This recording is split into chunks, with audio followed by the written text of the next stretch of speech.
on a blood-soaked battlefield, where an extremely fierce fight had just taken place. Thick smoke and dust mingled with the metallic stench of blood in the air. On a precarious mountaintop, a low, sorrowful voice rang out as if blending with the wind whistling through the rocks. "So this is how it ends. I'm sorry, everyone. I'm too weak." Those words escaped from Evan, a young man with sorrowful eyes. He raised his hand to cover his face, his voice choking as he continued, "Chris should have been the hero, not me." Seeing Evan tormenting himself, the purple-haired girl standing beside him turned, her eyes sparkling with resolve. She bit her lip, forcing down her emotions before speaking to encourage him. "Please don't say that, Hero Evan. We've done our best." Evan sighed softly, replying with regretful tone. Of course, if Sir Chris with his God-given talent had started learning swordsmanship a bit earlier, perhaps he would have surpassed the 9 stars and become a famed 10-star hero. Chris, now sitting silently, stared emptily toward the two conversing, but they seemed oblivious to his presence, perhaps because he was dead. Only a faint figure in memory, Evan continued in a heavy voice. "If that had happened, wouldn't the two of us have been able to stop the apocalypse?" Looking back at Chris's past, a man once lauded as great, it all began with a crazy talent that let him learn everything in the blink of an eye. Thanks to that, he left behind a glorious legacy and earned the title Journey of the Great Outsider. It all started one day when he was 20, when he fled his crude Rawstone clan carrying dreams of success through dark alleys full of danger. And then one ordinary day while Chris was diligently working, suddenly a thunderous sound roared across the sky.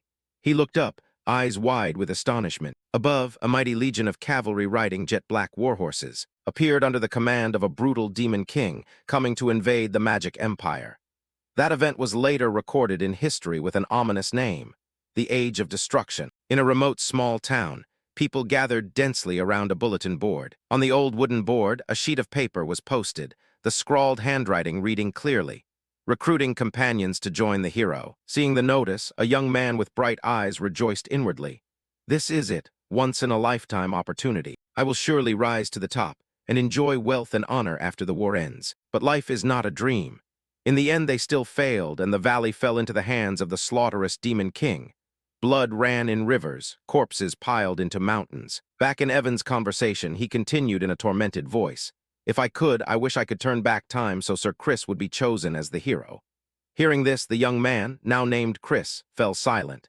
"A hero, even if time could be reversed, I wouldn't want to relive this life. A lifetime of suffering is more than enough. Besides, dreaming is meaningless now that this world is about to end." In the sky, a crimson orb of energy flared, emitting a terrifying power. Violent bolts of lightning struck the city below, tearing the space with ear-splitting explosions. The three, Evan, the purple-haired girl, and Chris, stood frozen, helplessly watching the scene of annihilation. For a moment, Chris thought this truly was the end. He squeezed his eyes shut, thinking inwardly, "In the next life, if there is one, I only hope to be born as the son of a rich family and live an easy life."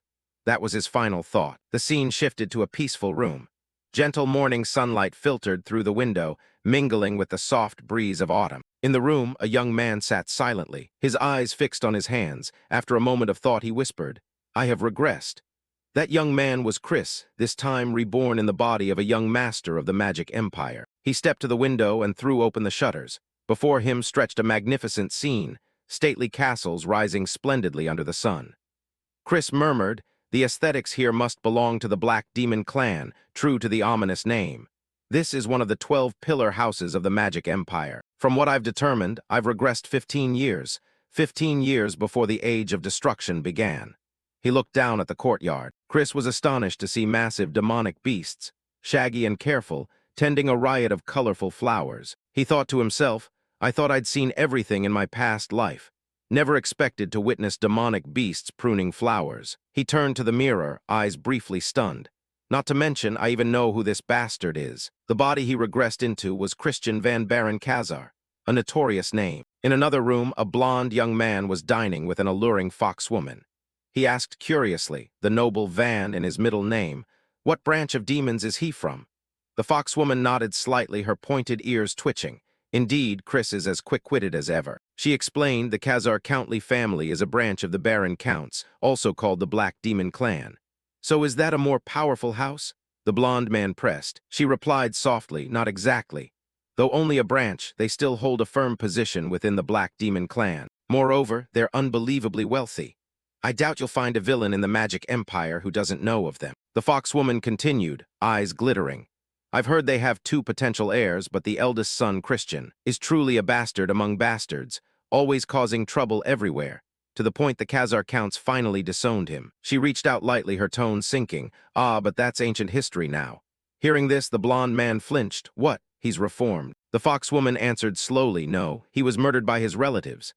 The scene cut back to Chris. His face went dark, sweat pouring down his brow. He slammed his hand against the mirror, shouting inside.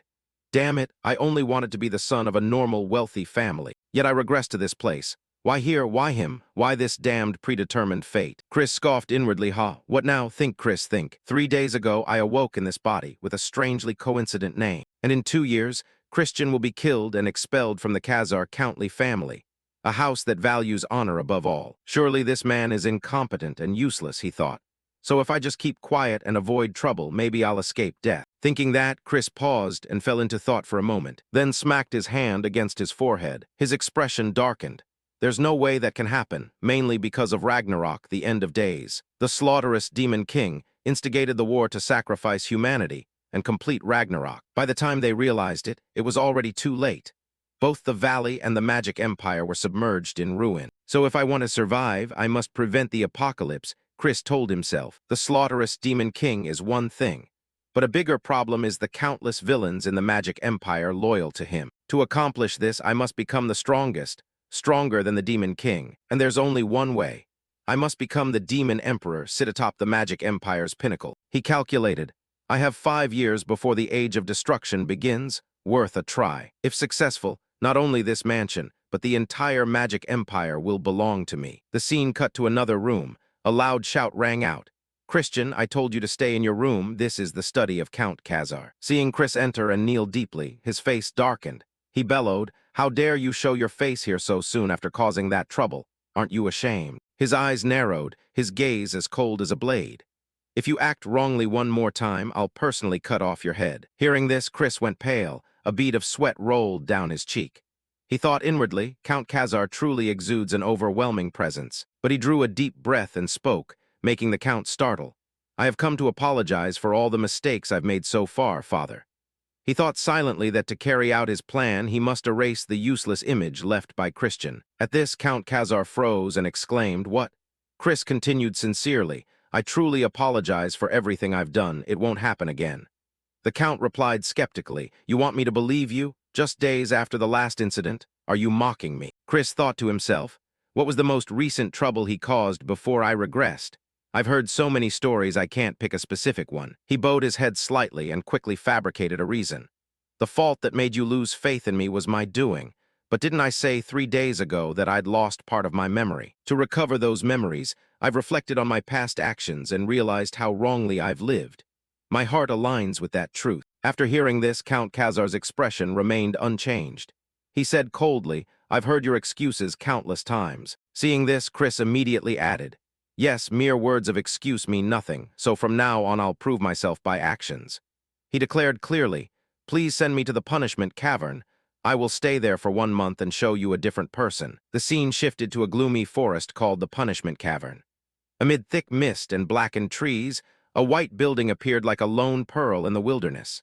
This prison was reserved for high-level demons, a place that lacked not only light but tortured all 5 senses, driving any weak mind to exhaustion in days. But for Chris now, the place was perfect. He needed somewhere to avoid others' gaze, he thought, his eyes shining with determination. Back in the conversation, hearing Chris's words, Count Khazar spoke with doubt. You intend to lock yourself in the punishment cavern for a month. I don't think you'd last half a day there. Chris replied decisively and without hesitation. I fully understand how harsh it is there, but I believe this is the best way for you to trust me. Hearing that, Count Khazar frowned. His cold gaze swept over his son. Do you know how many conversations like this we've had? Each time you only deepen my disappointment. He stepped forward, his voice deepening. Very well, I'll listen to you and give you one single chance. However, if nothing changes after 1 month, I'll expel you from the family. Hearing this, Chris flinched. His hands clenched so hard his knuckles went white. He thought expulsion means a death sentence. There's a long list of enemies waiting to take Christian's life. once he loses the family's protection. I could be called to my ancestors at any moment. After a moment's thought, he nodded slightly, his voice firm. I understand, but if I can prove I've changed, please grant my request, Father. Count Khazar frowned, a hint of surprise in his tone. Your voice sounds confident, as if you're certain you'll leave that place unharmed. He sighed softly and continued. Very well, if you prove you've changed, I'll grant you any request. Having said that, he turned and left, leaving behind a cold remark. But don't think I believe that will happen. Shortly after, Chris returned to his room and relaxed for the last moments before departing for the punishment cavern. Suddenly the door burst open and Butler Cox entered, voice respectful. Young master, the punishment cavern has been prepared. Chris nodded lightly, I know. The two of them immediately packed their belongings and began the journey. They walked through the clan's vast corridors, where light from the magic lamps washed over the stone walls, creating uncanny shadows. Along the way, the servants began to whisper about Chris. A maid spoke up, mocking, Have you heard? That useless man volunteered to go into the punishment cavern. The other girl replied, eyes wide. What is he planning? Remember that recent accident when he insulted the young lady of the Poison clan? Chris startled slightly at that, and the maid's voice trailed off. You mean the incident the Count had to apologize for in person? The other girl nodded. Yes, that's the one. How shameful, having to save face before a rival house. Watching Chris's retreating back, they burst into loud laughter. Ha ha, when will that good-for-nothing ever grow up? I bet never. Another added, How long do you think he'll last in that cavern? The girl scoffed. Ha ha, I think 2 days at most. Hearing this, Chris said nothing, only curling a sinister smile on his lips as a cold glint flashed in his eyes. They continued down the corridor, unaware that a mysterious figure had been silently watching them since they left the room. After a while, Chris and Cox stopped before the massive door of the punishment cavern. Cox spoke, We're here, young Master Christian. Chris looked up at the towering door before him, carved with ancient magical patterns. He glanced around, thinking to himself, using knights as guards, very much the Magic Empire style. Well, as long as it keeps everything away from this cavern, he thought, rubbing the back of his neck as he prepared to enter, when suddenly a call came from afar. Brother. Chris turned and recognized a familiar face, Thurn van Baron Khazar, Christian's biological younger brother, the clan's exemplary student. Before he could react, Thurn had already raised his sword to Chris's face. Though Chris's gaze did not waver, inside he jolted, almost done for, then spoke calmly. What do you want with me? It doesn't look like you're here to say farewell. Thurn replied in a voice as cold as ice. I assume you understand you are the shame of this family. He frowned and continued. I don't know what schemes you're plotting, but if you keep defiling the family's honor, I'll kill you with my own hands. Do you understand? This is my final warning. Hearing that, Chris flinched slightly, thinking to himself, I understand. Maybe this brat was the one who killed Christian. I've met Thurn in the Age of Destruction. He was a notorious demon with curse magic, so he was quite cute as a child after all. Seems he trained very hard, but then his expression turned dark and he shouted, Out of my way. Inwardly, he told himself the boy was nothing but a brat, someone who had witnessed the worst moments of the Age of Destruction. At the shout, Thurn narrowed his eyes. What did you just say? Chris replied curtly. I understand, so go. With that, he turned his back and stepped into the punishment cavern. Thurn shouted after him, I'm serious. If you do, but before he could finish, the door slammed shut. Enraged, he punched the door hard and roared. What's with that attitude? The scene shifted inside the punishment cavern as Chris walked onward. His eyes swept around, but all was utter darkness. He frowned slightly, unable to see or hear anything. Only a vague sensation remained at his fingertips. He thought silently that they did this on purpose so prisoners could feel the items they carried. Otherwise, they'd starve. An ordinary person would surely break mentally here. But for me, it's different. I've endured worse as a treasure hunter, he told himself. Blocking the 5 senses is what I want, because it lets me perceive more deeply within myself. Even if I can't immediately fix this broken body, I still have a chance. With medical skills from my previous life as a holy healer, plus bone manipulation from the strength branch and knowledge of mana stones, I can definitely do it. He sneered. Honestly, I used to think I'd never touch mana stones because they're so expensive. But now they're the greatest benefit of a wealthy family. They can easily meet any of my requests, even though I'm a good-for-nothing. In my past life, Evan, and I struggled just to get them, ha ha. The first step will be the white mana stone, he calculated. It can detoxify the body. Boring as it is, it's an important step. I need to use white mana to remove accumulated toxins. Even a small mistake could cause excruciating pain throughout the body. Chris closed his eyes and felt the white mana stone seep into his body, streams of cool energy spreading. After a while, he opened his eyes and smiled. This is child's play for me. The scene shifted to Count Khazar's study. Light from the mana lamp on the ceiling fell across his stern face as he spoke in a low voice. Cox, how is Christian? Butler Cox bowed and replied, he's obediently entering the punishment cavern, sir. But I'm worried that place will destroy him so completely he won't even be able to cry for help. Count Khazar mused, supporting his chin. He wondered inwardly if sending him there was a mistake. The child with such a promising future, why did he suddenly collapse like this? Did talent make him overly arrogant? He shook his head. He told himself that whatever the reason, he'd rather see him completely fail or die than live such a miserable life. Suddenly Christian's image rose in his mind, the youth's determined voice ringing. I will show you with my actions. The Count shook his head to return to reality and chastised himself. No, I shouldn't hope in him anymore. He's deceived us too many times. He turned to Cox and asked, did you notice anything strange when he went in? Startled by the question, Cox stammered, strange. The Count's tone turned cold. Don't hide it. Report every detail. Cox took a deep breath and began to report. Actually, the young master brought mana stones into the cavern, including a dreamstone, a hallucinogenic gem. Since the side effects are unclear, I reported it immediately. Count Khazar's face darkened. His voice was icy. If that's the case, then let him die. Time passed in a flash. A month had ended. Count Khazar stood before the cavern's massive door, his gaze heavy with sorrow. In his mind, he pictured Christian emerging gaunt and broken. He thought to himself that now he must be exhausted. But unexpectedly, the door swung open. A youthful figure appeared that made the Count startle. Contrary to his expectations, Christian stepped out invigorated, eyes bright. He smiled and said, Father, you're here. I've been waiting for you. Seeing the Count's astonished expression, Christian added, Are you surprised, Father? You promised you'd return as a different person, didn't you? The Count frowned slightly, studying the determined look in Christian's eyes. Those eyes had never looked at him like that since childhood. He said, so you endured it. Christian laughed loudly. Ha ha, is that a compliment? The Count immediately cut short his joy, voice stern. Don't get cocky. It's only this small matter. I still don't trust you. Hearing that, Christian sighed softly, truly an unpleasant old man, then said, fine, I'll just try harder. He thought inwardly that the Count probably assumed he merely endured the cavern, but the truth was different. He'd been busy training, so he had no time to feel bored. First, he had optimized his body to master swordsmanship, Christian told himself. Thanks to the white mana stone, every cell felt alive after each training session. Moreover, the dreamstone was the real game changer. The butler tried to stop him from taking that addictive mana stone, but fortunately I was stubborn to the end. Thanks to the hallucinations from it, I surpassed my limits. Furthermore, I even forged 2 mana cores. He chuckled inwardly. Ha, people say don't boast too soon. I might only be the strongest in theory. Christian looked at the glittering radiance in his hand, thinking, a 1-star aura. Still, I'm a true prodigy. Of course, I used a dark core to conceal that light. If the demons discovered it, they'd make a fuss. It seemed everything ended there, but suddenly a dark stone floated before him. Christian grinned wickedly. So you're the one who gave me the dreamstone. What a mess. It wanted to use the stone to make me lose control and collapse. Fine, I'll play with you to the end.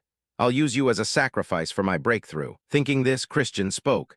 Since I've kept my promise, allow me to make one request. Count Khazar nodded. Speak. Christian continued. Please allow me to use the Dark Knight's training ground. At this request, Count Khazar's face darkened. He barked coldly. A useless brat like you has no place there. They are one of the 3 knight regiments that support the Dark Demon faction. You surely know that only the most elite swordsmen get to showcase their skills there. Christian nodded slightly. I'm only asking to borrow the training ground. Guidance from the Dark Knights will help me improve. I don't intend to join their ranks. Hearing this, Count Khazar pondered for a moment, then said, very well, but heed my warning. Don't bring shame before the knights or else. Christian nodded, I understand. Then he added, there's one more thing I wish to request. Count Khazar flinched slightly, eyes briefly surprised. The scene shifted to the Dark Knight's training ground. Warriors clad in black armor stood in formation, bewildered by Christian's appearance. One of them sneered mockingly. Isn't that the foolish young master? What is he doing here? As people whispered, Christian stepped forward, and to his surprise, they suddenly showed respect. No doubt because we're in the magic empire where strength matters more than status, he thought. Actually, there was another reason I wanted to come here, Christian told himself. My second request is access to the library. This made Count Khazar curious. The library? He said. If you have a recommendation letter from Deputy Commissioner Mellon, I'll give you the key. It stored all of Count Khazar's family's dark magic tomes. To study dark magic, Christian needed access to it. After receiving approval, he nodded, I understand. Then the Count said coldly, you must have forgotten you once sold high-level magic books on the black market for next to nothing. Hearing that, a few drops of sweat ran down Christian's brow. He thought, what kind of life did this body live? He truly is a perfect, useless person, of no use at all. Back in the present, Christian strolled holding his sword, thinking to himself that his top priority was still to gain the deputy commander's recognition. Suddenly a group of people appeared ahead, making Christian frown slightly. It turned out to be Thurn, his younger brother. Thurn spoke in a cold voice. This is not a place someone like you can enter at will. Christian sighed softly, hoisted the sword onto his shoulder, thinking inwardly, it's him again. What a nuisance. Then he smiled. Actually, this might be a great opportunity. Thurn stepped closer to Christian, voice cold. Consider this my final warning. Turn back. I assume you don't want to throw away the life you just escaped from in the punishment cavern, do you? Hearing this, Christian sighed, eyes briefly showing annoyance. Thurn, can you stand by those words? Thurn frowned in surprise. Father was the one who permitted you into the training ground? What father? Suddenly decisive footsteps sounded from afar and a calm, steady voice spoke. I respect the Count's decision, but he is not very trustworthy, young Master Christian. The one who had just appeared was Deputy Commander Melon, a woman with long black hair and an imposing presence. Her presence made Christian frown and turn. The pressure from Melon's dark energy clearly registered at 4 stars. They seem to want to intimidate me from the start, Christian thought, but I'm used to this. He bowed slightly and said calmly, greetings, Deputy Commander. Seeing Christian unshaken by her dark energy, Melon frowned, surprised that he could withstand it. While she was still taken aback, Christian said, if even the Deputy Commander must intervene, then there may be no other choice. I will prove I deserve to train here, Melon replied with some doubt. You say prove it. Christian pointed toward Thurn and said, what if I fight one of the demons here and win? Hearing that, Melon scoffed, you're joking a bit much, young Master Christian. Christian turned, tone serious, I'm not joking. Instead, I want you to restrain the spread of your dark energy. As you know, due to my former lifestyle, my ability to use dark energy is far from my true potential. If possible, I want a hand-to-hand fight. Hearing this, Melon frowned, thinking that even if it's a fair fight, they can't allow the heir to be injured. This is troublesome. Then she said, do you really think you'll win in a hand-to-hand fight, young master? Christian replied calmly, that remains to be seen. Now who should I pick as an opponent? He casually lowered his hand and pointed at Thurn. Thurn will do.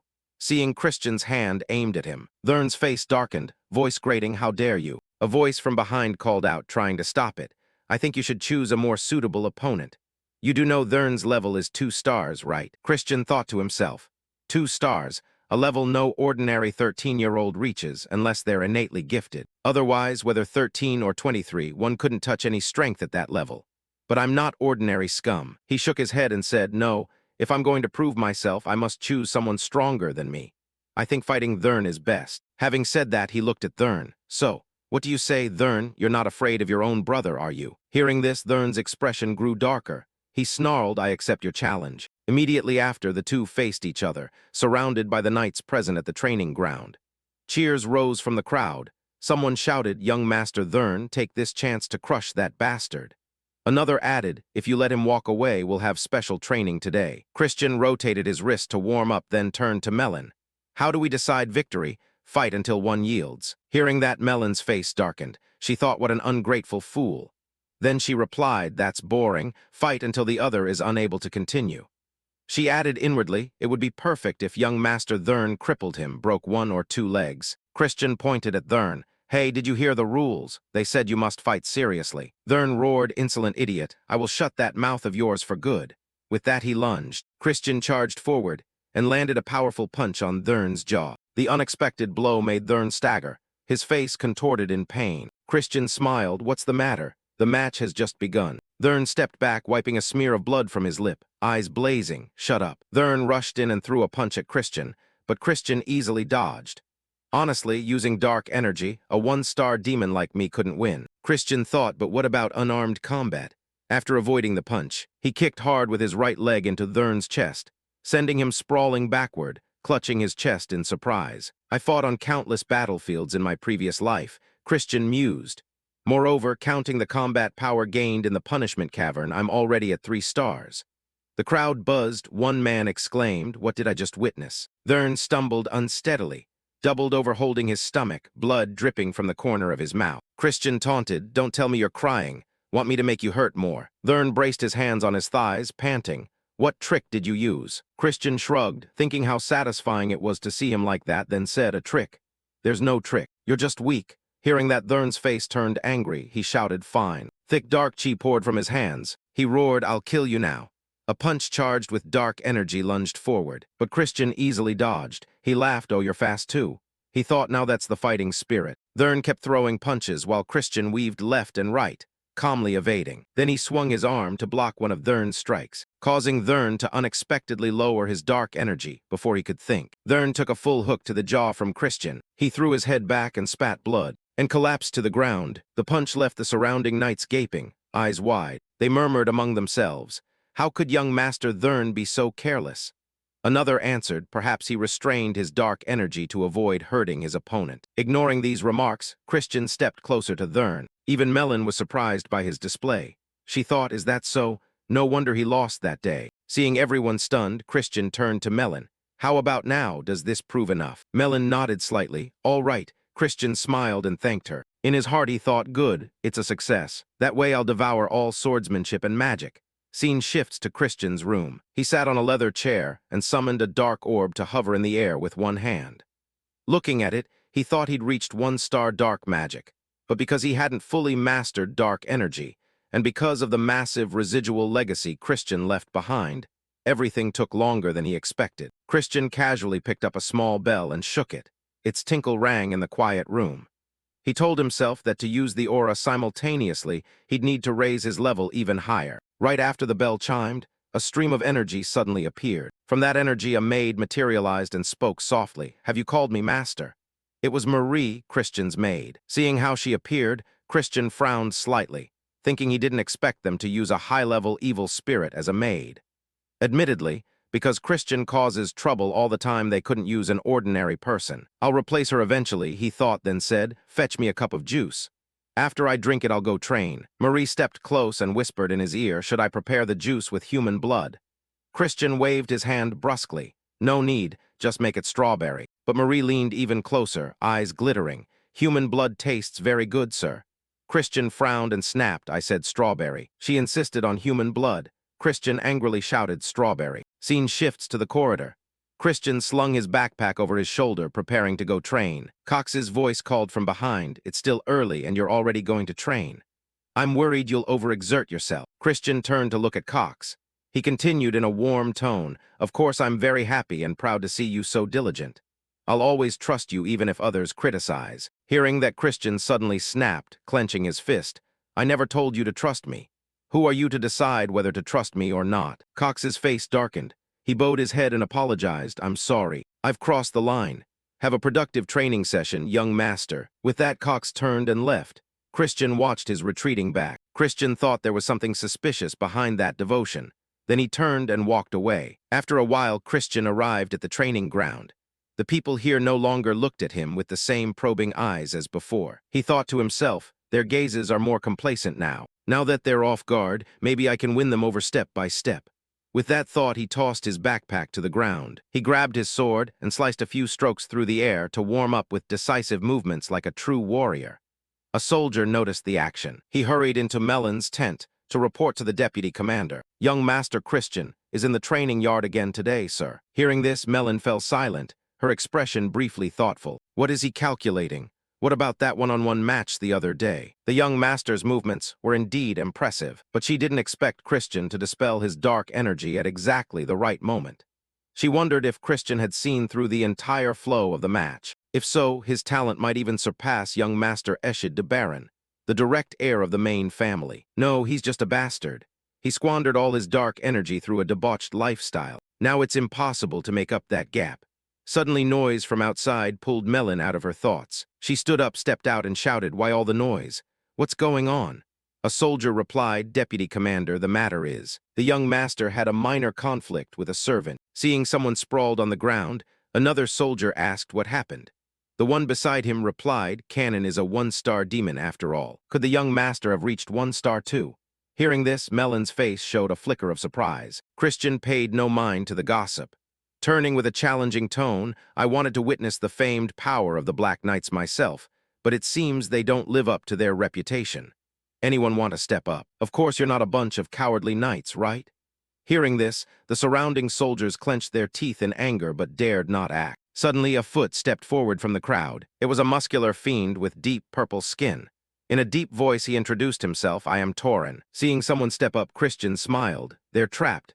Then he swung his arm and charged. No sooner had he finished than Torin rushed in with his sword. Christian thought he didn't expect them to willingly teach the knightly skills to a useless person like him. "If so, I'll take them by force." All of Torin's attacks were easily blocked by Christian. During the fight, he observed and learned their sword grip and footwork. So this is the swordsmanship from the rumors. If I do it roughly like this, it will work, huh? Thinking that, Christian imitated Torin's movement and swung a powerful cut at his opponent's face.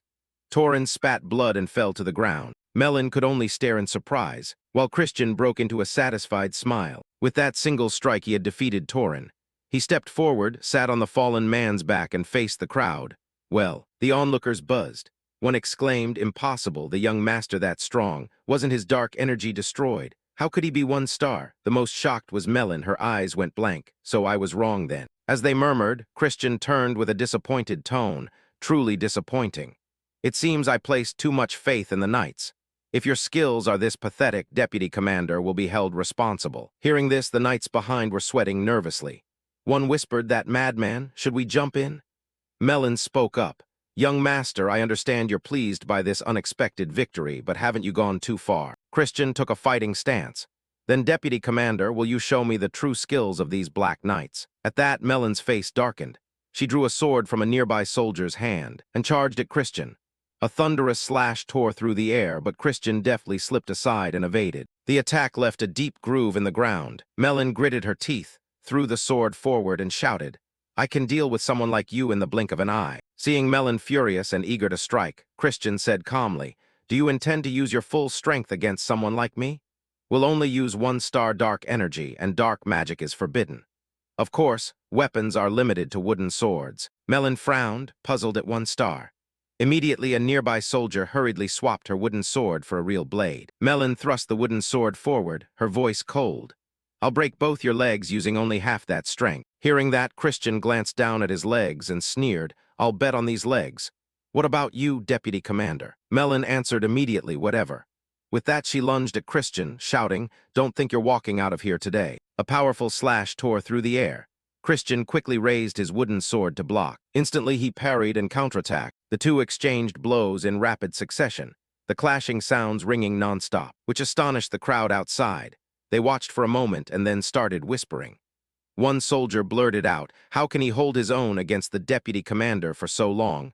Another interjected, "Isn't the Deputy Commander's main weapon a greatsword?" But only those involved truly understood the situation. Melon thought to herself, "It's not for some other reason that my strikes don't hit him. He's weak inside and out.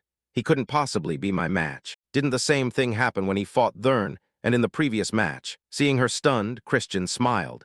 "Seems things aren't going the way you planned, are they?" Melon's expression darkened and she barked, "Shut up." Immediately, a wave of dark energy enveloped the wooden sword, forming a terrifying magical force behind her. A thunderous slash was unleashed, but Christian remained calm. He focused and slipped to the side to dodge the blow, thinking, "Now's the time." He instantly stomped hard on the ground, hurled himself at Melon, and butted his head straight into her beautiful face. Melon clutched her face in pain as blood ran from her nose. Christian frowned slightly, inwardly pleased. Success. Melon is sword-based. As long as her dark magic is bound and her defense is exposed, she can't use physical strength to counter me. A deduction was correct. If she were a fiend specialized in swordsmanship, this wouldn't have worked. Melon stared at her bloodied hand for a moment, then suddenly burst into loud laughter. "Ha ha, a headbutt? Unexpected. Seems I underestimated you a bit, young master. I'll be more focused." Christian just scratched his face and didn't reply. Inwardly, he thought, "But hadn't the match already ended when my headbutt scratched her with my nails? If I concentrate solely on my nails, do you know what will happen?" Melon smiled and rested the sword on her shoulder. "I accept defeat. Tell me, what do you want? But in return, can I have another match with you?" Christian smiled. "A rematch? Then you'll have to agree to my second demand."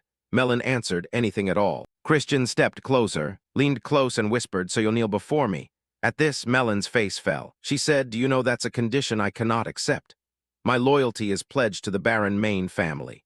Christian replied, of course I know you're here visiting from the Main family, but if I become the clan's heir, won't everything resolve itself? Melon stammered, young master, that's absurd. The 5 heirs with succession rights are all direct descendants of the Main family. Christian sneered, there's no law saying someone from a branch can't become heir, right? Whatever the condition, I accept your demand. He slung the sword over his shoulder. One victory, so what? I still need more training, but next time let's limit ourselves. Melon replied, if so, by then you won't beat me, young master. Christian shrugged, who knows? In the meantime, there's little that is truly impossible. Having said that, he saluted, turned his back and left.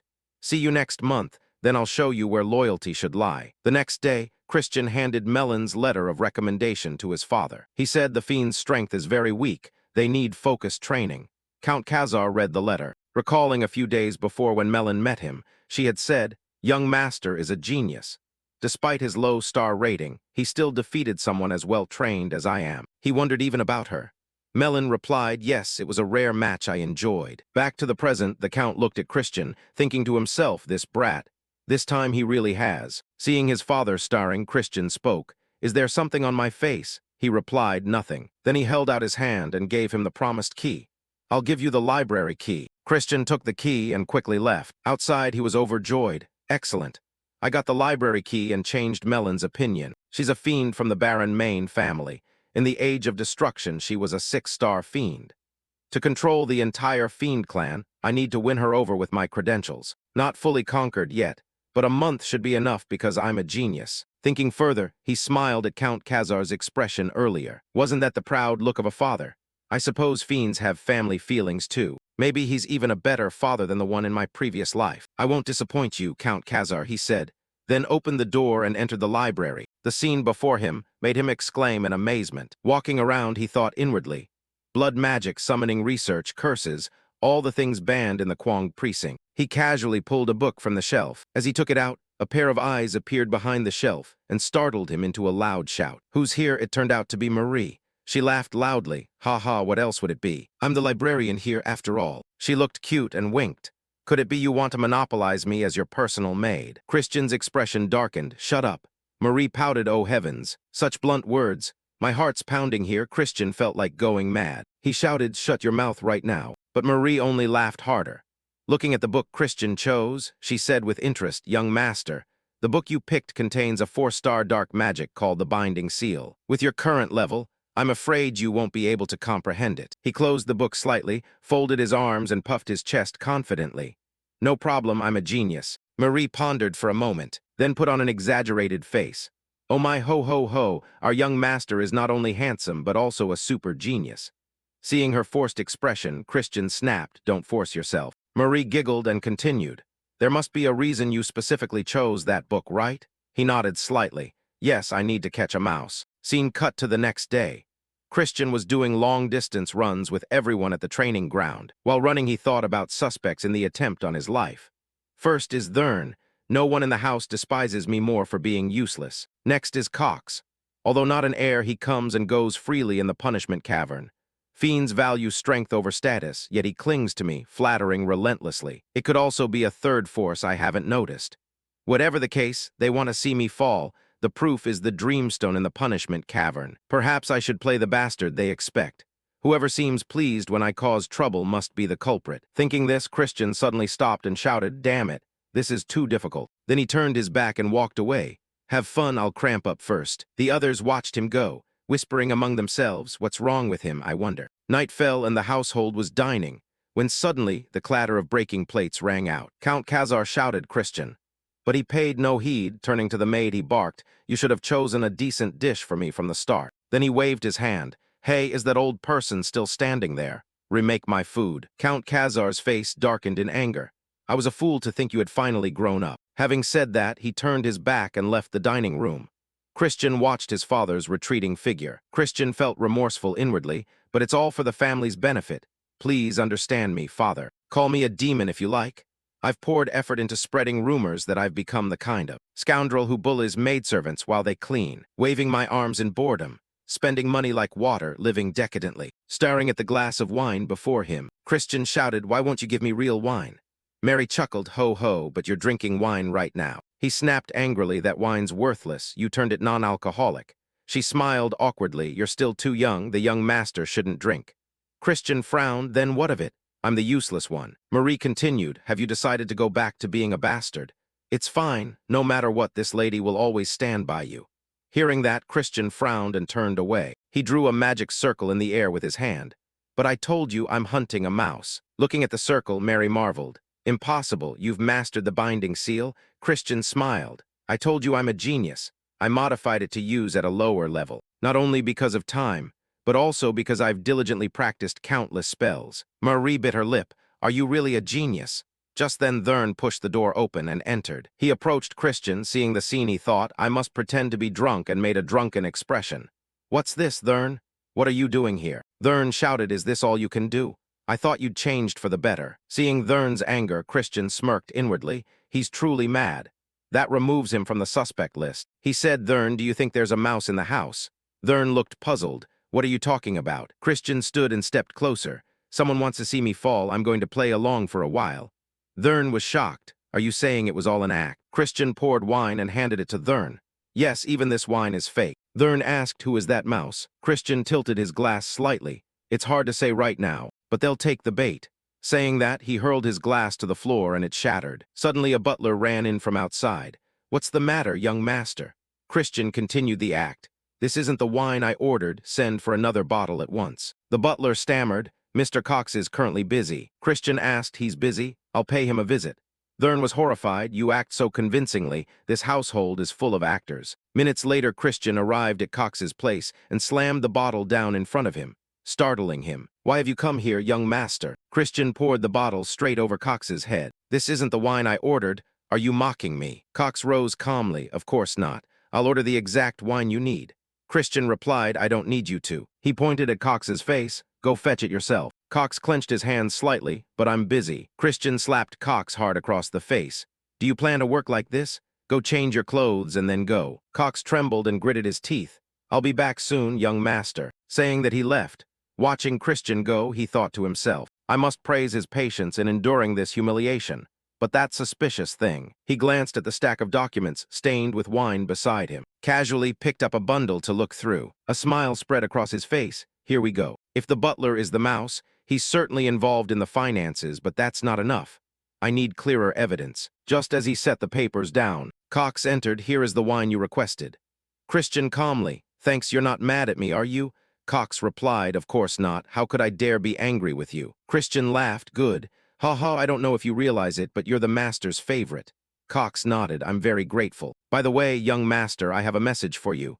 Christian startled, what is it? Cox continued, your friends want to meet you secretly at the old spot. Christian thought, friends? Cox added, although I don't want you to associate with them. I have no right to judge your friends. Christian sneered him, perhaps I'll see them.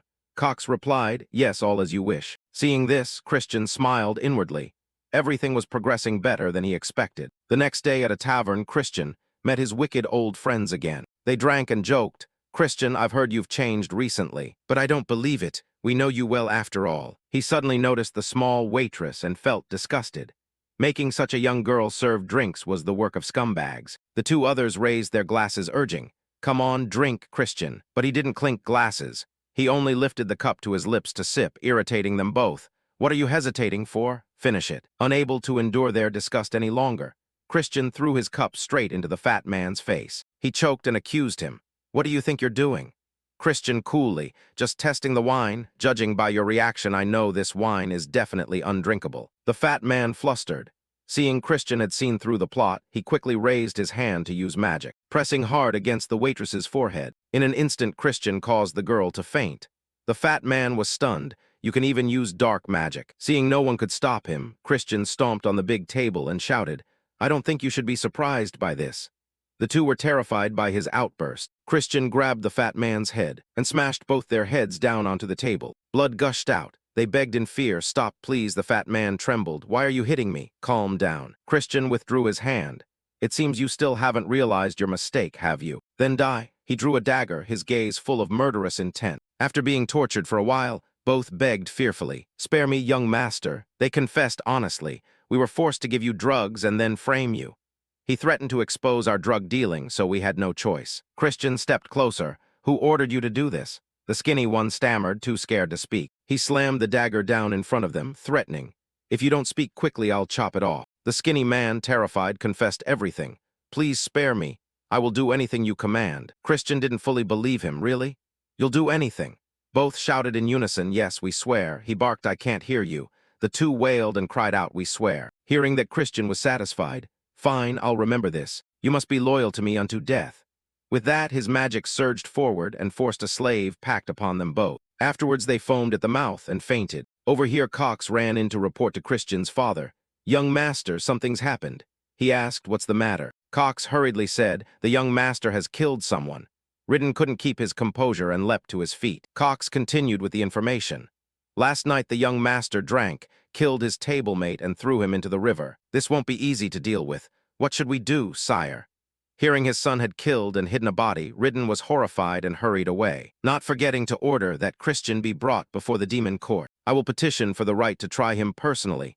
His gaze darkened terrifyingly. Cox, seeing the plan was about to succeed, couldn't hide a satisfied smile. At the demon court, Christian was presented as the culprit, but he insisted he was innocent. The judge didn't believe him. "Are you fooling children? The witnesses are still standing there." Christian denied it. "This is simply impossible." He looked up at the two men and asserted, "I think there's been a misunderstanding here." At that moment, the waitress from yesterday entered. Christian smiled and turned the tables. "The girl, the maid, is alive and right here." The two men were astonished to see her still alive. The girl removed her cloak and testified that the young master brought her home after she fainted, and even gave her money to pay her lodging. But the two men were the villains. They had drugged the young master's drink. Everyone in the court was bewildered. What on earth is happening? Christian wasted no words and acted immediately. The two suddenly lost their nerve and confessed.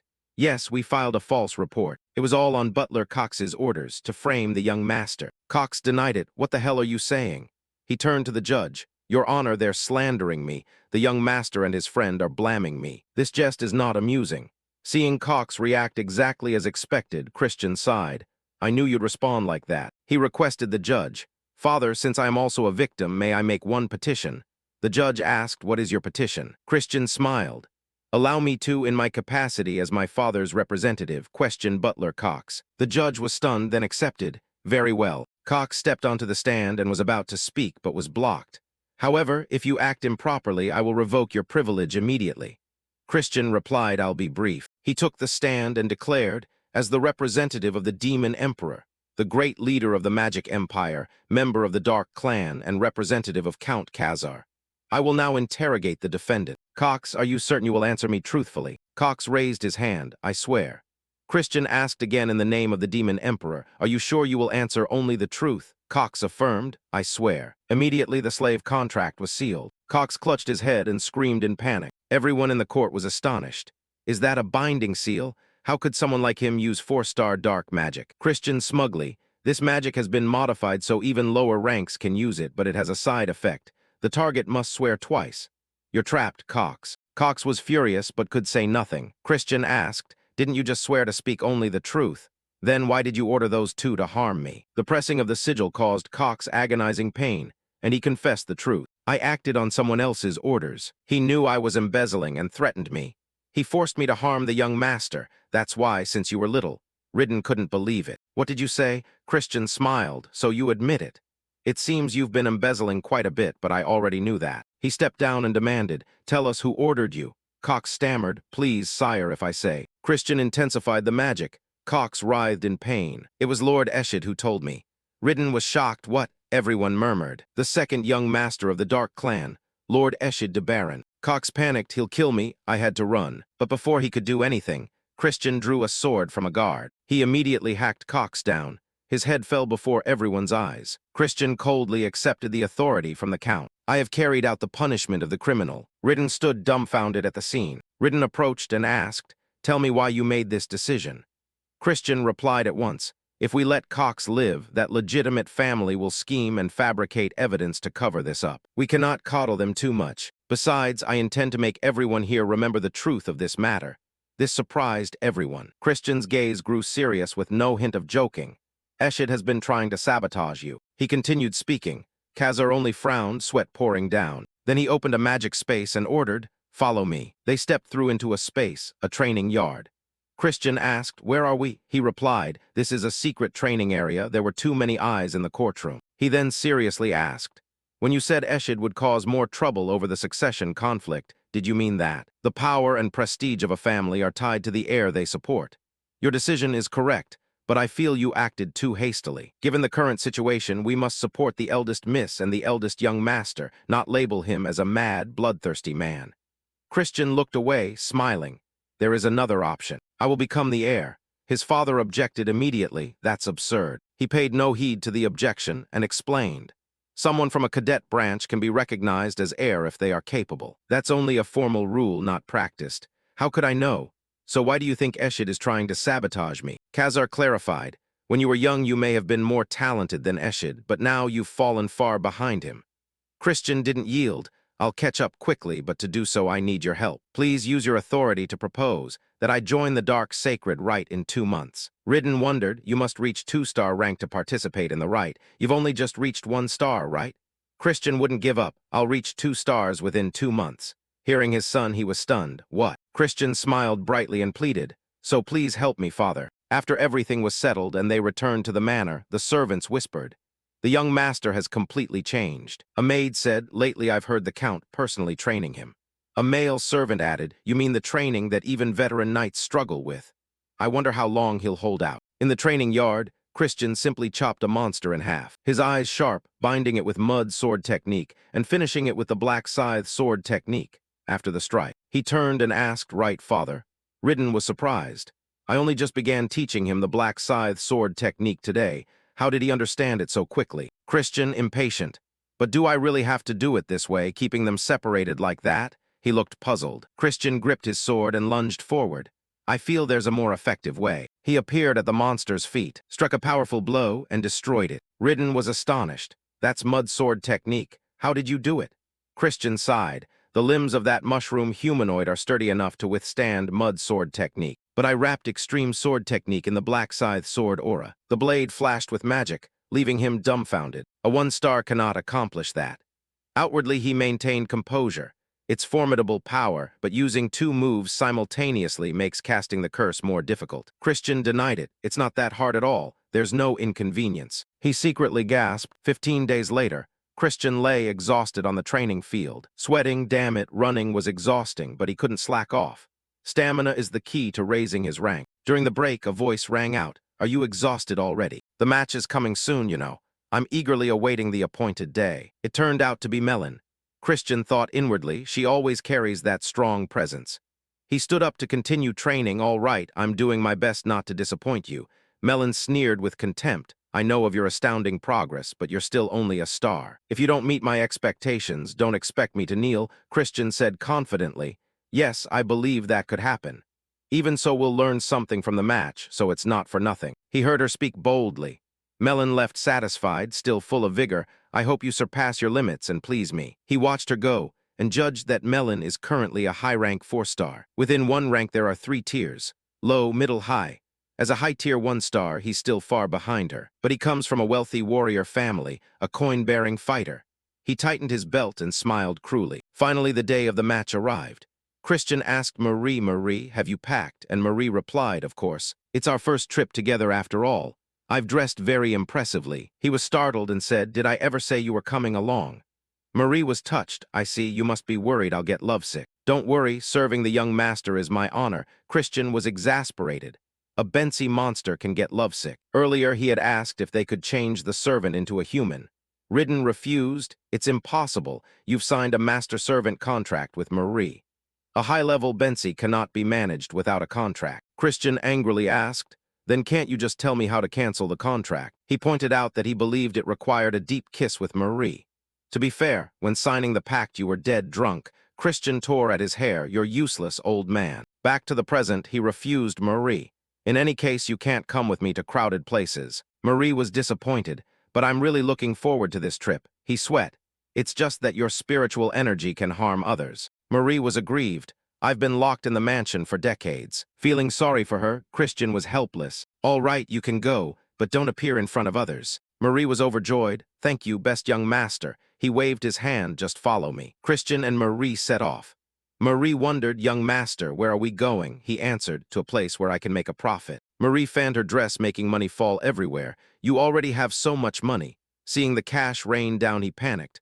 That's not a lot, put it away. Marie asked, if not money then gold, land ownership. He smiled and denied it, wrong. Marie reached a dead end. So Christian explained, it's something I used before. Thurn suddenly appeared on the carriage and scolded, you're late. Seeing Thurn, Christian froze, bewildered. Thurn, what are you doing here? Thurn stated his purpose, I'm here to keep an eye on you, in case you act like a bastard again. Hearing that, Christian assured him, nothing like that, don't worry. He swaggered like a prince. After all, I'm just on my way to the casino, Thurn blurted. What? Christian climbed into the carriage and didn't forget to instruct Thurn, we are demons.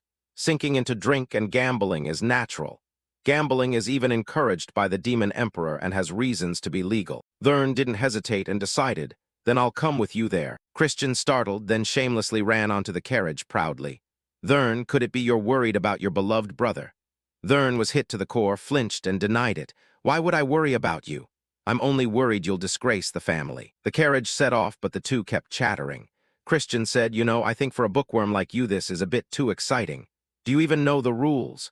Thurn naively replied, isn't gambling just playing cards? Then he declared firmly, I'll knock that arrogance out of you. Christian teased, oh ho, not scared at all. A thrill rose in him. Ah, this coin-stiff sibling of mine, today you'll become useless. After a while they arrived before a grand casino. Thurn exclaimed for the first time, my God, I didn't expect a building to look like this. Marie, experiencing it for the first time, was excited. My woman's heart is fluttering. Only Christian stayed calm. He'd clearly been here dozens of times. He handed Thurn a mask. Now don't act like a country bumpkin. Put this on. You can only enter after hiding your identity. Christian reminded Marie, from now on stay hidden so no one sees you. And also, come here a bit. He entrusted, go and... Marie cheerfully, I will obey, young master, after saying that she vanished. Thurn, confused, asked, where did Marie go?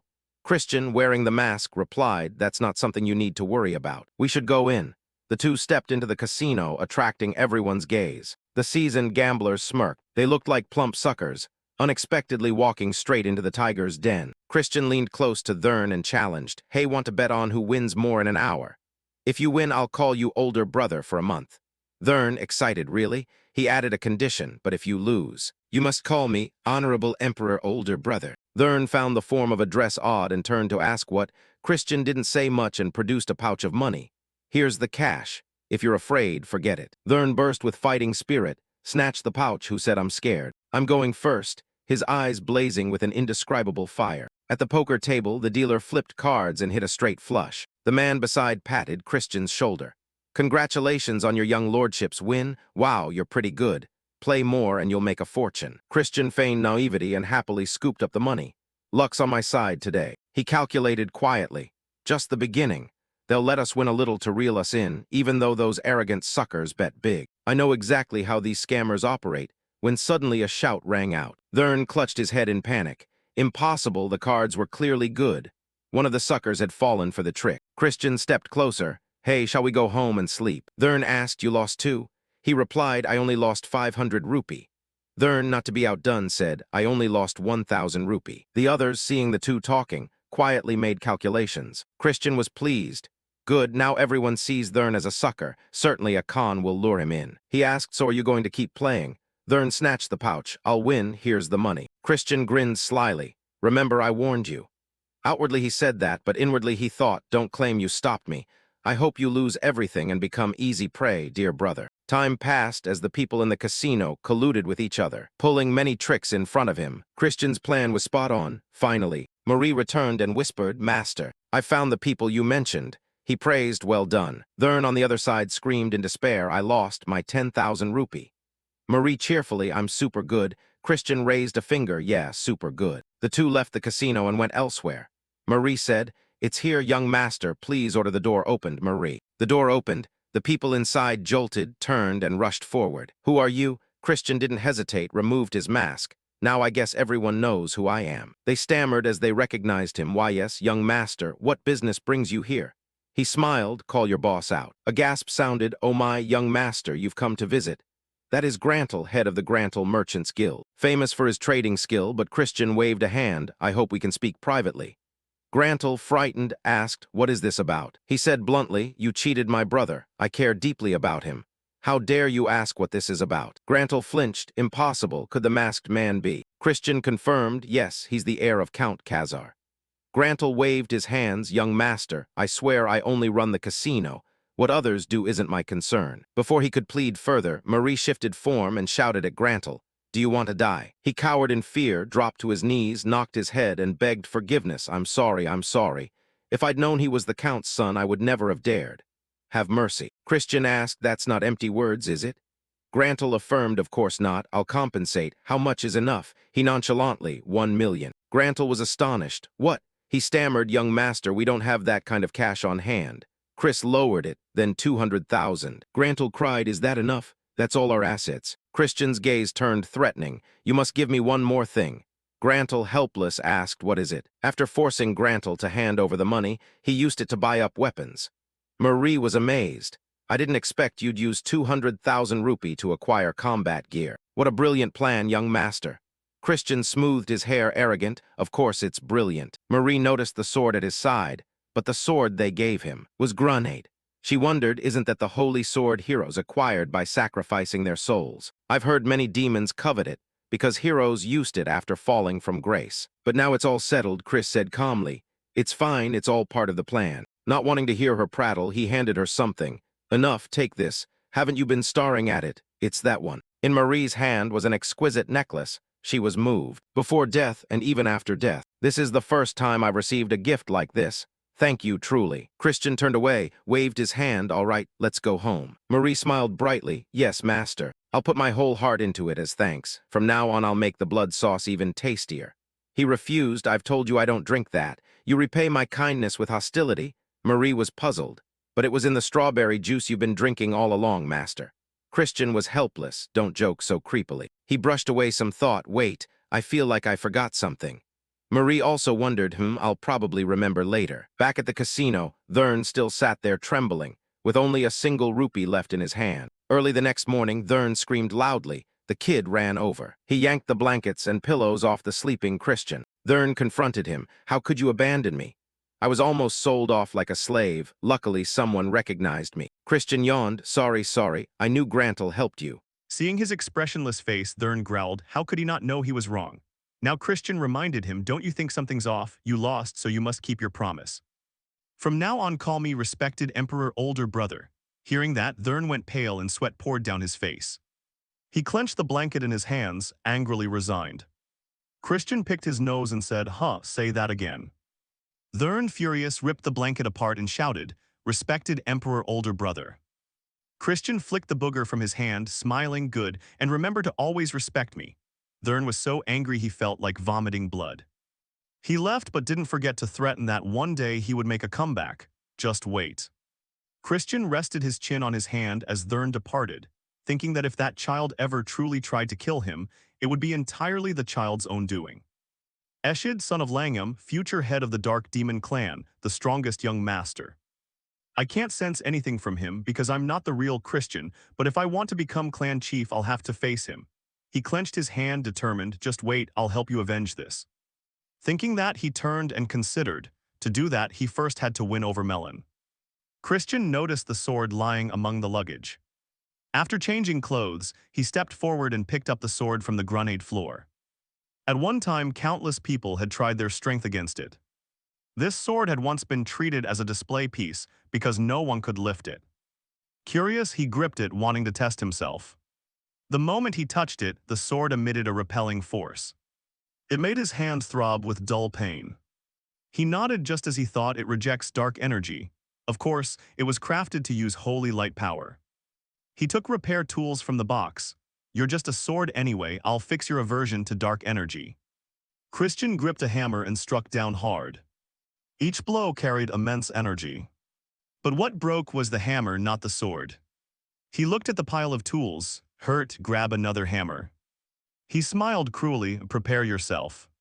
He held another hammer in his left hand. He threatened, I'll do this all night. The sword seemed to tremble with fear. A few days later at the secret training grounds, Father asked, Christian, are you ready? He replied, yes, father, then glanced at the woman beside him and wondered, but who is she? I think I've met her before. The woman turned and he recognized her immediately. Wait, he said politely, greetings, commander of the Dark Knight Order. She replied, nephew, long time no see. The woman was Marian, commander of the Dark Knight Order. She was the daughter of an elder in the clan, Christian's father's sister, and a viscountess. She protected the elders, carried out covert missions, and supervised the elite within the elite of the family. Christian wondered why she was here. Rudden explained, Sister Marian came to handle an issue involving Cox. Moen laughed. That child acted quite insolently. Christian asked, could an elder be protecting Eshid? That would be troublesome. He smiled. Seems the elder has a lot of free time to worry about such small matters. Miriam answered, actually he's not interested in your quarrels, but rather in you. Christian suddenly resolved that this would be his chance to win the man's favor. Miriam warned, I don't know whether you're brave or stupid. You haven't reached 2 stars and you dare challenge Melon. Can't you postpone the match? He tightened his grip on the sword. Proudly, thanks for your concern, but I have my own way. Miriam recognized the sword. Isn't that grenade? She scolded, you're out of your mind. I know you like causing trouble, but I didn't expect this.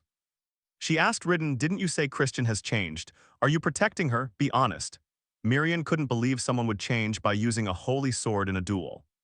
Christian wondered, I'm not allowed to use it, I only need to win. Miriam muttered that even the house head failed to master grenade. It'll burn you to ash, you want to prove that, sir, Christian said.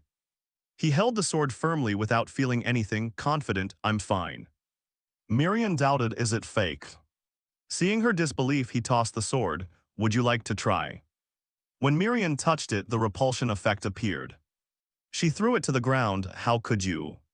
He picked it up. That's a secret I can't tell. But I can tell you one thing.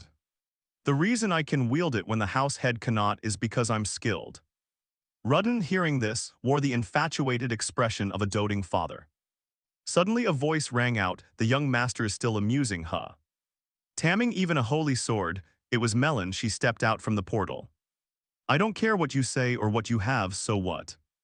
You won't see the sunrise tomorrow, Melon said confidently. Her words left Christian speechless. Melon charged straight at Christian. He immediately used his sword to parry. Just as he thought no restrictions at all, he told himself, her strength and speed far exceeded before. I can't close this gap at all. The 2 swords clashed, producing a chilling sound. Christian's sword flared with holy power, warping Melon's blade. Ridden and Miriam stood outside watching, stunned that the holy sword's power resisted dark energy. Ridden exclaimed. At that level, didn't the boy surpass you when he was young? Miriam added, this isn't over yet. Look at how that kid moves to use the holy sword, she said, pointing at the 2. The divinely charged sword was quickly enveloped by Christian's dark power. He slashed hard at Melon, sending her flying backward. Ridden marveled, amazing power, but it seems the boy's dark energy is fluctuating. Miriam denied it. No, he's controlling the dark energy briefly to avoid the holy sword's rejection response. Mullen retreated to keep a safe distance. Christian arrogantly asked, so does this battle satisfy you? Melon replied, I've been thinking about this for a while. You're predicting my moves, aren't you? Christian laughed, I happen to be quite sharp-eyed. Every sword technique has a preparatory posture. You must raise your hand before swinging down. And to do that, she must move her hips and upper body. This is common to both novices and experts, Mullen sighed. Then activated magic, what about this? The sudden attack put Christian on the defensive. Melon was pleased, Dark Knight mages are sword-wielding spellcasters, nearly got me in trouble. Suddenly a blinding light flashed. Christian cheerfully, fortunately it did no harm. What he wore around his neck that rendered Melon helpless was a purifying relic. Christian turned to Ridden, Father, thanks to you I survived. Ridden tilted his head, it should have been in the secret vault. Christian admitted he had a habit of occasionally pocketing things, leaving Ridden and Miriam helpless. Christian pulled another device from his gear, also a skill. He tossed it and the object exploded, catching Melon off guard. He warned that even dodging would be pointless. He threw a red orb next. It detonated violently. Christian casually said he had this relic thanks to money from Grantle. Pretty effective, don't underestimate your opponent. He shouted, I know you're alive, come out. A sword lunged out of the sea of fire. Christian nonchalantly slashed once, stopping Melon's sword. Her sword shattered to pieces, exposing her before him.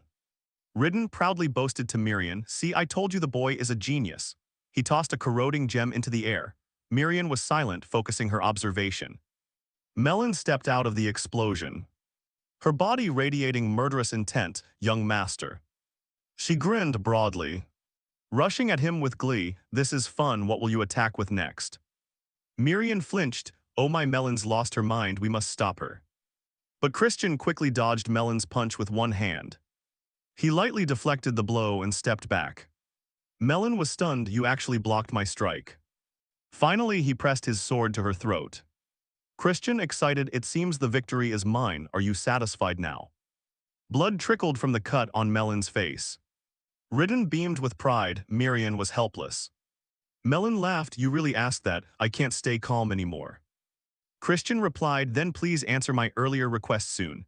Even though I won, I'll respect you if you refuse. Loyalty can't be forced by violence. Melon asked, if I stand by you, will you continue fighting me like this in the future? Christian took her hand and helped her up. I'll indulge you as much as you like. The scene shifted to Miriam, who clasped her hands and stared into the distance. She was surprised that Melon used dark energy like that. She recalled the clan chief once throwing the grenade that Christian was holding. I refuse, Miriam was helpless, if even the clan chief couldn't do it. The chief replied, I could use it for a moment, but the dark energy waves kept fluctuating. You must continuously adjust so the sword doesn't detect the difference. Who could do that in a real battle? Only the Demon King Gehenna or the Black Dragon Demon Realms.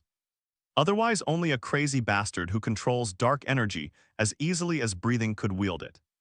And that bastard is Christian. Christian smiled and asked Miriam, Aunt Miriam, how did I do? Am I worthy of praise now? Miriam fell silent, then sighed that perhaps her father's long-held wish could come true. A luxurious kitchen space appeared, complete with ornate decor and chefs and bakers working passionately. A baker with a fierce face brought down a powerful chop onto a small item on the cutting board. The strawberry was quickly sliced in half into an appetizing shape. Each strawberry was neatly and meticulously arranged on the cake, making viewers want to dig in. Christian was stunned, he couldn't believe he was making strawberry cakes. Marie laughed, don't judge by looks, his skill is top-notch. After finishing, the baker approached Christian in a slightly lisping voice. Young master, what brings you to the kitchen? Christian put a hand on his hip as he made some cookies. Marie asked, you're making cookies? He replied confidently that they were a gift for someone. Hearing this, Marie leaned on Christian, crying dramatically, is it for another woman, not me? Christian shouted to the heavens, no, it's not what you think, yes, it's for a woman. The baker politely offered, I can make the cookies for you, sir. But he refused, saying it mattered that he made them with his own hands. Christian closed his eyes proudly, though it didn't look convincing, when a splash of bright red liquid suddenly hit his face. It came from the mortar two fierce-looking bakers were pounding, turning what used to be strawberries into juice. Christian panicked, you don't think they put blood in the strawberry juice, do you? Marie only replied with a laugh, haha. When everything was done, Christian carried a box to where Miriam was preparing her horse to depart and called out, Aunt Miriam. Miriam stopped and asked Christian what was the matter. He smiled politely, I heard you're leaving soon, so I came to say goodbye. Miriam praised him, I appreciate that, are you still tired from yesterday's match? Christian handed over the gift box, it's nothing, I have a present for you. Miriam opened the box to find beautiful cookies in various shapes and colors neatly arranged. She was surprised, cookies. Her eyes lit up but her tone remained serious, you didn't have to prepare so much. Christian cheerfully said he was glad to see her again and wanted to make something. Ridden stood beside Miriam stroking his chin. Only then did he realize, Aunt Miriam, what's your favorite? He understood, aha, that's why the boy is like this. Praiseworthy, he knows how to win people over. While Miriam hesitated looking at the box, Christian urged, try a piece, it's homemade. Miriam asked, really, you made them? She put a piece into her mouth, the very first bite. She was surprised by how delicious it was, but quickly recovered her composure. Ah, it's very good. Christian smiled happily that she liked it. Miriam said, I must give you something in return for this wonderful gift. Do you have any wish? Christian's eyes sharpened. He said, if possible, please become my real aunt.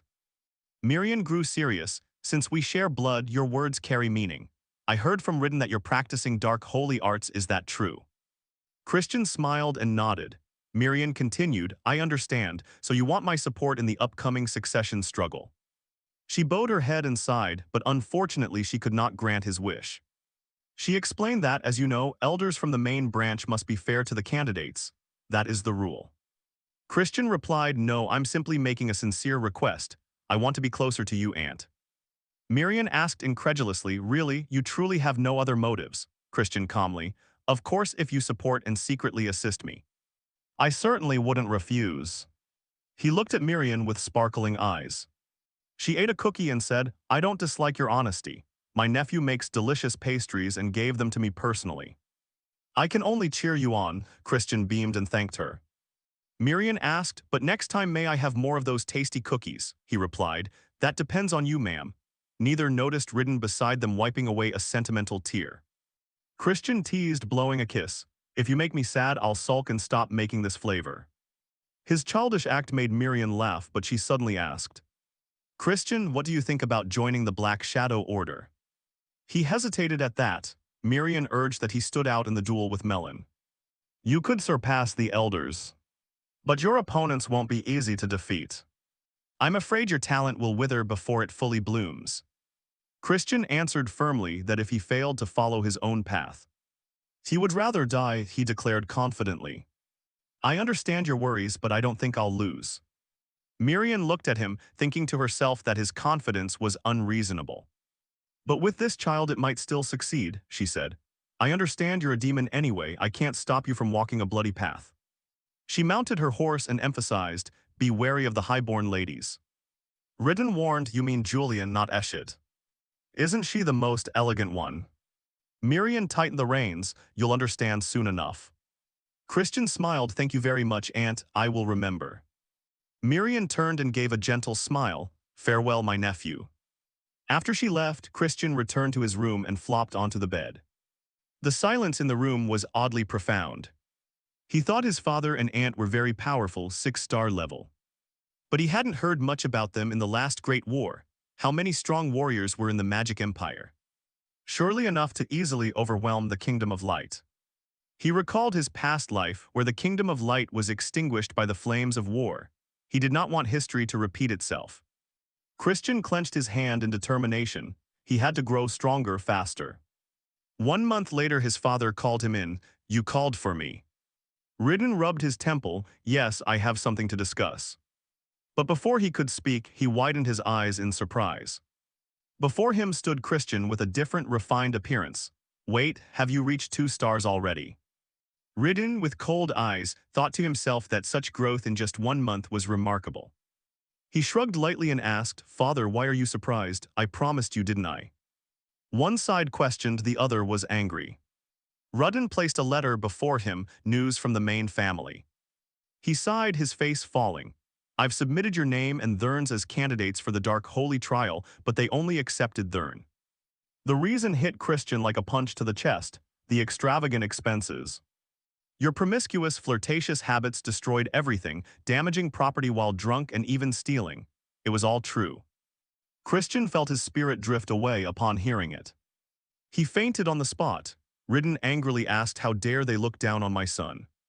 Christian regained consciousness and asked if Baron Lungham made this decision after Ushud's misconduct. Does the Baron no longer have much say?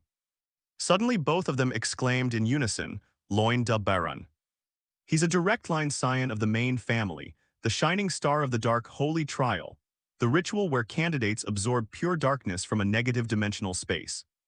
Because the amount of darkness is limited, they take part in semi-official deathmatches to compete for rankings. Those ranked higher claim more darkness. The ritual decides who will be the young master candidate to inherit the family. If Loin wins and monopolizes the darkness, Christian's goal will become even harder to achieve. Ridden stood and stepped forward. Don't worry, I'll speak to them. If you fail, I'll ask Miriam for help. Christian said, no need, father, I will handle it myself. Rudden placed a hand on his shoulder. I know you have talent and you've changed. But you can let the elders take care of it. Christian looked at his father gently, grateful for his concern. But his face suddenly twisted into something sinister. I have my own methods, he added, clearly not wholesome. He asked, is any son of Count Turamin participating from the branch families? Ridden answered, yes, the third son of Count Turamin. He shouted angrily, that scoundrel is siding with Loin. He's unfit to join the Dark Holy Trial. He's just a fraud who controls warbeasts. Christian, helpless, watched his father shout and tried to calm him. I just need to prove myself. The Taumun family is about to hold a dark herb hunt. I will participate as the leader, he said with a crooked smile. The sunset cast its light over the magnificent castles below. In the dark room, the clan chief held a golden hammer and sneered, I can hardly believe it. The child I remember, the brat who called himself a genius, was only a fake genius. Miriam reported that he was different than before. The chief asked, do you believe this child can fulfill the wish I've longed for? That wish is the reason he wanted to keep living, having refused death through forbidden heavenly magic. Miriam wiped sweat. I can't be sure, but he's the closest to what you desire. Silence fell. The chief murmured, interesting, I'll keep an eye on that brat, but it seems unlikely he'll join the Dark Holy Trial, right? Miriam replied, that's the clan consensus. Will you intervene, father? Miriam shook her head. No, father, you can't interfere in such a minor matter. The chief laughed. How could a feral beast not overcome this small challenge? Miriam flinched. The clan chief's face darkened. His sharp gaze fixed on her, she bowed her head to avoid it. He was always harsh with those he had hopes for. Because you were willing to go this far, you must truly care for him. From a plume of black smoke, the blood-scented Simon, steward of the Dark Demon clan, appeared. Did you call for me, my lord? He asked. The clan chief said in a low voice, you heard everything, didn't you? Simon replied, yes, I will simply observe young Master Christian. The chief ordered, report to me everything he does before the Dark Holy Trial. Simon bowed, understood, but may I toy with him a little while monitoring? Miriam was displeased. But the clan chief consented, don't go too far. Simon smiled wickedly, his fangs flashing. Then vanished into black smoke. Miriam closed her eyes. I hope that child gets through it safely. Dusk settled over the peaceful village. Christian thought, thanks to talent I rose to 2 stars quickly, but despite much training, dark energy still isn't enough to reach 3 stars. I need dark herbs to accumulate a large amount of energy in a short time. Yet the Turamin clan holding a dark herb hunt and making enemies of me, how ironic. To capture the Karajov beast and obtain dark herbs, special conditions must be met. The wheels rolled along the long road. Grantel ran out. Young master, what brings you today? How have you been lately? Christian stepped down from the carriage with Marie. Wait, you're not coming empty-handed, are you? Grantel held up a bag. Of course not. He snatched it and threw it to the ground. Gold coins clinked. He sneered, such a petty gift. It seems you don't know your place. Grantel put a hand on Christian's shoulder. I've heard you've been involved in all sorts of illegal activities. Someone ran up shouting, tax evasion at the casino, was it profitable? What about the goods you conned from the merchants? What do you want me to do, young master? The thugs forcing nearby villagers released them when they heard Christian's name. I'll let this slide this time, but stop crossing the line. Understand? Grantel nodded, yes, yes. He clapped Grantel on the shoulder, get me a dark herb. Grantel trembled, sweating. Dark herbs, their black market price has surged recently. Christian turned to Marie, are you ready? Marie transformed into a sharp-toothed monster. My torture skills are top tier. Grantel panicked and dropped to his knees. I'll get it right away. Wouldn't cooperation make everything easier? Christian winked, while you're at it, fetch a dagger sharp enough to pierce armor. Grantel looked dumbfounded, not understanding what he meant. After dealing with it, Christian left. Grantel remained behind. Cursing and crying, that bastard. Marie asked, are you going home, young master? He replied, no, I have one more place to go. He noticed something in the distance. Can you stop the carriage here? The carriage screeched to a halt. Christian entered the shop. Welcome. He looked at the menu. I'll take this. A small pink vial was placed on the counter. Marie whispered, do you need an aphrodisiac? Marie in the shop kept eyeing Christian suspiciously. It made him break into a cold sweat, his face turning pale. Suddenly he angrily turned and said, heh, master, could it be? Marie blushed and laughed awkwardly. All right, I get it, heh heh. Christian snapped, I said it's not for that. Marie's expression darkened, it's not for me, it's for someone else. He nodded slightly, probably for the Baron. The shopkeeper couldn't believe what he'd heard. Christian said sternly, considering my father's age, he needs better care. He pointed at the seller. For the Baron's honor, you must keep this absolutely secret. The seller nodded, yes, I will be careful. The scene shifts to Thurn arriving with his father. His father's light pat on Thurn's back makes him tremble. Thurn uses the title, my respected emperor older brother. I've heard hunting dark herbs is very dangerous. Please be careful and don't get hurt. Christian winked teasingly. Oh, now you worry about me, Thurn blushed. I'm just worried because we won't be able to compete fairly. Ridden interjected, come on you two, stop bickering. Make those arrogant Turaman bastards eat their pride. Christian smiled brightly, I'll bring back good news, but what's with that emperor business? He patted Thurn's shoulder, father needn't know, sir. At Count Turaman's estate the scenery was picturesque, leaves rustling under the blue sky. A sinister servant blocked the gate. I repeat, you may not enter the Count's villa. Christian and his team were furious. How dare you say that after making us wait, do you know who he is? Christian silently listened as the steward said, young Master Ullaz gave the order. He's not bothered with a lubun bastard like you. Murderous intent burst from Christian, he growled, so you mean I have to find lodging myself? The steward trembled, sweating, exactly. The companions moved to rush in. Young master, I'll bring his head back. But Christian stopped them, stepped close to the steward. What about the lodging fees? Can you send the bill to Count Turaman? The steward forced a smile. In the sunlight, the fountain reflected the grand palace like a mirror. Christian led everyone into the lavish hotel. The steward asked, how much does this cost? He generously said, 100,000 rupee. It's rare to spend someone else's money. My luggage has been sent to the hall. You all have 1 hour to settle, then go drinking. His luggage emitted a brilliant blue glow. Marie suddenly flew out, Master, this villa is amazing. She gushed, it's perfect for serving you. Christian helplessly asked, why are you here? Marie hopped excitedly, I hid in the luggage. I promise to be your maid forever, Master, your embarrassment is so adorable. He sighed, watching her expression, you must miss that woman already. Ulwa, the Count's third son, received the bill and fumed, what is this? Christian sneered, you told me to find a place to sleep, so I did. What's my fault? Ulwa roared, I don't stay in ordinary hotels, I just bought this villa instead. Christian mocked, isn't money supposed to keep you warm? You're pathetic and clueless about hospitality. This is a cheap lesson in manners for you. Ulwa clenched his teeth and gripped the paper. Summon the Black Herald, do you want to die? Christian thought to himself, Turaman's suppression technique binds warbeasts using fear. Unlike the Alliance's tamming methods, it uses a secret formula to paralyze reason, inducing hallucinations of fear and arousal, more complex than he thought. Hard to learn quickly, for now, beat it into a pulp. He ordered Marie, take out that cat, I need weapons.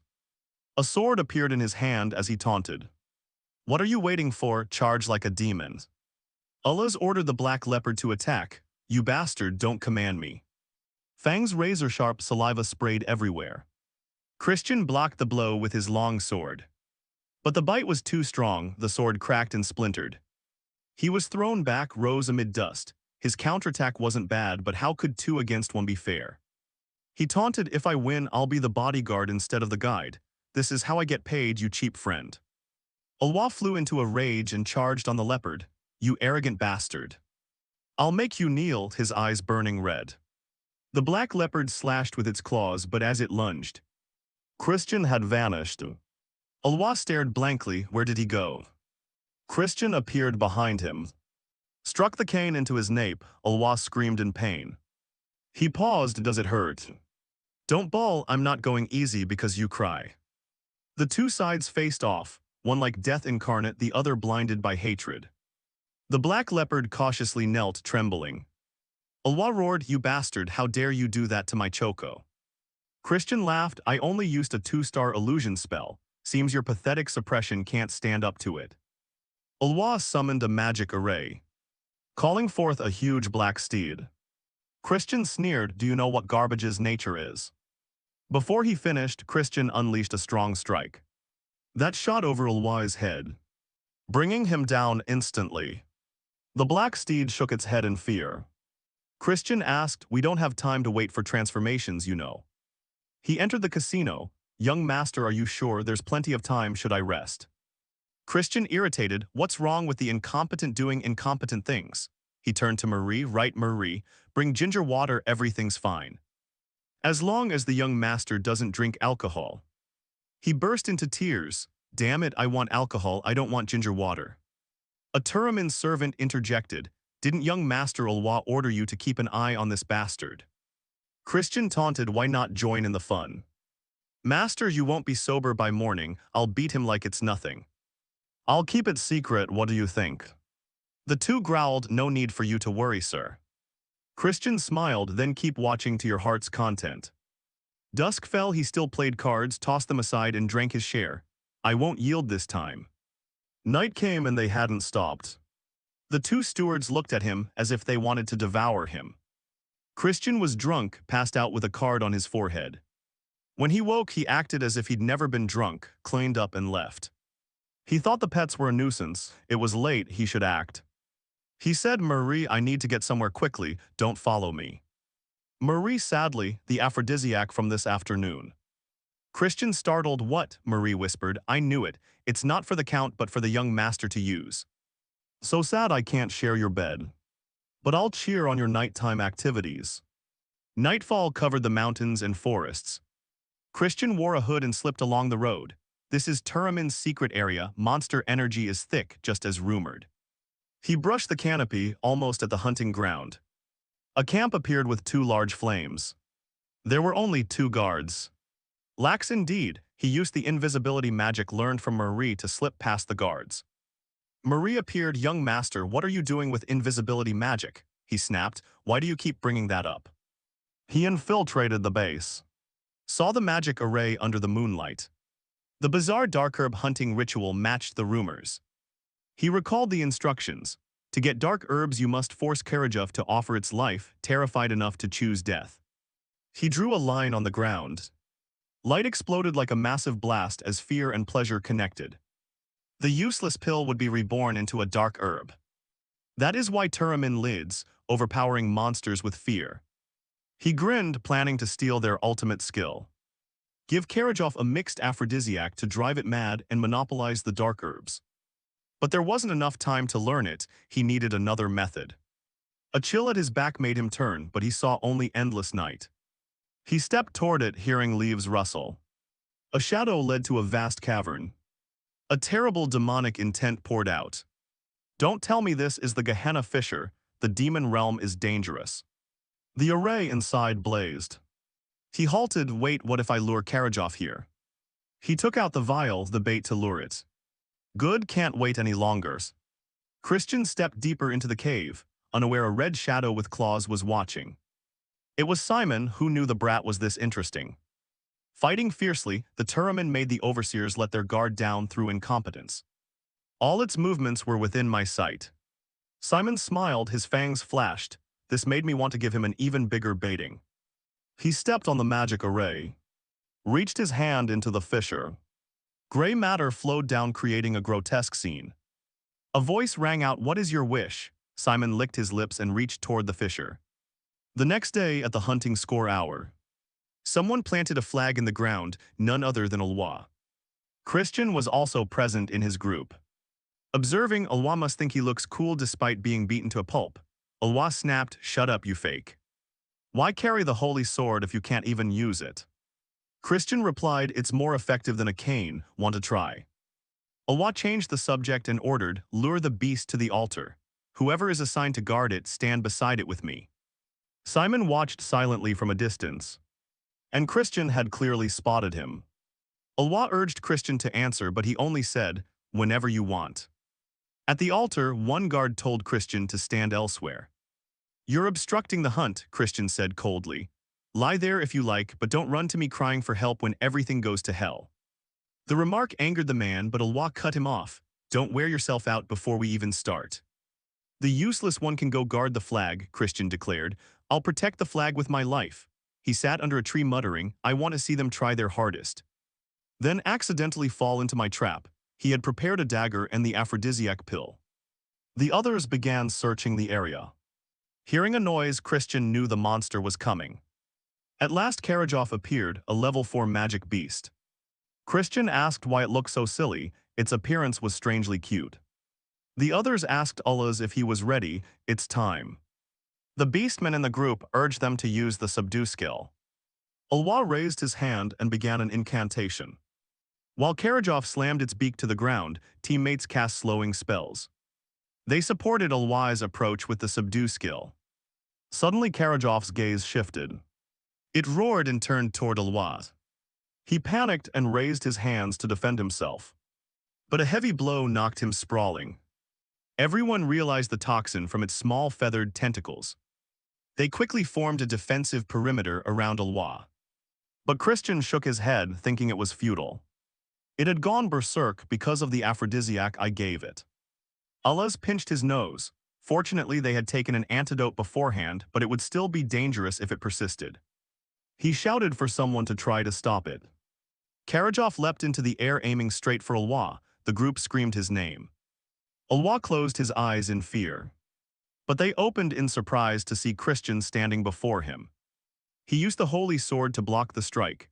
Christian sneered, "The Talman house is pathetic," forcing the flag bearer to act. He said, "I'll save you if you call me Big Brother." Ulwa cursed, "You're crazy, why would I do that?" Christian shot back, "You really don't want to, as if I'm not famous everywhere." Others began coughing from the toxin. Ulwa grit his teeth, realizing Christian was right. He reluctantly begged for help. Christian replied, "Keep your promise." He slammed Karajov hard on the head. Using his version of the subdue skill, he created chains around one side of the beast to restrain it. Ullaz was astonished. "How did you do that?" Christian laughed, "Did you really think your family was the only one who knew it? To me, mid-level subdue is nothing." He spun, grabbed the chains, yanked hard like reins, and leapt onto Karajov's back. It screeched and ran amok. Ulwa shouted, "Wait. There's a fissure ahead," he tried to warn. But Christian smiled, "I knew from last night." He lunged straight toward it. Karajov panicked. Christian said, "This must be the first time it sensed Gehenna's malice. Be afraid." Its blazing red eyes turned blazing gold.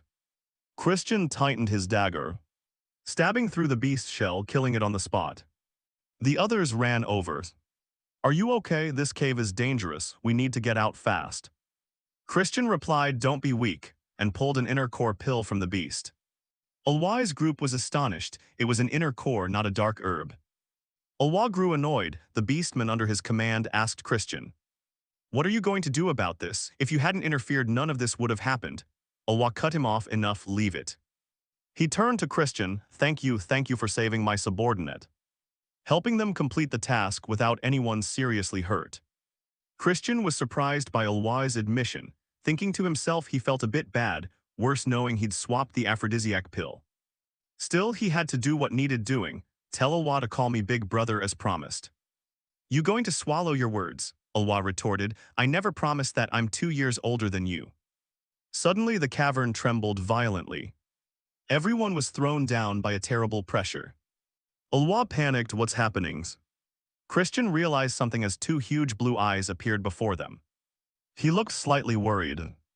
A voice rang from the demon, "It's been a long time since I've seen such an interesting toy." Christian muttered, "A hell demon." Ulwa trembled, "Christian, run, you're an outsider, save yourself." Christian spotted Simon on the cavern ceiling. Twisting his wrist, he threw a dagger straight at him. The blade passed through but turned out to be just a familiar decoy Simon used to observe. It disconnected immediately. Simon was surprised and wondered. When had he realized? Did he intend to stop the demon? The clone fell and the teleport plan collapsed. He calculated that even using blood magic to its limit, it would take him at least 5 minutes to arrive. If he was slower, everyone would die. He hurried away. Turns out he's not entirely a villain, just wanted to prank, as he told the clan leader. The demon said, "This interesting one, what are you plotting?" Christian replied, "I just hate being spied on." The demon laughed, "I don't care much for someone already dead." Christian observed, "Compared to the Apocalypse-era demons, you're a low-tier demon, but at least you rank 5 stars, not something I can handle easily right now." He raised a finger, "It's not all bad news." I've put everyone to sleep with a spell, like I did with the wine-serving girl. Allah's subordinates gradually lost consciousness. Allah shouted, "What are you doing? We need to work together to fight."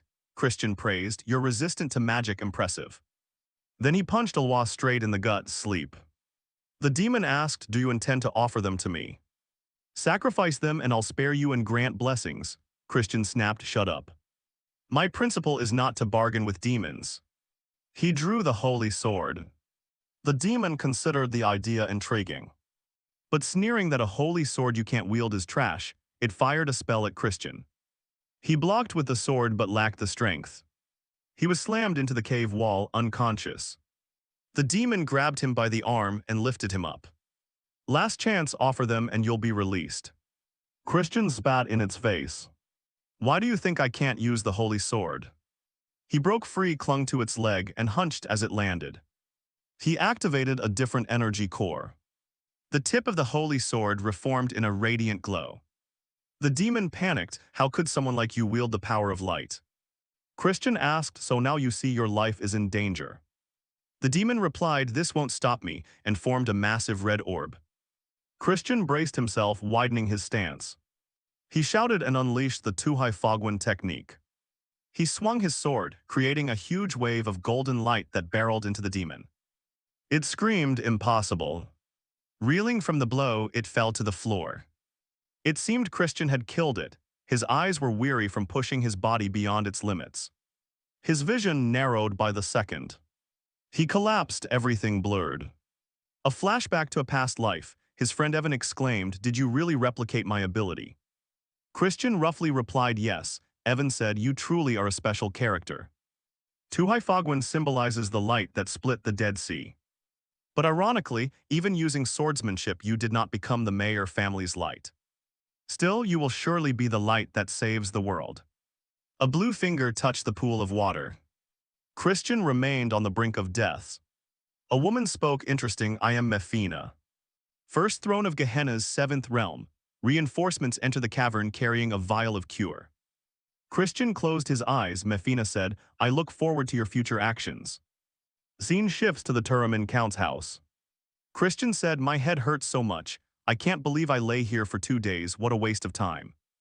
But my body is fine." He began searching the room for the dark herb. He found it nearby and exclaimed, "Perfect." He recalled Mafuna mentioning it was unwanted attention. Sometimes those who stand out early attract a demon's blessing and are nurtured quickly, but I don't care if it's meant for villains. After all, a 7th realm Gehenna demon isn't exactly top tier. A knock sounded at the door outside, and Christian paid attention. A giant lion-like man entered and asked how your body was. He was Count Turaman, head of the Turaman clan. Christian greeted him and was about to get out of bed, but the Count stopped him and told him to rest. Christian wondered what was going on. The Count explained that yesterday we organized a team to investigate the cavern, and it seems someone tampered with the magical sealing circle at Gehenna's entrance. Fortunately, the demons were summoned back during that time.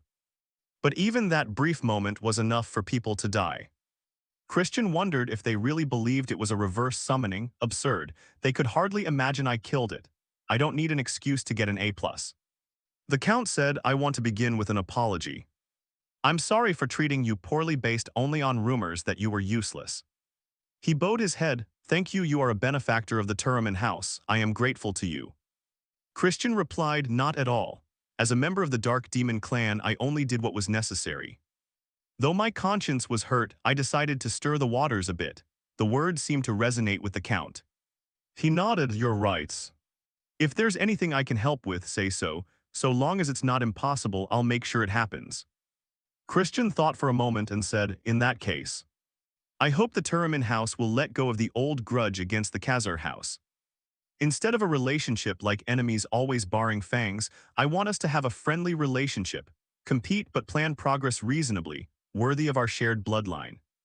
The Count was about to say something, but Christian continued, "I'm sure the Turaman house knows the reason the two families are hostile is because of the main family's backstage scheming. If the branches unite, the main family will feel threatened. That's the plot to keep us as watchdog dogs." The Count asked, "Do you intend to rebel against the main family?" Christian shook his head, "I don't think so. I only want the two houses not to be held back by past mistakes. The Count was shocked. He hadn't expected Christian to think so far ahead. Christian smiled. Thanks for the compliment. Will you accept my request? The Count replied. For the first time in a long while I will contact Count Kuza, but before he finished speaking he called. Ridden, Christian smiled. Yes, if we unite like this one by one, we can form a firmer front in the age of annihilation. The Count patted Ulaza's shoulder and called, What are you waiting for? My son has something to say. Ulwa sheepishly handed over the dark herb. When I entered the cavern it was lying on the floor. Because you weren't conscious, I kept it. Christian said, If so, I'm very grateful. I want to give you more than you've done. Ulwa snapped, Don't you dare. The Count laughed, I'll give him a gift in your stead. He produced a summoning stone that contained a level 4 beast. Christian marveled, a truly rare item. The Count said, I will also file a report so you can participate in the Dark Holy Trial, wishing you good results. Christian thanked him for the gift and the encouragement. The Count told him to rest. As he and Ulwa left, Christian smiled and called, Come out. A stream of red radiance appeared. Someone said, As predicted, it's no coincidence you discovered me. Christian replied, I smelled blood. Simon introduced himself, I am the chief steward of the Dark Demon clan. Christian wondered if he was the clan chief's henchman. I heard the name Simon before, the leader of the Blood Shadow Demon sect. He explained the Blood Shadow Demon sect makes no distinction between the magic empire or the dominion of Apply. They are a cult of the mind, fond of slaughter and terror. Their leader is an 8-star villain who, at the end of the Age of Annihilation, rose to 9 stars and became the 10th Demon King. I lost count of how many times I nearly died because of him. Simon is the Demon King's blood and flesh. Simon said, I didn't expect the young master to be so remarkable, you even defeated a demon. Christian thought, I certainly handled it myself. He asked, Did you see the light that split the Dead Sea? After a moment's thought he denied it, I don't know what you're talking about. Simon laughed, I know you're pretending to be stupid. After entering the cavern, the demon corpse was completely destroyed, leaving no trace. That wasn't a reverse summoning, it evaporated clean. I'm impressed with your skill, explain yourself. Christian asked, Why should I reveal my trump card? Simon reminded him, This will be reported to the clan chief. Christian replied, If I were the clan chief instead of a bookworm answering every question, I'd want the hunter to hide its claws until the end. Simon was surprised, You're interesting. Christian asked, Are you going to apologize? Simon wondered why. Christian explained, Normally it's hard to distinguish reverse summoning from annihilation by traces alone. That's why the Count misunderstood. But you believed the opposite because you yourself did the summoning. A demonic summoning that nearly kills clan members. It's insane news the chief could hear. Simon said, I'll take responsibility. Christian decided to keep it secret. You should remember you owe me a great favor. Simon was surprised, a deal impossible. Christian smiled. It would be great if you took it that way. Simon nodded, I understand, I won't forget your mercy. Pleasure meeting you today. I count the days until you arrive at the main clan. Christian thought someone would play a major role in the Age of Annihilation. I must build connections to change the future. Time passed quickly. After recovering, Christian prepared to return, his luggage floating in the air. Marie said, I'm ready. Christian praised, very good. Ulwa opened the door and asked, Are you leaving now? Christian reminded him, Use my title. Ulwa asked, What do you mean? Christian said, Yesterday I let it slide in front of the Count, but a promise is a promise. Call me Big Brother from now on. Ulwa snapped, I already told you I'm 2 years older than you. Christian asked, Do you have something to say? Ulwa replied, I'm here to warn you. You say we're family, but I don't see it that way. Be careful, the one who will oppose you most in the Dark Holy Trial is young Master Loin. Even at 2 stars, the gap between the main family and the branch is huge. The best pill crafting, ultimate techniques and blessings, direct line Dark Demon heirs have a superior starting point. You'll be an easy target, Christian smiled. I'm warning you too, little brothers. Don't join the upcoming Dark Holy Trial for your own good. Ulwa grumbled, I say this out of concern. Do you want to monopolize pure dark energy?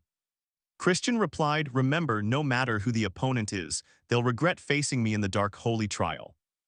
Ulwa was angry. Chris told Marie to live. He told Ulwa to think carefully and not regret it later. The scene shifted to the Khazar family. Thun looked for his brother, but the steward reported he had gone straight to the cavern to train upon returning. He wanted to train alone until the dark holy trial.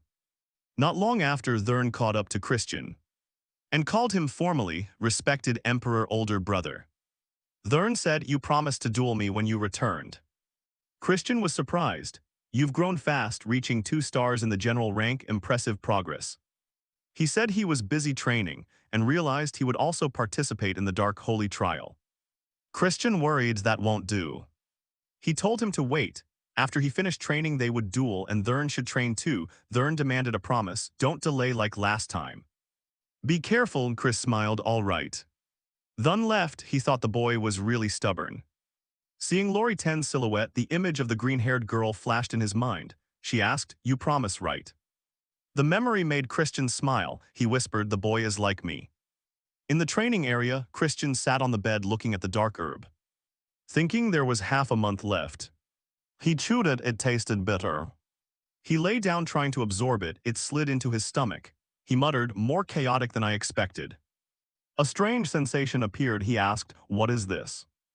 "Is that the light energy within the pill?" He wondered if the dying excitement of the beast had fused into it. No wonder demons find it hard to absorb. He continued guiding it through the mana channels. All that remained was this force of light, which demons usually expel with a teacher's help. But why would I let something this good go to waste? He put it into the light core, absorbing it along with the darkness.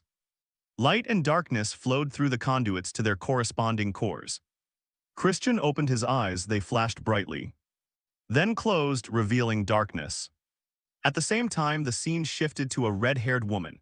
She allowed a subordinate into the room who reported on the dark herb investigation. A demon was summoned during the hunt, but Christian survived. "Sorry for taking so long to review it," she praised. "Well done." The subordinate said, "Unless you have questions, I will take my leave." She looked at Christian's photo. The young, beautiful woman was named Eidline. Time passed quickly. Half a month later, Thurn's younger brother came to Christian to demand a duel. Standing outside the door, he called to him, saying, "Today is the day you promised." Hearing that, a voice rang out, "Come in." In the room, someone was dressing, as if preparing to go somewhere. Thurn opened his eyes wide in astonishment. Christian turned back, smiling. "So you came this early. You must be eager to get beaten, huh?" Thurn felt a different aura from his brother. What is this? His brother's overwhelming presence far surpassed that of half a month ago. He scolded himself and then complained, "Don't make me laugh." Christian replied, "If you crave tasting my fist that much, I'll grant you your wish. But if I win, you must give up the dark sacred right." Thurn froze. "What did you say?" Christian explained, "You know, the dark sacred right is a competition. The weak should steer clear." The words made Thurn's eyes narrow. Angry, he drew his sword and challenged, "Shut up and draw your blade." Christian shook his head in exasperation. "You're too stupid. Don't you see I'm concerned about you? Perhaps I have to hit you until you understand." His face showed anticipation. Without warning, Thurn tightened his grip on his sword and lunged to attack. But the result was unsurprising. He was defeated by his brother and no longer able to participate in the dark sacred rite. Ridden came to visit his youngest son. Seeing Thurn bandaged all over, he sighed and scolded, "Christian, you went too far this time. The doctor says the boy needs 2 weeks rest. We'll have to wait for the next dark sacred rite." Christian requested, "Father, may I speak to Thurn alone?" Ridden was surprised but nodded, "All right. I'll leave the 2 of you to talk," and he quickly left the room. Christian burst into teasing laughter. "Hey, why the sour face? Don't whine like the idiots in the Alliance. You're the one who asked to fight." Thurn, sadly, "You really didn't want to see me grow up, did you?" He mocked and belittled his achievements, and even tried to hurt me to make me give up the dark sacred rite. His face darkened. Christian felt guilty. "Sigh, at this rate you'll lose your mind." He explained, "We're misunderstanding each other. I did it to make you stronger. If you faced me in the ritual, you'd forever lose the chance to absorb pure dark energy first. I had to be tough because you're so stubborn. Most importantly, pure dark energy doesn't suit you. You are better matched with gray dark energy. I know, like light energy, dark energy also has many types. Pure dark is the highest attribute.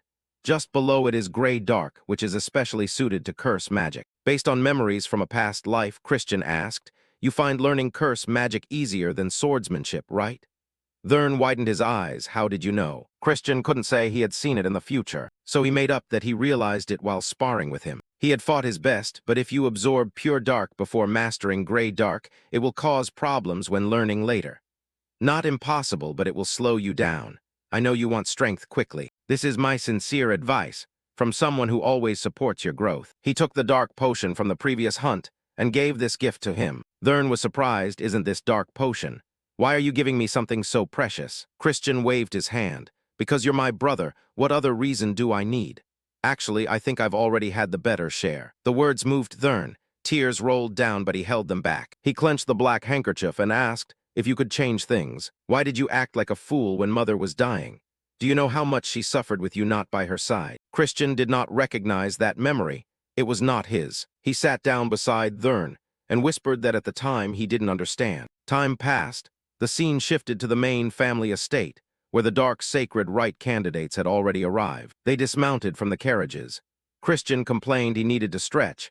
How did we travel so far that my whole body aches like this? Can't they open a teleport gate? I can't believe this lock is so petty. He gritted his teeth before Marie interjected. Young master, a date with just the two of us, okay?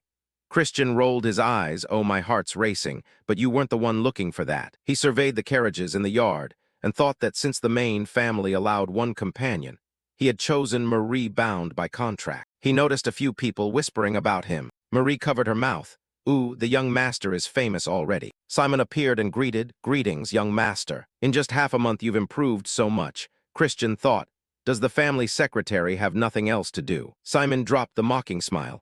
I come by the clan leader's orders. He wants to see you. You aren't surprised, are you? Already guessed? Christian winked mischievously, which annoyed Simon. No, I'm quite surprised. Putting that aside, Simon led Christian to meet the clan leader. Sir, I have brought the young master, Simon said. The clan leader turned and said, very good. Long time no see, Christian. The moment their eyes met, he felt a tremendous pressure wash over him. He thought this overwhelming presence almost made him lose his footing. Emitting such dark energy, someone like me cannot endure it. His whole body trembled as he clenched his fists to steady himself. He replied with a bow. Greetings, Duke Baron, the great lord of the dark magic clan. Baron asked, are you not surprised by this sudden summons? Christian confidently answered, I expected you would call for me. A new star has appeared in the clan. The confident remark made Baron laugh. Ha ha, indeed. Both Miriam and Simon couldn't help but praise you. But I am not sure what to expect of you. Even if you are a great seed, only time will show how you develop. Perhaps you are just a sprout that will fall as soon as it breaks the soil. His words held a hint of contempt, but Christian did not take offense. He nodded. You are right. I still lack much to deserve your expectations. But isn't the future different? Only time can prove whether a sprout will exceed expectations to become a great tree or mutate into a monstrous growth that overshadows the grandest oaks. I will not let you down. Christian's words were full of implication. Baron seemed unwilling to hear more. With a wave of his hand, I will hold high expectations for you. Now you may go. As Christian left the room, Miriam turned to their father. What do you think of the boy? Baron frankly replied, he has far exceeded my expectations. But with great talent comes greater hardship. Surely you know. Bloody winds are blowing toward the empire of magic. But today this small ray of hope, that child might fulfill the dream I've long nurtured. His gaze showing anticipation. Time passed quickly. The scene shifted to the night before the dark sacred rite, and the main family held a welcome banquet. At the entrance, two servants announced loudly, the eldest son, Count Khazar, has arrived. Christian Baron Khazar. Christian confidently entered the great hall. His appearance annoyed some people. Whispers, why would the clan chief meet an idiot like him? Who knows, he looks like a bootlicker. Christian wasn't deaf and heard the taunts clearly. He told himself, indeed I'm too handsome, oh my, being handsome is a burden. Seeing a servant carrying drinks pass by, he perked up. Hey, is that wine? He reached out to take it, but the girl refused. Master, you're not old enough, have some ginger tea. She poured a cup and handed it to him. Christian screamed inwardly, damn these tactless demons. I don't want ginger tea. Suddenly a shout rang out that drew everyone's attention. The young masters and mistresses had arrived. All eyes turned to the entrance. The first four to enter were the second young master Eshid de Baron, the handsome fellow who had tormented Christian since childhood. Next came the eldest lady, Julian de Baron, the second lady, Jupian de Baron, and the third young master, Mysek de Baron. Christian breathed easier that the mad eldest young master wasn't present. He wondered what Eshid would say. His little victim in the game, the one who tarnished his reputation. But Eshid walked by as if he didn't even see him. Christian fumed and cursed the bastard silently. After all this, he doesn't dare meet my gaze. I must be like an ant to him. Julian stepped forward and slightly lifted her skirt in greeting. Christian recalled Miriam's warning. Be careful of the eldest lady, but looking closely, he saw nothing unusual and told himself, I'll investigate later. After today's reconnaissance, we'll be ready to prepare for the ritual. As he turned, a butler cleared his throat and reminded him to greet young Master Christian. I am Fora, a summoner working for young Master Loin. Christian irritated, so what? Fora replied, I've heard an unworthy person will participate in the dark sacred rite tomorrow.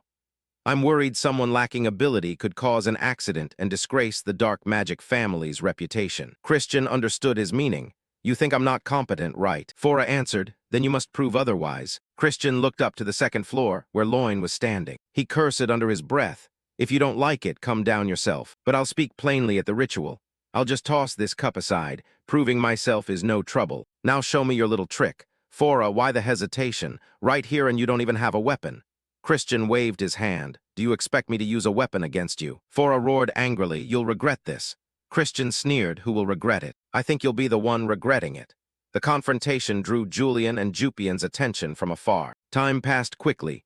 Guests on all sides turned pale at the sight before them. Old Fora was mercilessly punched and kicked by several phantoms, left clutching his head and taking the blows. In another corner, Christian was served by 3 phantoms like an emperor. Everyone couldn't believe what they had just seen. The summoner began with dark spirits, but with just a flick of Christian's hand, they turned and tore into their own master. How did he seize control so quickly? After enjoying being served, Christian stood and looked toward Loin. Was that the will of young Master Loin just now? The direct heir of the Dark family is that pathetic. If you're dissatisfied, come challenge me properly. The remark made Loin's face flush with embarrassment. He hurriedly denied it had anything to do with him. Christian mocked him. Even an idiot wouldn't believe that, but I'll trust you this time. See you at the Dark Sacred Rite. And he turned to leave. Hiding his angry face, he thought to himself, that coward. Next time I'll teach you manners. The day of the Dark Sacred Rite arrived, and the contestants assembled. Christian yawned wearily. Ulwa asked in surprise, Aren't you worried at all? You caused a disturbance yesterday. Christian turned in surprise. What are you doing here? I already warned you, this brat. Do you think I'd delay the ritual, you madman? Ulwa reminded him, and at the same time Loin stepped forward. His appearance ignited Christian's anger.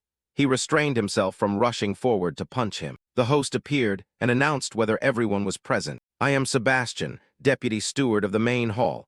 I will now lead you to the sanctum of the dark sacred rite. He struck his staff hard on the floor. The great hall trembled, revealing a secret passage beneath the ground. The candidates were astonished. Is it underground? Ulwa exclaimed. Christian, with his experience, sensed something was off. This is illusion magic, creating an imagined space. Sebastian paid no heed to the surprise and hurried down the stairs. Despite his small stature, he moved with unexpected speed. The group panicked and ran after him. He left us behind. They dashed after him with all their might, but found it increasingly difficult. Before reaching the sanctum, the crowd was exhausted. They were drenched in sweat. Strange. Weren't we supposed to be going underground? Why is there such a steep slope? Sebastian saw the contestants falling behind and called out to hurry up. The ground won't support you forever. As soon as he finished speaking, the ground trembled and threw 2 candidates far away. The others recoiled in horror. Sebastian called back, You're late, I'll speed up now. He shot forward like a machine. A moment later, 2 more people were flung away. Loin smugly thought the losers couldn't keep up. Vermin unworthy. But he froze when he saw Christian running alongside easily. Not a drop of sweat on him. Why wasn't he sweating? Christian sensed Loin's mocking gaze. Have you tried your hardest? It turns out you were all talk with no skill. The direct heir should be better than this. Didn't they give you plenty of tonics? He silently mocked these foolish candidates. Their stupidity only made their bodies suffer. Running at full effort in the illusionary space was a complete waste of energy. No matter how hard I try, my endurance doesn't wear down. As long as I turn the incantation, I'm invincible here. Sebastian noticed Christian's ease. Oh ho, it must be young Master Christian, huh? Time passed. The group reached the sanctum. Except for Christian, the other 3 were nearly dead, exhausted. Ulwa couldn't hide his curiosity. How are you unharmed? Christian didn't explain the trick and admonished him to train his body more instead of always riding beast mounts everywhere. A pale man who looked near death stepped forward to greet them. This is the sanctum where pure dark chi erupts incessantly. We call it the Holy Chamber. I am Rihu, keeper of the sanctum. Greetings, young masters and ladies. Today you must seize the pure dark energy as great as a third-rank demon lord, the destroyer of darkness, ancestor of the dark family. Rihu said, waving his hand to form 4 streams of white energy toward the 4 doors. He explained, however, that amount isn't enough to share. The beasts inside will test your credentials. Christian excitedly raised his hand. So you mean everything depends on who arrives first, right? Rihu looked at him admiringly. That's correct, clever indeed, young Master Christian. Someone asked, if an accident happens between contestants during the ritual, will they be disqualified? Rihu replied, each person takes a different path. You shouldn't meet one another. But if you rarely encounter someone, avoid conflict. Wasting time only gives others an advantage. Focus on your own safety. Good luck. Immediately, the 4 candidates threw themselves through the doors at full force. Seeing their haste, Sebastian got excited. Want to bet a little blood prize to see who? Before he finished, Rihu vanished, making him stomp in annoyance. Ignoring me like that, how cold. The scene shifted to Loin. In the corridor, he encountered a 4-eyed black dog that breathed fire. When it spotted Loin, it barked wildly, flames bursting from its mouth. Loin concentrated dark energy into his palm and accelerated. He threw a straight punch into the beast's jaw. It spat blood and screamed in pain. He defeated it easily. Loin was confident. At worst, they're downgraded level 2 beasts. I'm upper level 2. They're nothing. That bastard Christian must be struggling. Each path has the same distance and challenges. But I bribed the mage so Christian's path would have stronger beasts. He'll meet some ferocious ones and die miserably. Deaths in the dark sacred rite will be ignored. This is your grave. Soon after, Loin arrived in front of the great door. Here we are, the entrance to the sanctum. I'm definitely the first, he said smugly, but Christian's voice rang out beside him. You're slow. What were you wasting time on? I thought I'd die of boredom waiting so long. Loin panicked. How did you get here so fast? Christian scratched his head. It's nothing difficult. Impossible. Your path was supposed to have stronger beasts. He blurted out, then fell silent, but Christian heard clearly and snarled with a smile. Is that so? No wonder I thought they seemed stronger than usual. So it was you. He launched both hands to start battering Loin, and Loin was ready for a fight. What did you just say? Who do you think you are? Christian taunted. Come on, it's just the 2 of us here. No need for formalities. Loin clenched his fists, dark energy wrapping them as he growled, arrogant. Clashes between contestants are forbidden, but I'll crush you right now. He lunged and threw a right hook. Christian leaned aside and dodged lightly, recognizing a close-range battle magic technique that boosts spell power, or to wrench an opponent's joints. Loin kept punching like a machine, but never landed a hit. He flew into a terrifying, bloodthirsty rage. Loin lunged again, aiming at Christian's left hand to snap it. But it was a trap Christian had deliberately exposed. Idiot. He mocked as he grabbed Loin's wrist with his right hand, twisting it back. If it hurts, don't go crying. Christian concentrated force, making Loin scream in agony. Before long, Alwa came stumbling over. Hey, am I late? He stared dumbfounded at the 2 contestants being pummeled by Christian. Did you do this? Christian scolded. You're too slow, faint on your own, or should I knock you out? Alwa, not cowardly, activated magic to fight back. I'm not standing down, come at me. But after just a few simple blows, Christian knocked Alwa to the floor. Oh, that familiar feeling, they'll come take them away. If this is left for another 5 years, the first war against the Alliance will break out. I must seize control of the Dark family before that moment, so I won't share any of the sacred dark with you. With the cleanup done, now is the time to possess the sacred dark. With that thought, Christian slowly opened the great door before him. The dark sacred rite bestows power upon demons, the potential to become truly transcendent. A chieftain who absorbs 80% of the sacred dark energy is among the strongest alive, even compared to demon lords. The destroyer of darkness absorbed 90% of the pure dark energy to become a demon lord, meaning if I claim 100%, I could surpass even the demon sovereign. Christian thought as he reached toward the sphere of dark energy before him. Upon touching it, a terrifying surge of energy like a flood poured into his body. Time sped forward. The scene shifted to a meeting room where they discussed that all dark sacred rite candidates had been eliminated. Unbelievable, except for Christian, everyone else was disqualified. A true disaster. A brown-haired man spoke. Young Master Loin is in serious condition. Perhaps he used banned magical tools. A gray-haired man added, we must investigate thoroughly and punish. But second Miss Jupian raised her hand to stop them. It's unnecessary. That bastard couldn't enter the sanctum. 2 days without leaving. Surely the rite would crush him to death. Even a chieftain has absorption limits.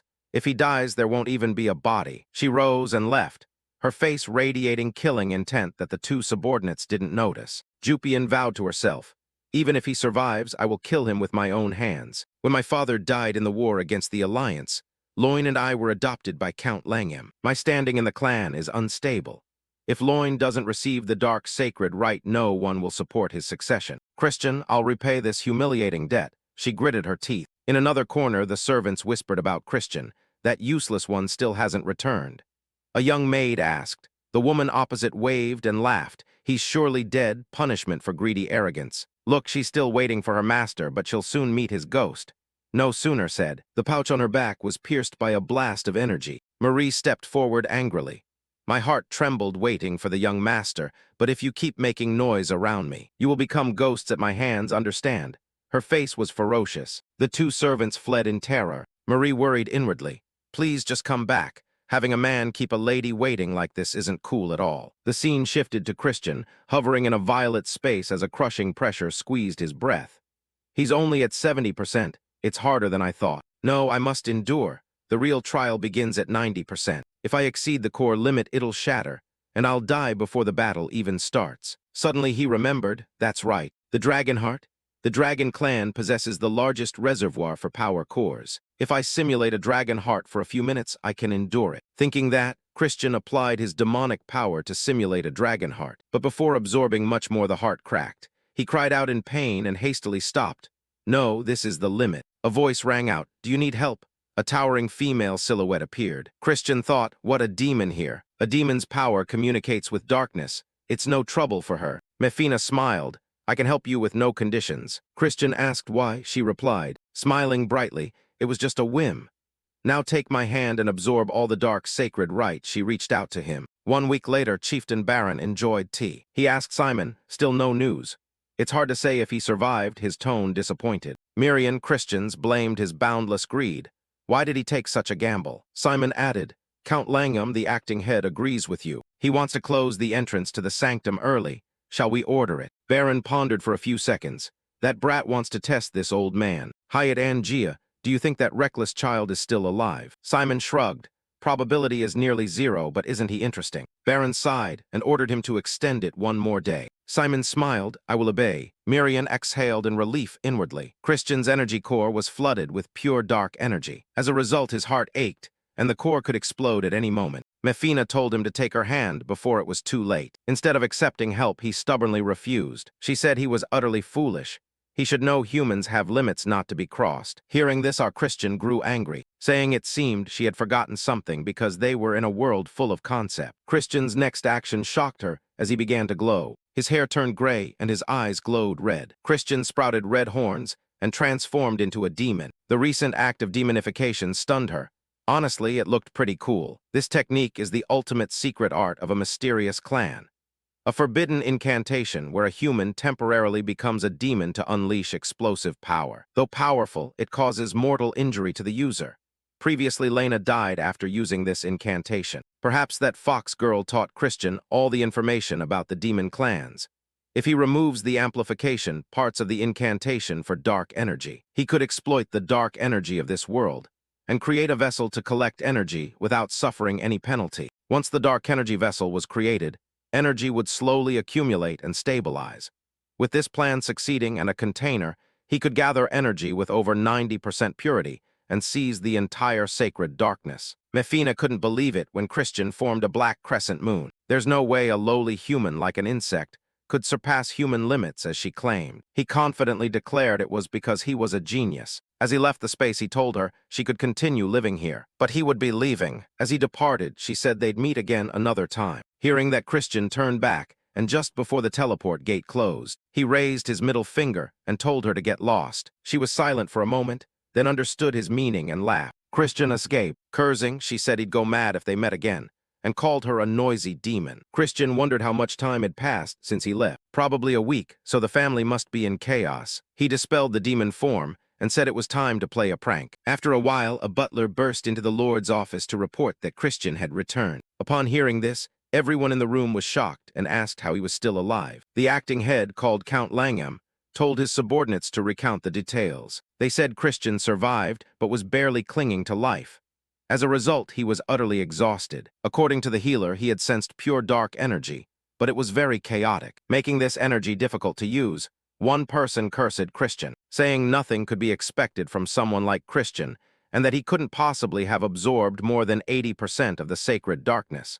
So the energy was wasted, and a fat man told the Lord that Christian was irresponsible. With a cold expression, he said he'd remember and ordered them to leave since the meeting was over. After they left, he asked someone whether the report was accurate. That person said they'd observed Christian beside the healer, and it was clear his energy core had problems. Hearing that, he continued tapping his fingers on the table, making others feign worry when they saw him fall silent. With even colder demeanor, he said Loin must become the young master, a sacrifice and the key to the plan with the poisonous magic clan. The mad Count Langham said the plan to eliminate the one called Jupian had been postponed. As for Christian, it's worrying that his father is paying attention to him, because the flow of the river was disturbed.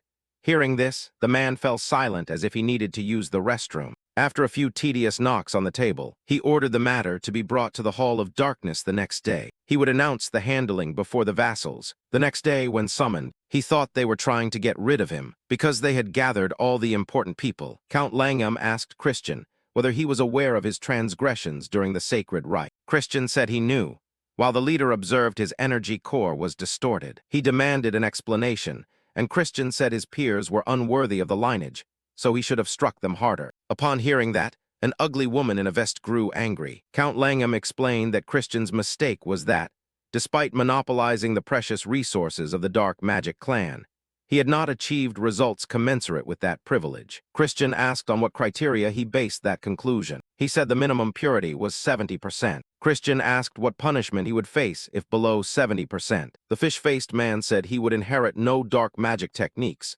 be banned from the clan's main area, and be denied succession to the Khazar Countship. Christian feigned indifference and asked how he would measure it when he himself couldn't measure precisely. At that moment, the Eshid man raised his hand, saying that even if Christian's core was chaotic, a clash of dark energies could measure purity, because he had absorbed 70% of the sacred darkness. If he could be overwhelmed, that would mean an even greater achievement. A dark energy clash is a pure contest to gauge the superiority of dark energy between two people. With equal amounts of energy, the one with higher purity will instantly dominate. But when energies of equal purity collide, the one with the higher purity wins. According to Christian, this was the perfect way to destroy his core. He thought this guy was more cunning than he looked. Before starting, Christian set a condition.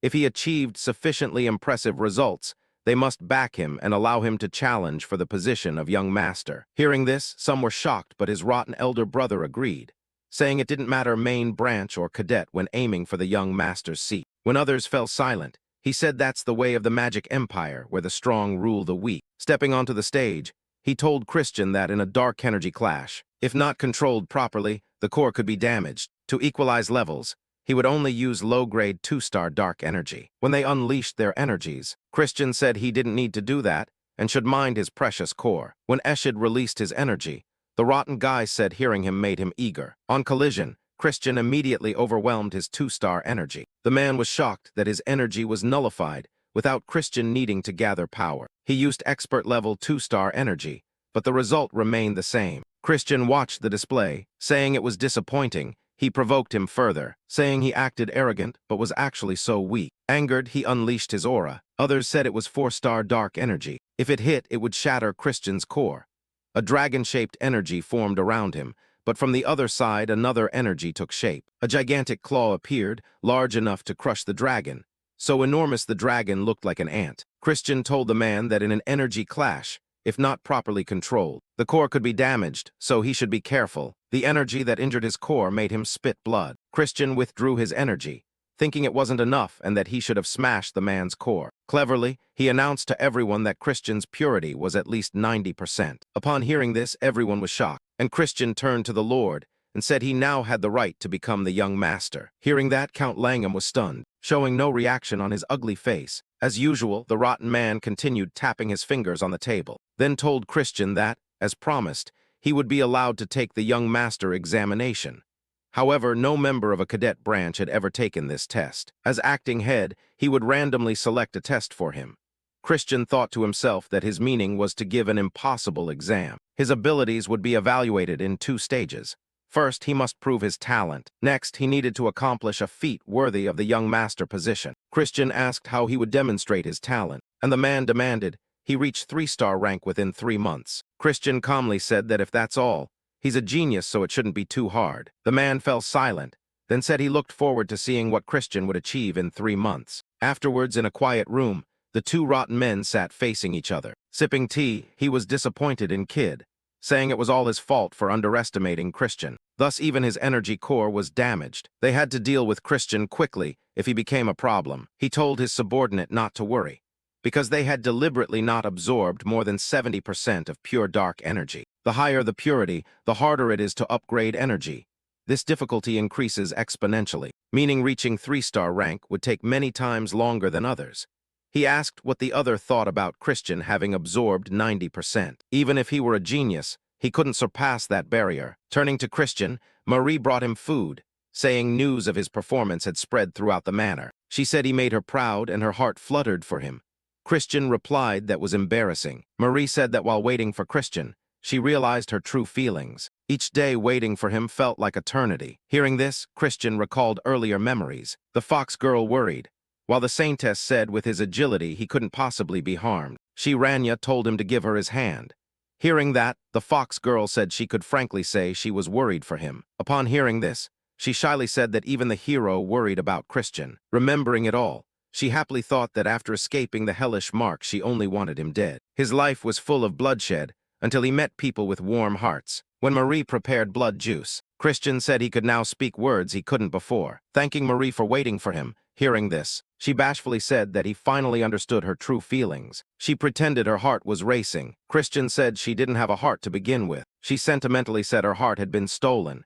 Christian said because she waited for him, he would reward her. He proposed going for a walk with her. Hearing this, she went wild, dressing magnificently for the stroll. Truly a work of art. She should soon have a real body. Christian thought a little relaxation now, and then would be good. But he still had to reach 3 stars in 3 months. He thought it would be very difficult, even with guidance from the branch tutor. Handling over 90% dark energy alone remained very hard. Just then, a voice cut in telling him to only worry about causing trouble. Turning, it was Christian's aunt, and he greeted her. She asked if this was the time for him to wander the garden carefree and whether he had found a teacher. He asked if it was her, but was disappointed when she said no. She shocked him by saying it was someone else. He told Marie to go, saying he'd see her at dinner. As they descended the stairs, Christian said he didn't know who the teacher was, but thanked his aunt for thinking of her nephew. She said he shouldn't thank her yet, explaining that he would experience it himself, and that this teacher was not gentle. She added that none of her brothers could withstand his training. She warned this opportunity didn't come often, so he must not disappoint him. When they arrived, Christian was shocked and asked her if the child before them was lost. Why would someone 200 or 300 years old disguise himself as a child? Seeing the child, Christian patted its head and asked where its parents were. But the child's face was more terrifying than he expected. At that moment, Christian realized what he had done. His aunt told him to show respect and greet first, because this was the clan chief's incarnation. Observing Christian, he greeted him formally. As dark energy radiated out, he was shocked to see that Christian had absorbed over 90%. He said it was a remarkable achievement, but warned it was a foolish decision. And Christian objected. The old man played the part, saying that with 80% sacred darkness, he had faced walls higher than others. He shared that even their ancestors couldn't reach that level without favor from the Demon King. He couldn't imagine the walls Christian would confront. Therefore, he suggested returning part of Christian's dark energy to the primal realm. He told him that for his talent, 80% dark energy was enough, and exceeding that was greed. Before he could finish, Christian asked why the dark magic clan had grown weak. The question startled his aunt until he spoke bluntly, saying that even if they weren't as powerful as the mysterious magic clan or the immortal magic called heaven above, they were still the weakest of the 12 noble clans. The old man asked if there was any reason for this. Christian said the dark magic clan had advanced beyond the achievements of previous generations thanks to the clan chief's accomplishments.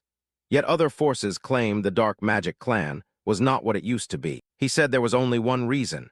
They lacked individuals at the absolute tier above 8-star strength. Hearing this, the old man fell silent. In the future, when the Demon King slaughtered and attacked the dark magic clan, the serfs died. Only a few 7-star demons and 10,000 soldiers remained to fight the Demon King. In the end, they were defeated and forced into slavery. That is why absolute tier figures of 8 stars or higher are so important. The clan chief was certainly worried about this. The old man agreed, saying he understood but feared Christian would be crushed by pure dark energy and unable to develop. Christian asked if he was curious whether with this power, he would only stop at consolidating the clan, or surpass challenges to become a being of infinite power, ruling all. The old man laughed, saying Christian had a way with words. He said he would not regret when dark energy gathered at his feet. For a few seconds he was submerged in a pool of energy. When he woke, he found himself in a forest. A voice told him the first task was to inherit the pure dark energy. Christian was confused when told he had to survive. Behind him, a starving two-headed bear appeared. Realizing its presence, Christian told himself he was in great danger. Through a sphere, he observed Christian. His aunt realized it was a trial and asked the clan chief why he would throw a 2-star child into a 4-star magic den. Hearing this, he summoned an additional stone lizard. His aunt apologized to her nephew for her words making things harder. The old man said that, as Christian struggled to survive,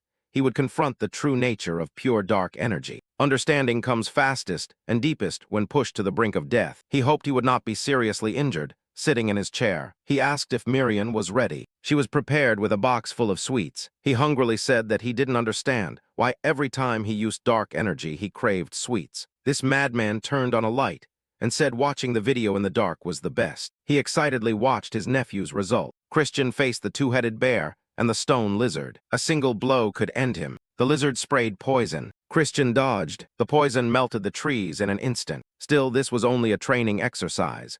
Christian called the clan chief to ask if he could hear him. He said the chief would never assign a task without an answer. Since there was no answer, Christian said to get one. He had to defeat a monster much stronger than himself.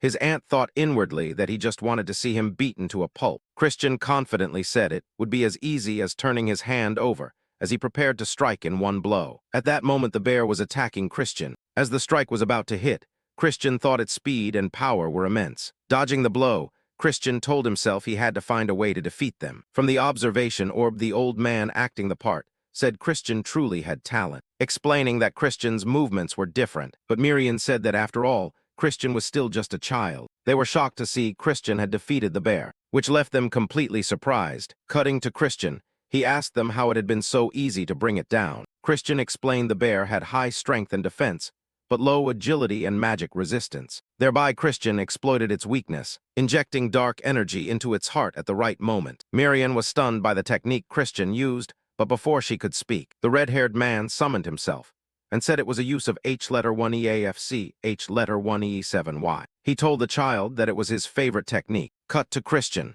After defeating the bear, he realized he hadn't dealt with the lizard. It wouldn't let Christian rest and attacked immediately. Christian dodged easily, but because it had 2 heads, the other head sprayed poison, and Christian nearly couldn't avoid it. The lizard had 3 hearts.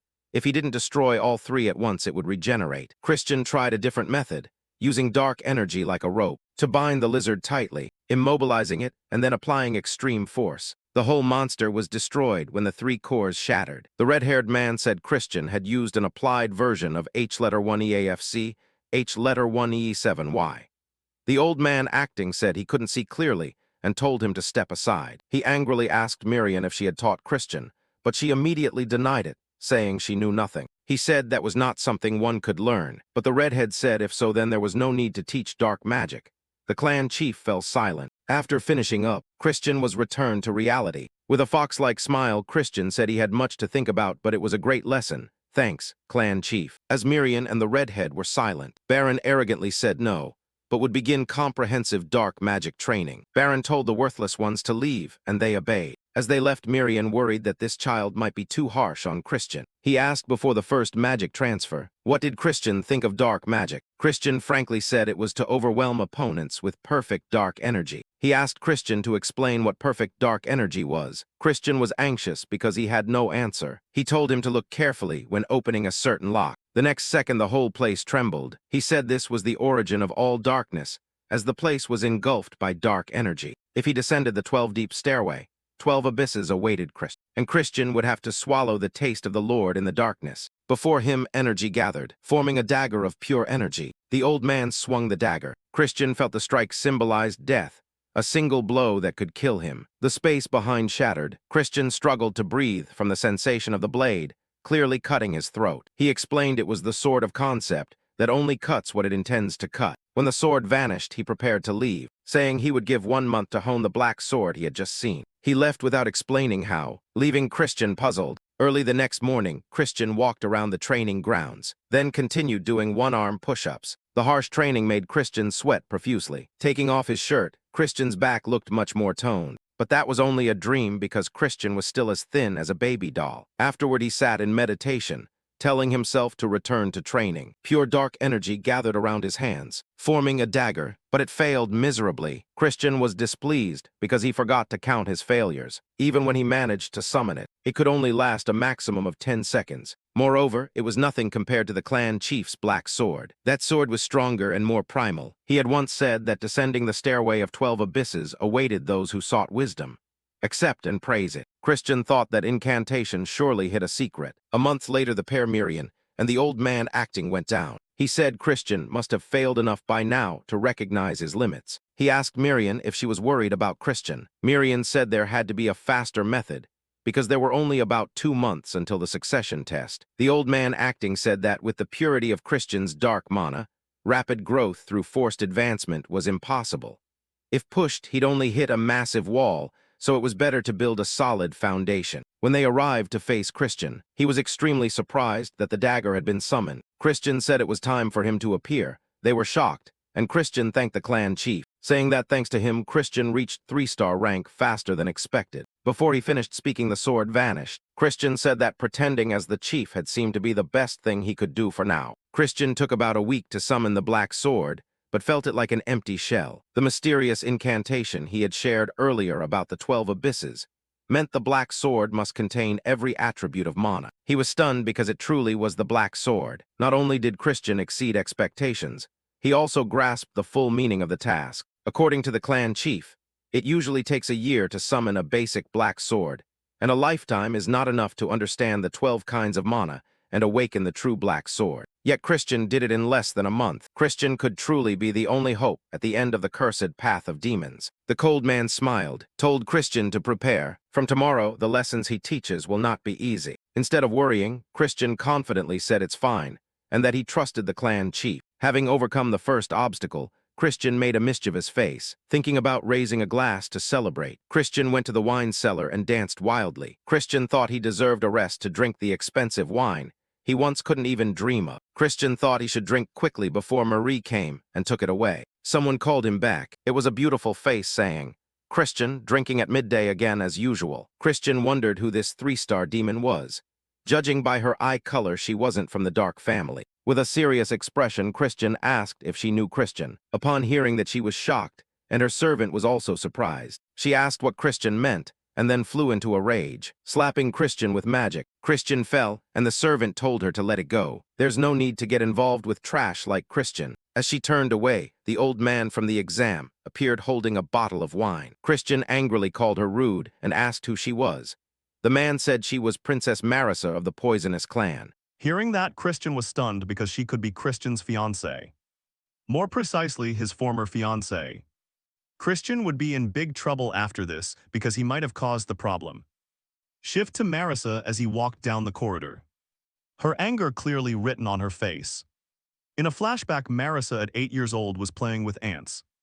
Marissa thought everyone only talked to her brother, so she didn't understand why her father brought her to the dark family. While Marissa focused on the busy ants, some people whispered that she was an illegitimate child. They wondered if Duke Baron had gone mad when his son was useless. So they thought he wanted to marry off his daughter to gain a son-in-law. Sensing a presence, Marissa looked up and saw Christian. Christian asked what a child was doing here alone. The first time seeing Marissa captivated, our Christian seemed quite handsome. Marissa said she wasn't a child but Marissa, hearing that Christian called her name. Then introduced himself. Marissa realized he was the son of Count Khazar. Christian told Marissa not to mind what the adults said, advising Marissa to get back at them when she grew up. At first, Marissa was surprised. Then she said she would become the strongest demon and crush those who looked down on her. This made Christian initially embarrassed. Blushing, he said Marissa had ambition. Marissa was shocked to see the spirit of a true dark family demon. Christian stood and said if Marissa intended to become the strongest, he should be on her side. Christian held out his hand, calling Marissa the future strongest female demon, asking if Marissa would honor him by guiding her around the dark family's mansion. Hearing that, Marisa's face flushed bright red. Back in the present, Marisa tried to forget it, saying it was all in the past.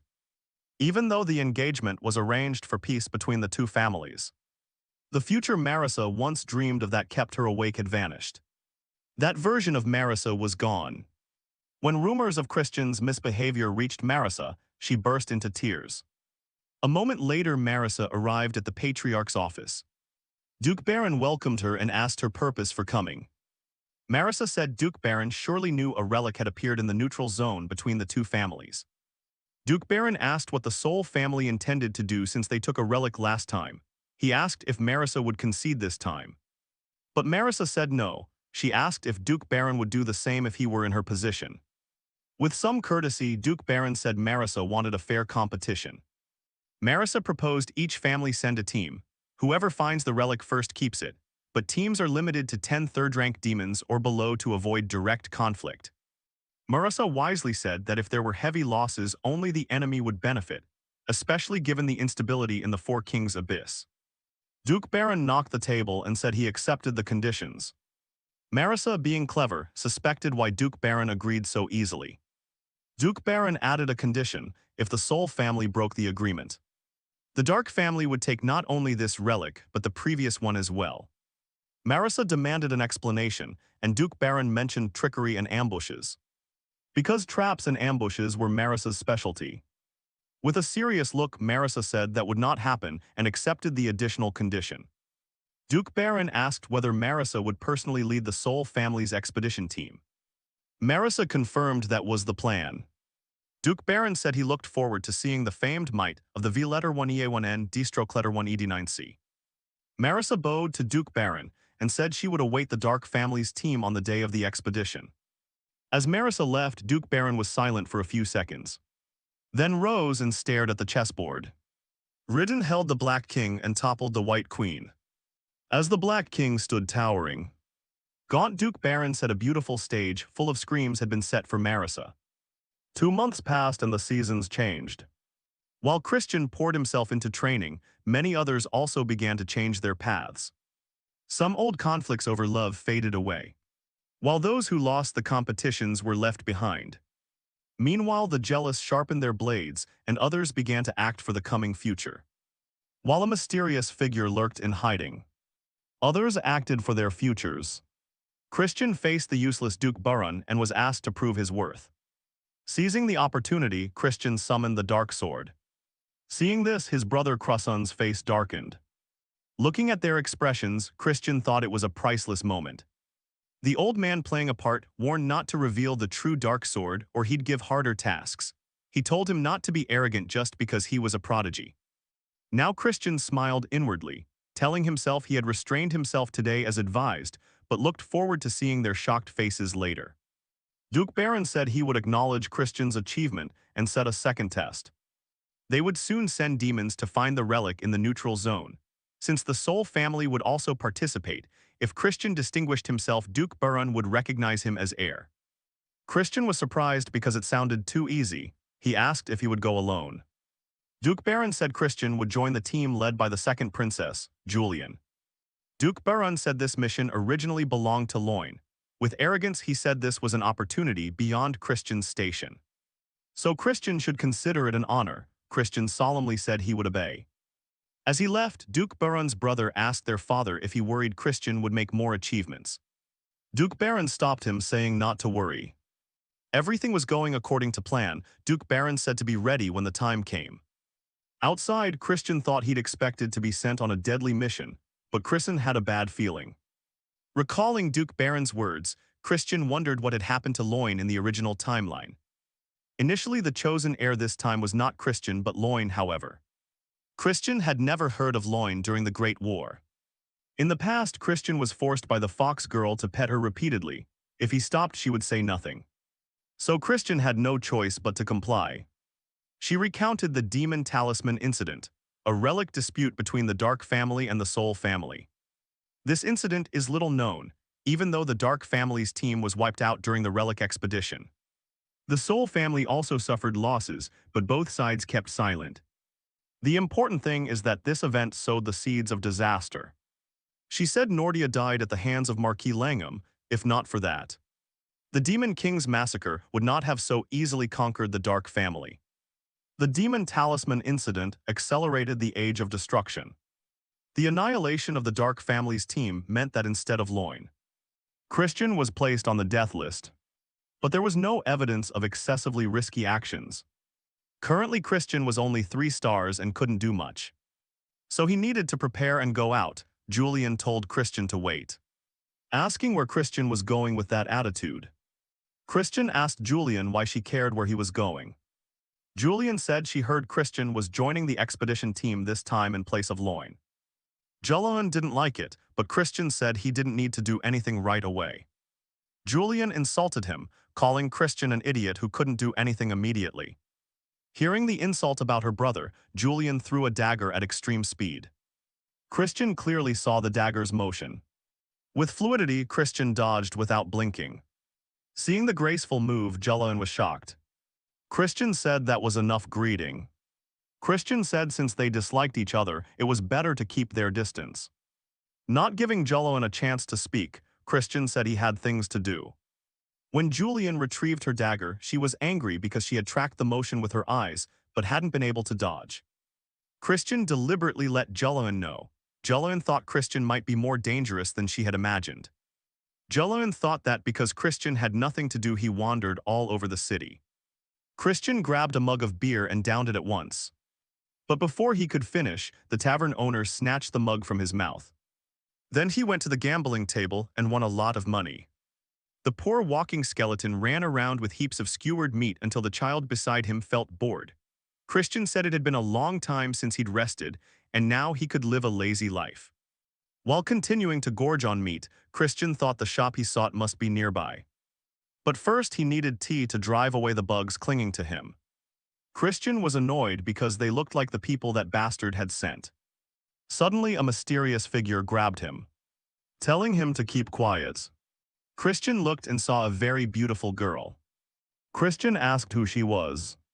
But instead of answering, she said someone had been watching her, though her people had dealt with them. Christian wondered how that reassured him when she had covered his mouth and dragged him there.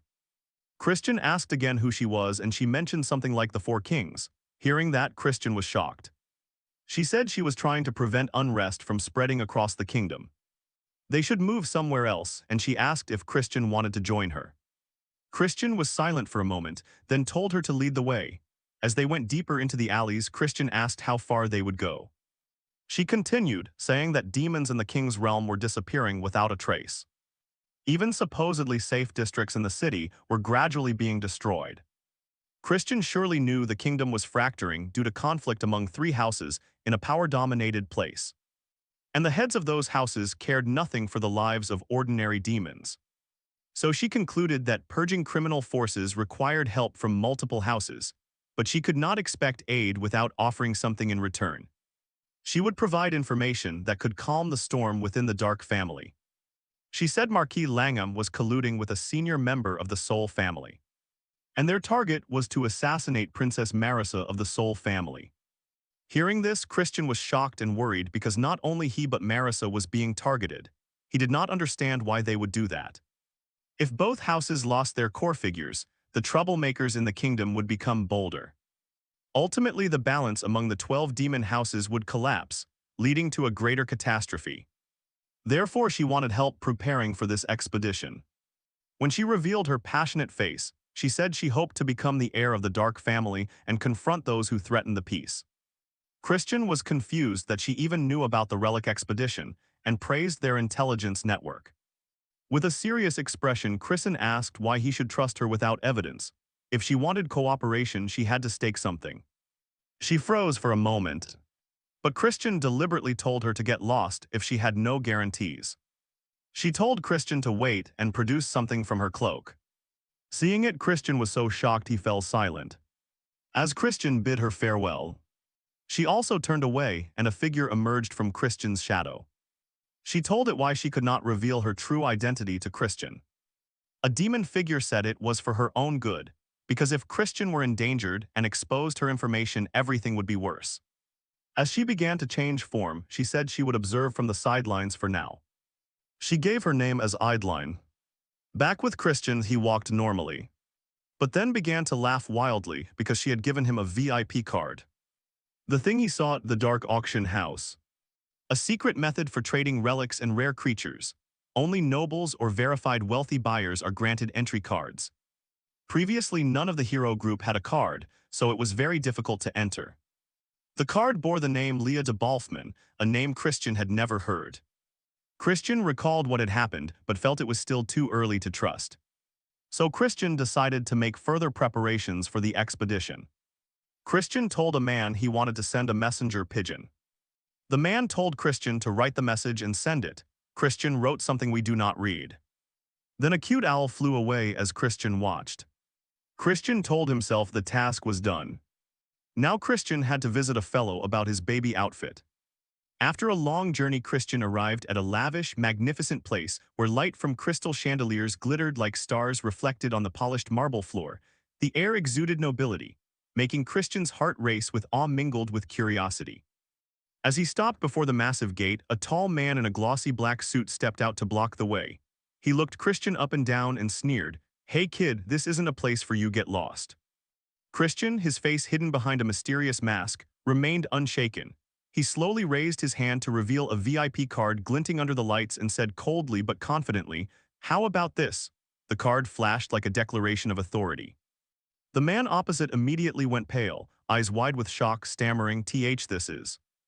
His earlier arrogance vanished, replaced by fear and embarrassment. In an instant, his attitude flipped 180 degrees. He bowed deeply, voice trembling but trying to be respectful. "My apologies, sir, you're a VIP guest, please come in." Christian smirked slightly and nodded in satisfaction, his gaze cold enough to pierce the other's soul. "Well done," he replied tersely and strolled through the gate with a leisurely air. Inside, a magnificent scene unfolded like a palace from legend. Walls intricately carved, long crimson velvet drapes, and an atmosphere filled with the scent of rare flowers. Guests dressed in lavish attire, resembling nobles, chatted animatedly. Their eyes glittered with confidence and power. Christian scanned the room, inwardly appraising every detail of this luxurious space. Suddenly, a staff member approached with a cautious but polite look. "Welcome, sir," he bowed slightly, voice hesitant. "Are you Leah de Balfman?" Still wearing the mask, Christian gave a mysterious smile, raised the VIP card, and nodded in confirmation. "That's right, today I am Leah de Balfman. Is there a problem?" The attendant briefly frowned, his gaze flicking over Christian as if searching for something odd. He thought to himself, his voice is clearly masculine. Yet he kept a professional smile and said, "No, not at all." Christian cut him off sharply. "Then can you take me to the branch master?" The attendant jumped, stammering, "Why yes, yes." Christian frowned, his voice dropping with authority. "Did you not hear me? Take me to the branch master now." Wasting no time, the attendant hurriedly led him to a private room, which was no less lavish. It was furnished with exquisite pieces, from a carved ebony table to chairs upholstered in deep red velvet. Christian glanced around, murmuring to himself that this was indeed the famous Rudolph Trade Guild. Everything here was top quality. The Rudolph Trade Guild, one of the greatest powers, rivaled the Deer Guild of the Alliance. They not only dominated legitimate trade, but also controlled the black market, overseeing nearly the entire distribution network of the arcane empire. What Rudolph didn't have, no one else did, Christian thought, a confident curl at his lips. A few minutes later, the door swung open and a woman entered, exuding authority yet also allure. Her long hair shimmered, her sharp eyes seemed to see through all secrets. She strode forward and said, "Sorry to keep you waiting. I'm Rubid, the branch master and head of the Rudolph Trade Guild." She seated herself opposite him, scrutinizing. "What can I do for you?" Christian casually removed his mask to reveal his true face. He got straight to the point, his voice calm but icy. "Bring Luana here." Rubud froze for a moment and repeated, "What?" Christian smirked, eyes glinting with mockery. "You don't know Liana." She replied, trying to stay composed. "Ah, I know, she's the head of the Deer Guild, correct. But even we cannot bring the Alliance's Goldmusta here." Hearing this, Christian slightly frowned and his mocking smile grew more pronounced. "Oh, is that so? But she's already here." Rubid was stunned, her expression revealing obvious panic. I don't understand what you're saying," she stammered, hands clenching slightly. Christian stared at her, his voice low and mysterious, "Probably thanks to the power of material disguise, well disguised." Rubid trembled all over, teeth clenched, unable to speak. Christian continued, voice gentle but sharp, we'll be seeing each other a lot anyway. Let this cat go. Immediately, a dazzling light burst from Rubid. She slowly reached up and removed the mask, revealing her true face, beautiful and full of pride. She looked at Christian, voice trembling but trying to stay firm. How did you know? Christian only smiled mysteriously and did not answer. In his mind, he recalled his past life, when she had deceived him countless times. Of course I repaid her 100-fold later, he thought, a mischievous glint in his eye. He spoke in a low, teasing tone. Your disguise, Rudolph's guildmaster using such cheap material. The effect on the equipment is terrible. Rubid looked at the mask in her hand and muttered, how is this possible this? Christian laughed smugly, covering his mouth as if teasing. Ah, maybe because your face is too big it didn't fully hide. She pouted angrily, that's not true at all. Then she quickly regained her composure, eyes sharp as she regarded Christian. And you're not really Leah de Balfman either. I've heard your name has been rising in the Arcane Empire lately. Dressed so elaborately, lingering here, probably haven't achieved much yet, using someone else's name to get in. I could have thrown you out right away, she said. Christian sighed softly, pointed a finger at her, voice challenging. Who are you trying to intimidate? Want me to spread a rumor that the Alliance is trafficking illegally in the Arcane Empire? His words were like a sharp blade. Rubid seethed, her body trembling slightly, lips pressed tight. She turned, voice shaking, so what do you want from me? Christian merely smiled and did not answer immediately. A while later, he left the trade guild, adorned in glittering gold, jewels, velvet, and silk, and carrying a heavy bag full of valuable items. He walked away with a triumphant air, heart brimming with delight. Recalling the moment Rubid turned purple with anger, Christian murmured, delicious, this should cover the loan just fine. In the room, Rubid had shouted, what loan? This is extortion. Christian only laughed loudly in response, it's all to prevent the apocalypse, be grateful. Even so, he knew well. This amount of wealth would only be enough to guard against a few of the lethal blows the enemy was secretly preparing. Back at the farm, Christian had barely set foot down when Jupian spotted him.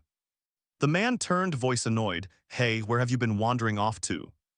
We're heading out in 2 days, you should be training. Still basking in his small victory, Christian lazily scratched his chin and replied, why bother training? I just had so much fun, like loin, I'm useless anyway, what's the point of wasting energy on training? Saying that, he waved, turned and left, muttering, you guys keep training then. Jupian ground his teeth in anger, that bastard. But he kept his composure, sighed, let him be. He's not worth giving him the chance, let him fend for himself. If he doesn't achieve anything, it'll only hurt him. I don't understand why he keeps acting like such an idiot. The next morning, gentle sunlight slipped through the window, lighting the small but cozy kitchen. The scent of herbs mingled with the smell of burning wood from the hearth, creating a space both peaceful and mysterious. Christian stood before the worn wooden table, his deep blue eyes scanning the neatly arranged herbs. Opposite him, Rubid, or rather Luna in disguise, stood with arms crossed, her gaze sharp though worry crept beneath it. Christian frowned slightly, the corner of his mouth curling into a confident smile. He picked up a fresh green leaf, inspecting it in the light, his fingers gliding over it as if appraising a treasure.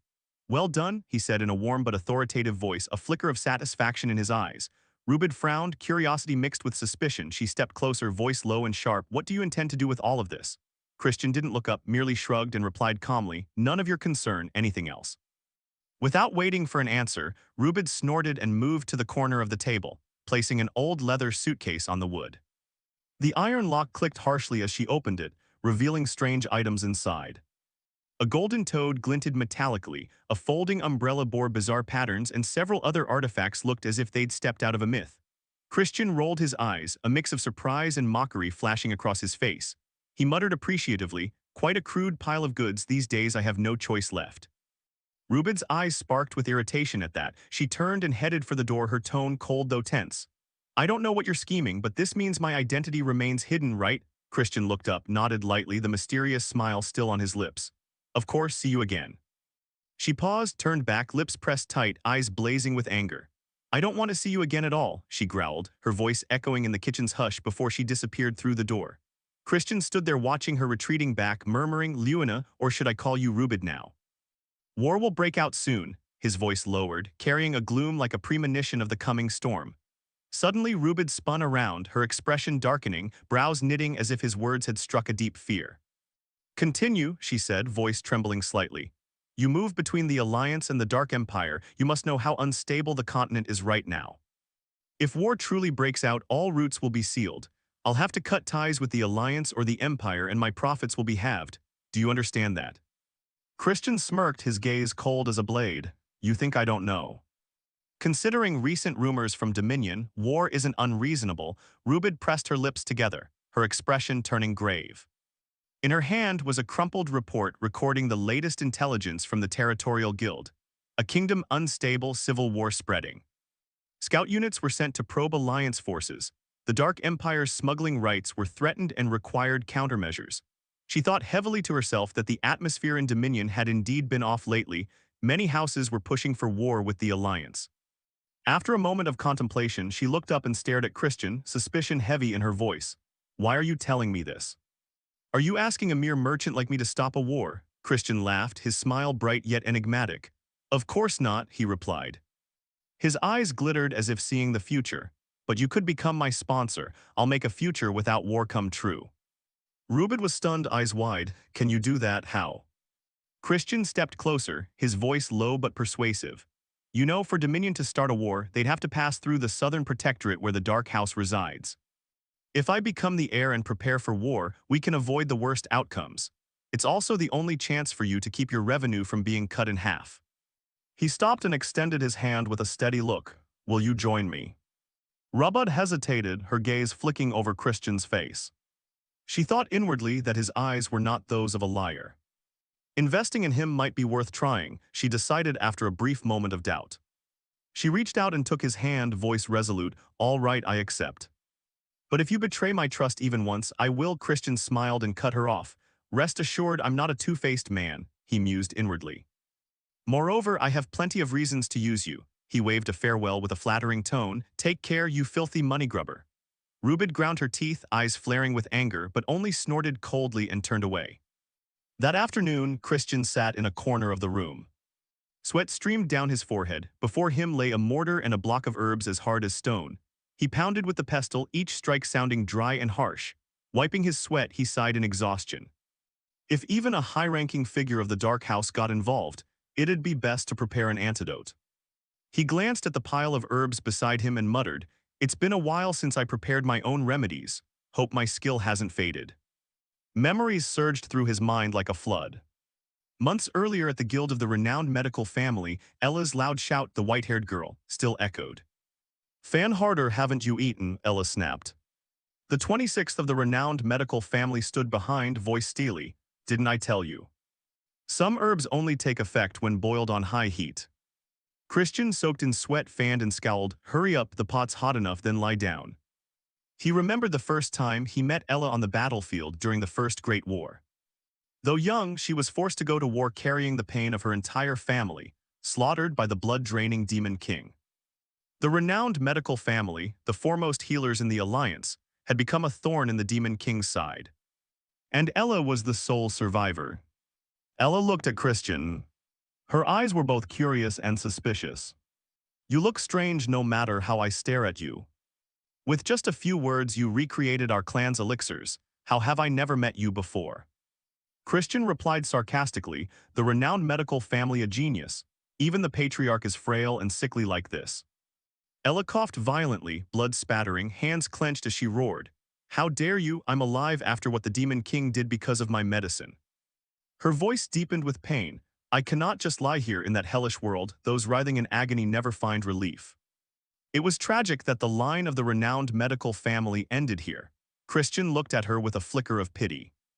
He said, nothing is more useless than clinging to the past. Worry about recuperatings. Ella glanced toward the stack of ancient books beside her, voice weak.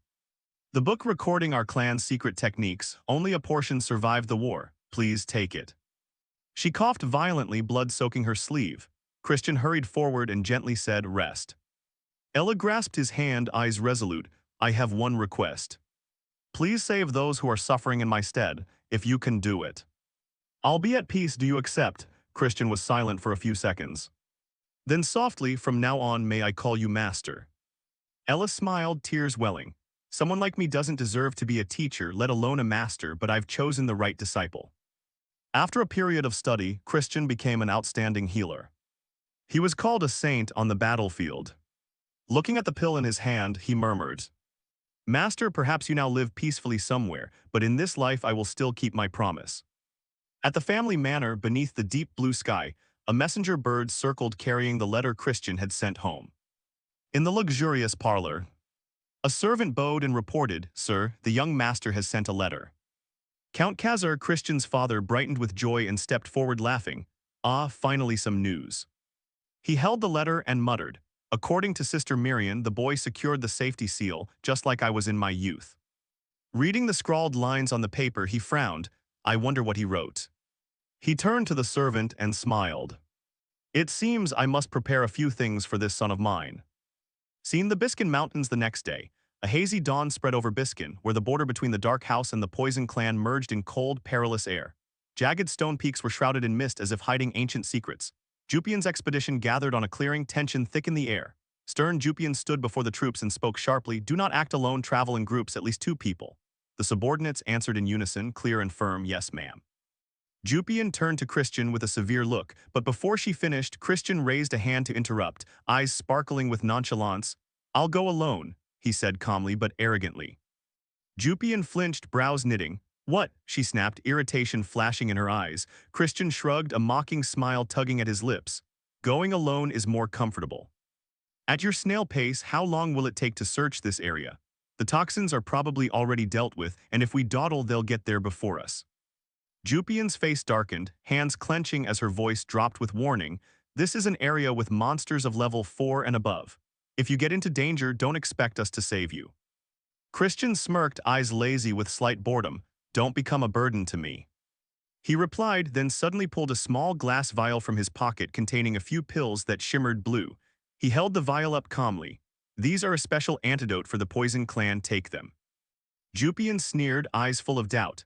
"I've taken antidotes before, I don't need yours," she said curtly. Christian ignored her, opened the vial and poured 2 pills into his palm. "These work better than your cheap ones, take them even if you think I'm bragging."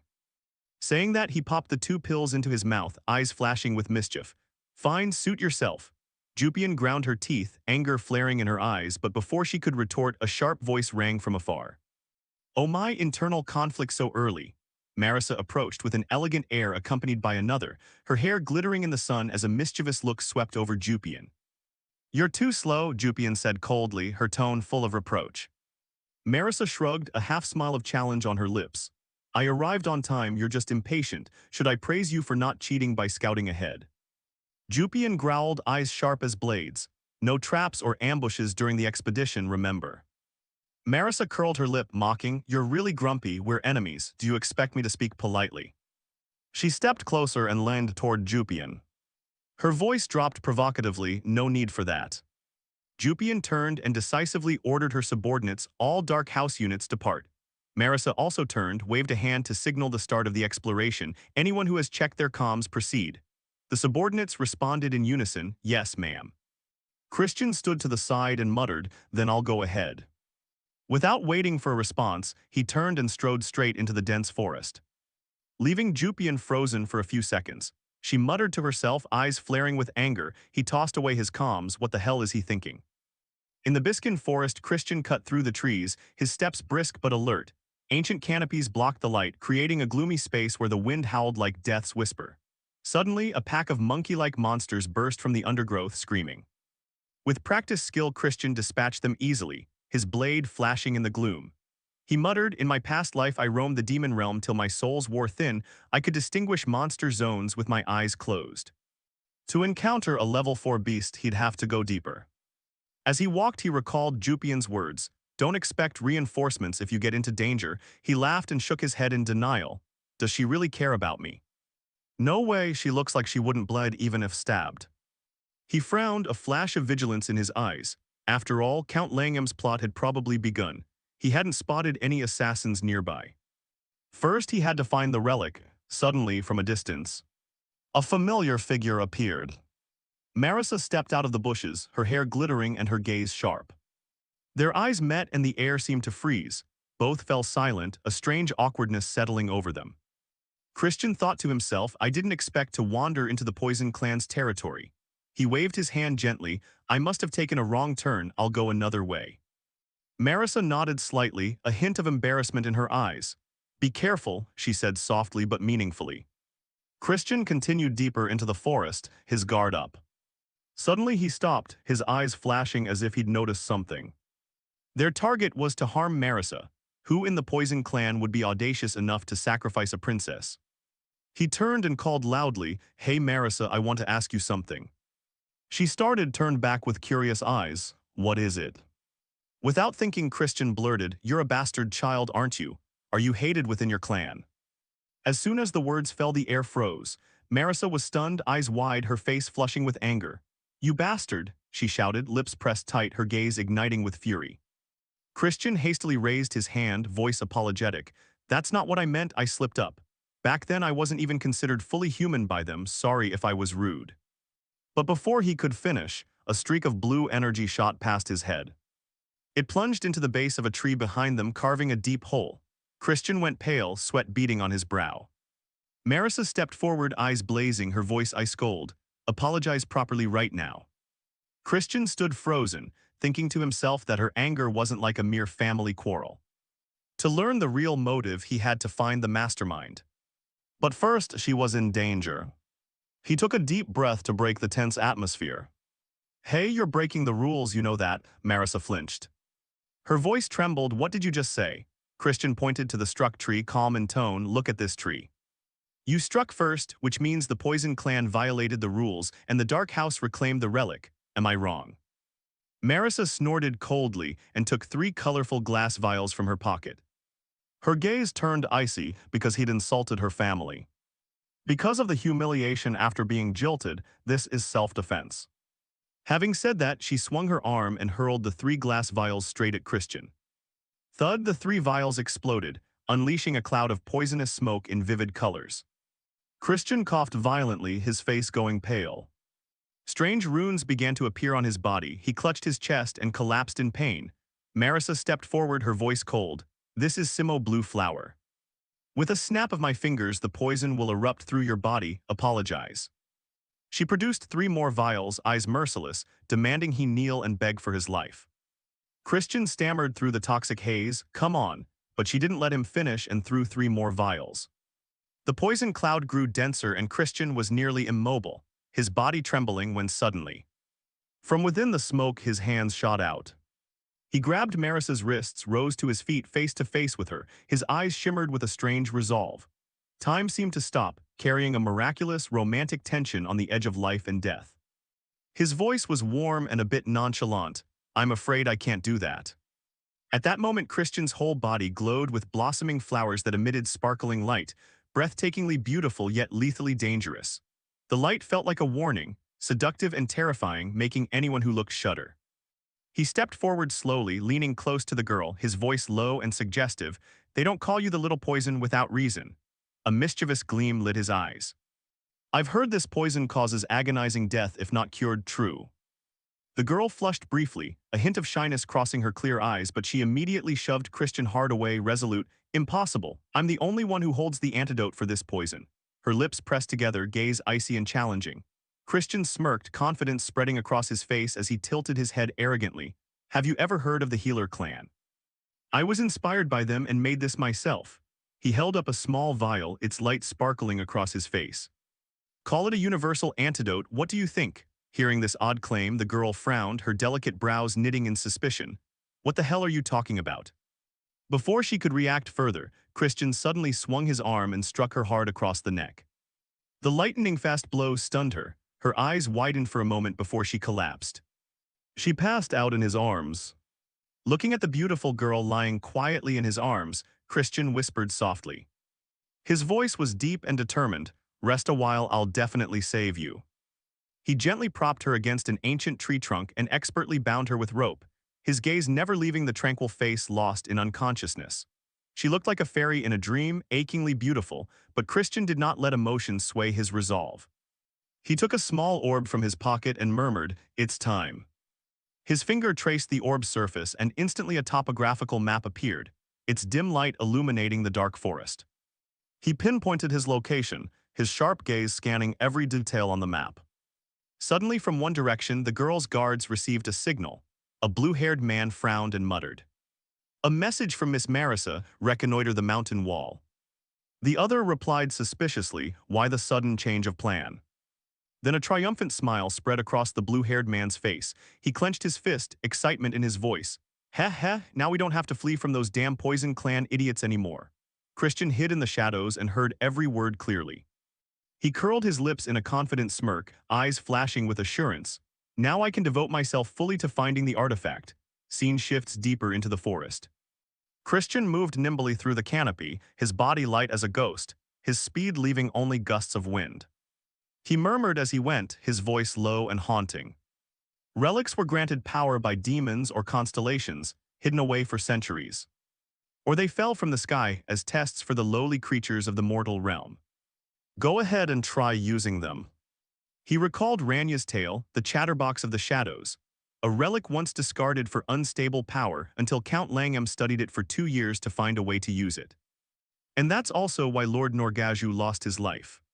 He muttered to himself, Nordian must not die, at least to delay the world's destruction. Suddenly he stopped.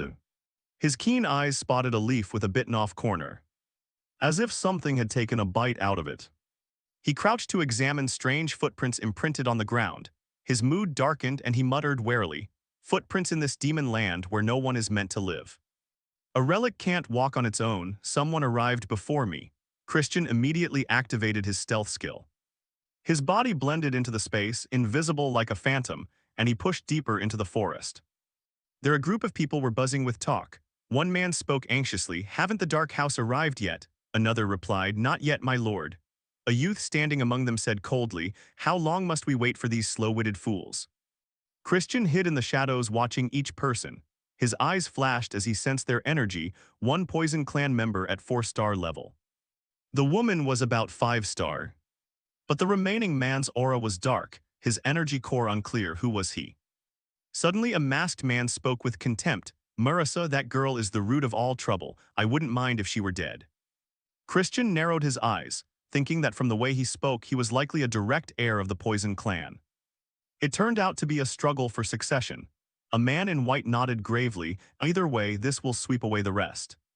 Christian pondered, his gaze cold, so they've set their sights on the relic. But what kind of relic it is doesn't matter. That's Langham's problem after Marissa is dealt with. The masked man ordered them to find where those bastards were. 2 guards nodded and immediately left. Only the purple-haired man remained. Christian murmured, only the dumbest is left, he's about 4-star. I could confront him directly, but that would be too noisy. There must be a way to steal the relic without drawing attention. At that moment a troop of monkeys screeched from above, catching Christian's attention. He looked up, the corner of his mouth lifting in a confident smile. Ah, this time I have a plan. While the purple-haired man yawned in boredom, something fell from a tree and hit his head. He startled, looked up and barked angrily, what the hell is that, you filthy bastards? The monkeys, unaware, only chattered in delight at seeing him lose his temper. The purple-haired man roared, you damn brats dare mock me, I won't forgive you. Christian hid behind a tree, smirked, and signaled the monkeys to disperse. The purple-haired man angrily chased after them, shouting, come down here now. Once he was out of sight, Christian deactivated his stealth and approached the box lying on the ground. He murmured, now it's no joke at all. He took out the summoning stone and hung it around his neck. The stone emitted a mysterious purple light. Opening a pocket dimensions, Christian fumbled inside it and pulled out a box identical to the relic's container. I refurbished Leona's old box to make it look new, he thought, a sly glint in his eyes. He executed the switch, placing the fake box in the original spot while grinning smugly. What you are about to chase is only a fake. After finishing, Christian opened the real box, his gaze intent. When he looked at the item inside, his face went stunned. He exclaimed in amazement, isn't this the sunset necklace? Scene shifts to Marissa. She gradually regained consciousness, her eyes fluttering open as weak light filtered through the canopy onto her face. She suddenly stiffened as she realized she was bound tightly to an ancient tree, ropes cutting around her wrists. Anger surged in her chest and she shouted in fury, what the hell is this? Memories rushed back. The image of Christian close to her, his low voice in her ear, they don't call you the little poison for nothing. Recalling that moment, Marissa's eyes shimmered, half embarrassed, half furious. She gritted her teeth and yelled, "Coward." She struggled violently, the ropes rubbing her wrists raw. She muttered with contempt, not apologizing and pulling this dirty trick. "Do you think I'm a joke, Christian?" Suddenly a sound from deep in the forest made her stop, her sharp eyes sweeping toward the darkness. A voice called out, "Found her." A brown-haired girl stepped from the bushes with a sardonic smirk. "You're the Poison Clan princess, aren't you?" Marissa narrowed her eyes, wary. "Who are you?" Her voice cold, but a flicker of unease rose inside her. Scene shifts to Jupian's group. They continued searching the forest diligently. Jupian held Christian's antidote vial, pensive. Her fingers tightened on the glass as if to crush it. A red-haired youth turned and, doubtful, remembered the princess. Why did she give him an extra dose of antidote? Jupian paused, unsettled, thinking to herself, why did I ever think I could trust that bastard? From afar a guard ran over, panting, "Nothing found in this area, my princess." Jupian nodded, her voice calm but sharp. "Clear, the other side is still searching, right?" The short-haired guard nodded. "Yes, they're still combing the area." He hesitated, then asked, "Will Master Christian be all right?" Jupian frowned slightly, not answering immediately. Dark scenarios formed in her mind. Christian falling down a cliff or worse, carried off by a giant bird for acting on his own. She shook her head to dispel those thoughts and murmured, "He left on his own. What do you want me to do? His fate is his own choice." Suddenly a shout rang from afar, "Princess, we've found the treasure." Jupian startled and turned, her eyes lighting up. She immediately followed the guards to the treasure's location. Before them lay an ancient box, a faint glow emanating from its carved patterns. Jupian curled her lip confidently. "It's harder work than I thought, but at least we secured it before the Poison Clan." She turned to the person beside her and ordered, "Quick, send word for everyone to assemble at Lanka's Gorge." The guard nodded and replied, "Yes, my princess." A man in red outside shouted, "Everyone hear this, the princess says prepare to return." The crowd replied in unison, "Yes, miss." They immediately headed toward Lanka's Gorge. A short-haired guard, excited, said, "Well done, princess, we got the treasure first. That means we've beaten the Dark House, right?" But unexpectedly a voice called from behind, "Princess." Jupan turned, her gaze icy. The speaker continued, "That fellow, he might already be dead, right? I mean Christian." Jupian froze, a flicker of doubt crossing her heart. She said grimly, "Teams 1 and 2 stay and search, bring back whatever we find, even if it's just a corpse." A guard protested irritably, "What? Why bother for that idiot?" Jupian replied coldly, "He's troublesome, yes, but he's still direct blood, bring something back." The guard nodded begrudgingly, understood. Jupian turned and ordered, "The rest follow me." But before they could take another step, a terrifying explosion sounded from the cliff beside them. Rock and earth collapsed, dust clouding and blocking the path. The people panicked, one shouted, "What's happening?" Another looked toward the exit in alarm, "The exit is sealed." Suddenly a surge of blue aura spread violently from the mountaintop, carrying a breath of death. Jupian immediately shouted, "Everyone be on high alert, we're under attack." From the sky a demonic blue flower hurtled down, releasing a horrific poisonous gas. In an instant the people were poisoned, faces drained of color, collapsing while only managing to gasp, "Poison." On the mountaintop, a figure of the Poison Clan looked down with cold eyes. He sneered, "It's done, the deadly blue flower of Marissa. I stole it from her laboratory," he added. No one would suspect him, all blame would fall on Marissa. The figure descended toward Jupian's group, thinking to himself it was risky but the only way to eliminate them all at once. He glanced around, his eyes flashing cruelty. Now take the treasure to Marissa's laboratory. But suddenly a trident flew from somewhere, heading straight for him. The masked woman flinched, hastily summoning crimson claws and shouted, "No way, I will personally finish you. You're no match for me anyway." Jupian trembled with rage, gripping her sword tight and shouting, "Shut up, you coward." She frowned at her opponent, thinking he was at least a 5-star demon. "Marissa, I didn't expect you to stab me in the back," the masked woman sneered coldly. "I'll end you quickly without letting you suffer." She lunged forward, her crimson claws aimed straight at Jupian. But suddenly a silhouette dove down from above, slamming into the ground. The masked woman startled and backed away. Both looked up and the figure was none other than Marissa. Jupian shouted, "Marissa!" Immediately after, another person appeared, Melon. Melon, deputy captain of the Black Swamp Knights, smiled at Marissa. "The princess is as agile as ever." Marissa blushed, replying awkwardly but sharply, "Don't pretend to be innocent." She turned to the masked woman, her eyes blazing. "You dare use my blue flower to frame me? Name yourself and your identity." The masked woman curled her lip, mocking, "You still don't know who you are, do you?" She put out her hand and whistled, and immediately countless shadows appeared behind her. Marissa instantly drew 3 poison vials, ready to fight, and replied coldly, "Do you have reinforcements?" Melon tightened her grip on the great blade across her shoulder, smiling confidently. 2 3-star demons and 1 5-star, truly overwhelming us. Jupian frowned, her voice grave. "Whoever's behind this knows the expedition lacks masters. At this rate we'll die like dogs." Suddenly a loud laugh echoed from the mountaintop, drawing every eye as a figure appeared. His sly smile suggested he knew everything. It was Christian. He stood there, eyes glittering with confidence, as if the whole world were in his hands. Christian looked down at those below, sighed softly, stroked his chin, and called out, "You're so crazy for missing me right now, aren't you?" Hearing this, both women below bristled and shouted back. Jupian immediately denied it. "No way, that's not true," Marissa snapped. Sharply, "Christian, we'll talk later." Seeing them start to jeer, the masked woman laughed loudly. "Ha ha, how touching. Why be moved before you die? You think a little weakness gives you a chance to win." Facing her words, Marissa thought inwardly that, though she hated to admit it, given the current situation, it was true. Once someone reaches 5-star rank, their whole being changes like a rebirth. Even the 4 of us together would struggle to defeat him. Seeing him seem vain, Christian up above smiled, "Ha, proud just for hitting 5 stars. As if he's some 8-star. At this taunt, the masked woman glared up, annoyed. "What did you say?" Christian continued, "Fair enough. Only a fool would come up with such a cheap plan." Then he pulled out several items from the space gate and called out, "Help yourselves, grab these for everyone." At that, the 3 of them each received the items he'd had Rubid prepare earlier. A necklace, something like an axe, and a golden toad, seeing the items before them. All 3 asked in unison, "What is this?" Christian answered, "These are relics that boost each person's power by 1 rank. Nodding Marissa's attitude, she seemed displeased.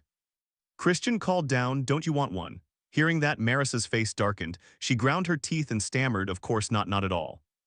After Jupian used the item and put it on, she immediately felt mana flood her body and exclaimed, "Wait, this is saturated with mana." Seeing her like this made Marissa flinch in fear. Jupian continued, "Wow, is this the true power of the relic? It feels like I've leapt to 6-star rank." At her reaction, Christian frowned slightly, thinking, "I didn't hand out anything that strong. I don't even know, this is terrifying." Melon, after putting on the necklace, exhaled softly. She recalled what Count Khazar had said. This was a message meaning as such. But she still asked, "My lord, the activation is a bit strange." The letter read, "Melon, someone is targeting the expedition. I prepared a relic for you. Support the Poison Clan princess and her team. How does it activate?" Back in the present, she looked up and asked, "Where did you find things like this?" He propped his hands on his knees, rose leisurely, and replied, "Let's just say I have a fool I'm spinning like a top. Anyway, I have work to do. I must be off." She added, "My lord, you promised we'd duel after this was over." He waved dismissively, I know. "Try to stay alive until then, okay." Seeing him suddenly leave, Marissa started and shouted, "Wait, what? You're not joining the fight." After he finished speaking, he vanished from the ridge. She cursed angrily, "That bastard, if he's talking to someone he could at least answer right." Jupian recalled the vial Christian had given her and smiled, saying, "He must have some plan. I thought so too." Seeing everyone defend Christian, Marissa's expression darkened slightly. She wondered, why is she suddenly siding with him? What was that dreamy look just now? The masked woman, annoyed at their delay, snorted coldly, "Do you think a few toys like these can save you?" With that, she unleashed a burst of green mana that enveloped her entire body. Seeing it, the faces of the group suddenly grew tense. It was Black Diamond Needle Chi, a destructive force controllable only at 5-star rank. But before that pressure, Melon stepped forward confidently. She brought her blade forward and smiled. "Didn't the young lord say earlier? Star rank doesn't decide the outcome of a battle. The arrogant will be crushed by their own arrogance." Jupian added, "Exactly. Those who rely on power to look down on others, I always want to smash them with pure strength." Melon strode forward confidently and said, "All right, princesses, shall we go?" Jupian approached, slung an arm over Marissa's shoulder and said, "Let's depart." Marissa's face had darkened. She looked at the golden toad in her hand trembling as she muttered, "Let's go." Then she put the golden toad on her head. It looked rather cute. Her face grew very embarrassed as she stammered, "Let's go." After that, she drew the 3 poison vials ready to attack. Jupian also drew her sword, taking a stance and saying, "Hey, let's bet on who brings that one down first." Hearing this, Melon smiled and agreed, "Fine, I call the one with the black spear." Provoked by the women's confident words, the masked woman ground her teeth and shouted, "What arrogant fools die." She swung her arm and fired a volley of poisoned arrows straight at the group. But against that attack, Melon casually swung her blade and easily blocked the assault. Immediately after, the masked woman vanished from her spot. This startled Melon. She turned her head to look back. At that moment, the masked woman had her fangs and claws raised, ready to strike. By reflex, Melon lifted her great blade to block the blow against this swift, powerful attack. Melon gritted her teeth and cursed loudly, "Damn it." Seeing she could parry that strike, the masked woman complimented, "Not bad." But with that, she stomped forcefully on the ground. She leaped high and hurled a series of poisoned darts at Melon. The darts sliced across her body, making her cry out in pain. Then the attacker stepped back and sneered, "You're just a bug, a black swamp knight, pure trash, clearly." Melon looked him straight in the face and retorted sarcastically, "Are you sure you're 5-star? That move felt like a mosquito bite." Provoked by the taunt, the masked woman shouted angrily, "Insect," then lunged at Melon to attack. As his claws neared her, Melon thought to herself, "Now's the time." With that thought, she swung her hand and grabbed the masked woman's head, startling him as he cried out in pain. A pungent, poisonous mist radiated from his body, shaking the air around him. He trembled and stammered, "Why am I being affected by a level 4 curse? What the?" Melon smiled, "This relic doesn't boost strength. It amplifies the curse's power through my blood. How do you feel?" The masked man's whole body trembled. He thought, did he purposely take that hit just to do this? While he was still stunned, Melon casually swung her blade and cut him hard, adding, "Pretty cool, right?" The slash made him spit a mouthful of fresh blood. And his body flew straight backward from the momentum. Seeing that, one of his teammates shouted for the captain. But at that moment, a dark blade was pressed to his throat without his knowledge. Jupian warned, "Look this way, the fight between us isn't over yet." Christian was still roaming the forest, calling out as he walked, "Hey, done hiding yet? Didn't see you on the cliff, planning an ambush, or are you just afraid of losing?" No sooner had he finished than a cloaked figure approached from behind. He wore a mask, his eyes radiating deadly intent as he looked at him and laughed aloud. "What's this found you then?" Christian looked toward the man in white and said, "I've been wondering for a while why your core is so murky. You don't look like someone from the Poison clan, so why are you with them?" At these words, the man in white fell silent for a moment. Christian bent down, casually picked up a stone and continued, "If you don't want to answer, fine then." He placed the stone on his fingertip, then immediately flung it forward with great force, aiming straight at the man in white. But he was lucky and jerked his head to the side, easily dodging the throw. More stones were hurled one after another toward him, yet he continued to deftly evade each attack. Suddenly, a stone shot straight for his face, in his stunned gaze. The stone slammed into his face, making him cry out in pain. Christian remarked, "When you're tense, your right shoulder lifts slightly. When you're distracted, your vision narrows. It's a bad habit, maybe you should fix it, Eshid." At this, Eshid remained silent and unresponsive. Shortly after, he reached up and removed his mask, revealing a handsome face. He recalled his father's words, "The poison will deal with Jupian and Marissa, but if Christian escapes alone, you'll have to chase the boy." No one was allowed to survive these incidents. Back in the present, Eshid's expression tensed. He cursed inwardly, "Damn it." Everything had become complicated. Jupian's team hadn't been wiped out and Melon was also fighting. If so, annihilating the expedition would be increasingly difficult. If I kill him in this situation, someone will start digging into everything. And because I'm not staying at the Institute, suspicion is inevitable, meaning father will be dragged into this. Christian smiled, folded his arms and looked ahead, asking, "Big brother, why did you suddenly go quiet? Are you scared?" After a moment's thought, Eshid made a decision, right, best to deal with him first and think later. Immediately, a sword formed from dark chi in his hand. When it finished, he tightened his grip on the sword and stared straight ahead. Seeing this, Christian smiled and replied, "That's more like it." With that, he lunged at Christian, unleashing a slash that seemed to tear the air apart. Christian immediately summoned his own dark sword and swung to cleave apart the incoming attack. But then he stepped back, startled as he noticed something. In the distance, two shadowy figures tightened their grips on swords and charged toward him. Seeing this, Christian wondered, using mana to create clones. "So you're not just a lucky young master, huh?" He then launched a series of slashes to parry the strikes from the clones. His expression grew tense, trembling under the forceful attacks. From afar, Eshid tightened his hold on the sword and charged, causing him to flinch. Christian smiled, thinking ambush with illusions. I knew you'd pull that trick. Ignoring the phantoms behind him, Christian tightened his grip on the hilt and lunged straight at Eshid, ready to block. As he charged, he swung his sword hard, delivering a horizontal slash across the body, but immediately after, Christian's eyes widened in surprise. It turned out what he had cut was only an illusion. From above, another form of Eshid appeared, driving his sword straight down toward Christian's head. He grit his teeth and shouted, "Die." A godlike slash from above shattered the ground, dust and debris filling the air. After the attack, Eshid landed lightly. Looking at the void ahead where a massive cut had torn the earth, he sneered, "You're nothing but a useless insect." At the taunt, a voice suddenly rang out, "Who did you just call an insect?" Seeing Christian still alive, Eshid startled and stammered, "Impossible." Immediately after, the illusions he had created were absorbed by something and faded into nothingness. They coalesced on Christian's blade. Seeing this, Eshid's eyes widened in bewilderment. Christian tightened his grip on the sword, smiled confidently and said, "Felt the dark sword yet?" With that, he unleashed a powerful slash, carving a long gouge in the ground as it drove straight toward Eshid, whose eyes were stunned. Eshid hurriedly formed a magical shield with his hand to block. But the shield began to show cracks, and within seconds it dissolved into nothing. Eshid took the full blow, crying out in pain with no time to react. The strike caused a huge explosion that burned the surrounding trees to cinders. Eshid dropped to his knees, trembling with fear. He gritted his teeth and said, "Why? Why was I humiliated by this branch family's brat?" Christian smiled and stepped closer, saying, "Just admit defeat nicely and I'll keep this quiet." Previously, Langham would also get into trouble, and fighting within the same clan is nothing to be proud of.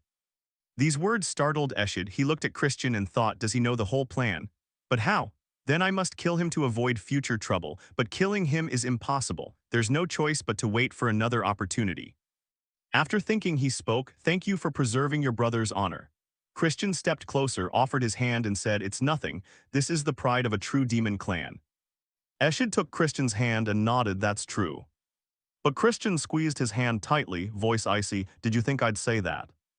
The handshake made Eshid recoil at the oppressive force. He thought to himself, "Contact with mana, you son of a," he stammered, you.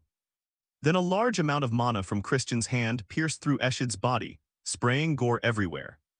His eyes remained wide, unbelieving at what happened before him. A mouthful of blood spewed from his lips. Then his whole body collapsed to the ground.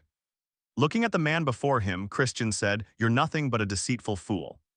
After finishing, Christian hurried back to Marissa's group, muttering a curse under his breath, "Damn it, I took longer than expected." Hopping, the others over there were fighting well, but then a voice called his name. At this moment, the three girls looked toward him, their faces not happy at all. Seeing this, Christian froze at the sight of the group approaching him. He stepped back and tried to explain, "Could you stand over here, Marissa? I'm feeling a lot of pressure."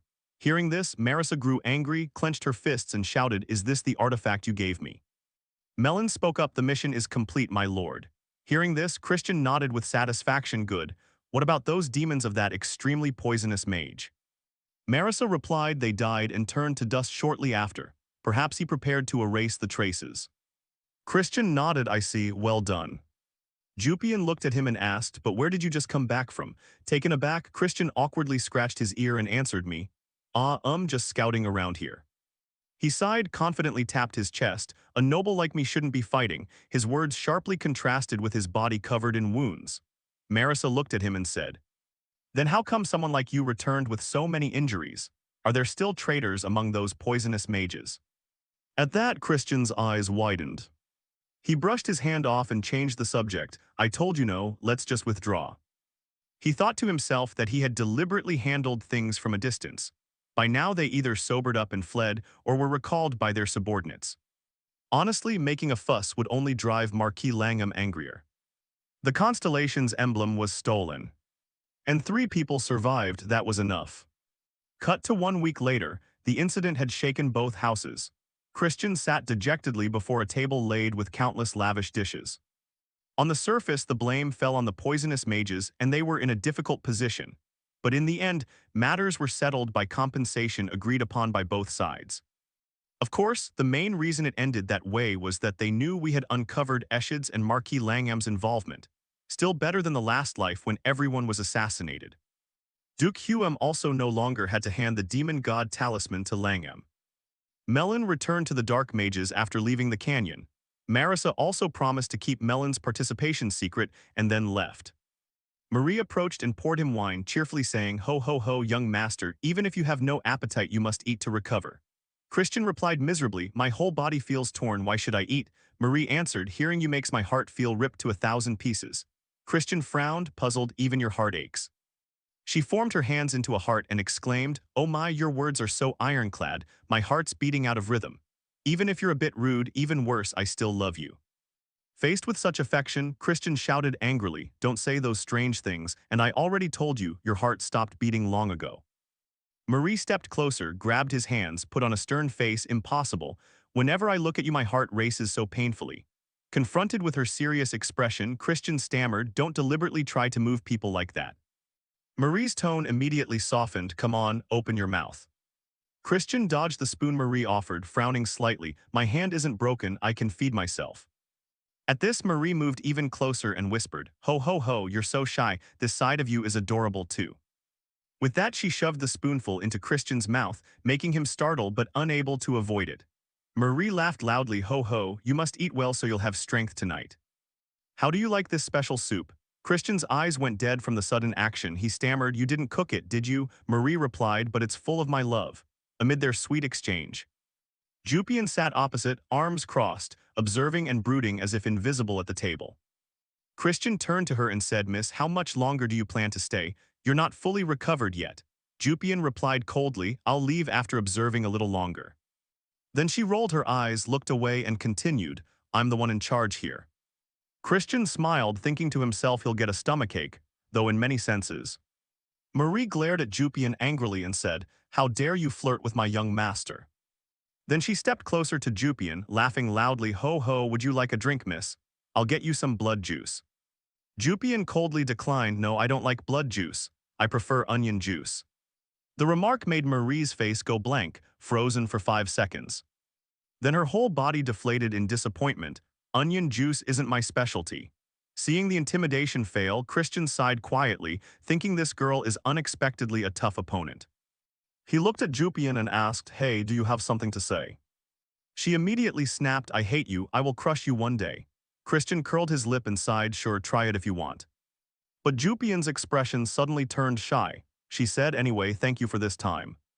The thanks stunned Christian for a few seconds. He adopted a mock-impressed tone, "Huh. I couldn't hear clearly, say it louder." Jupian glared angrily at him. "If you can't hear then fine, don't misunderstand, I'm only acknowledging what you did." Facing such praise, Christian flared his nostrils and said, "If you understand that, then consider me your benefactor from now on."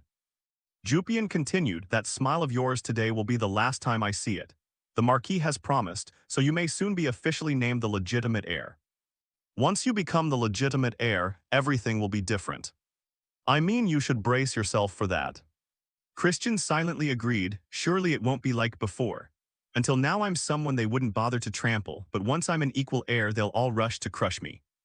Once his core recovers, Eshid will lift his head too. And also crown Princess Yulian, who hides secrets. And the Marquis Tam Hong's son. The Misaj conflict and Grand Prince Shared and his kind as well. Not to mention whether to include Miss Jupian in the count. Seeing Christian staring at her, Jupian asked, "What are you looking at? Do I look pretty?" At the sudden question, Christian thought, why ask that now?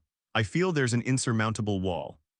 Without letting him answer, she stood up and said, "Or not, but why are you staring at me like that? I'm leaving."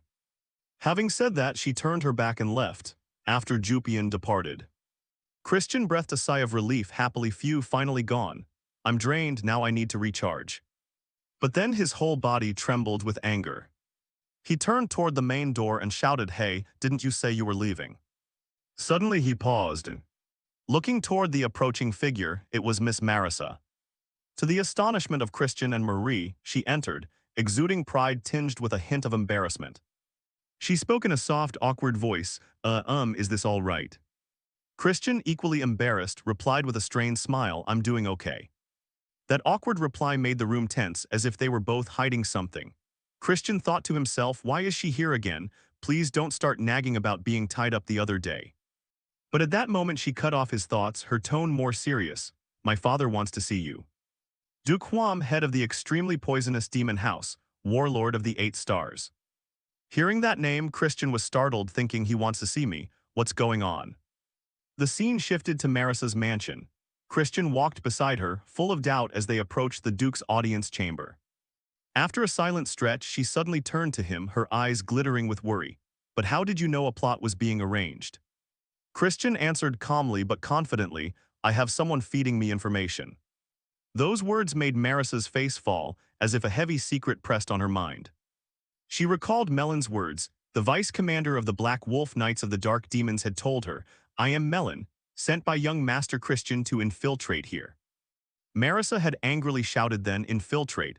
Are you confessing Christian broke expedition rules?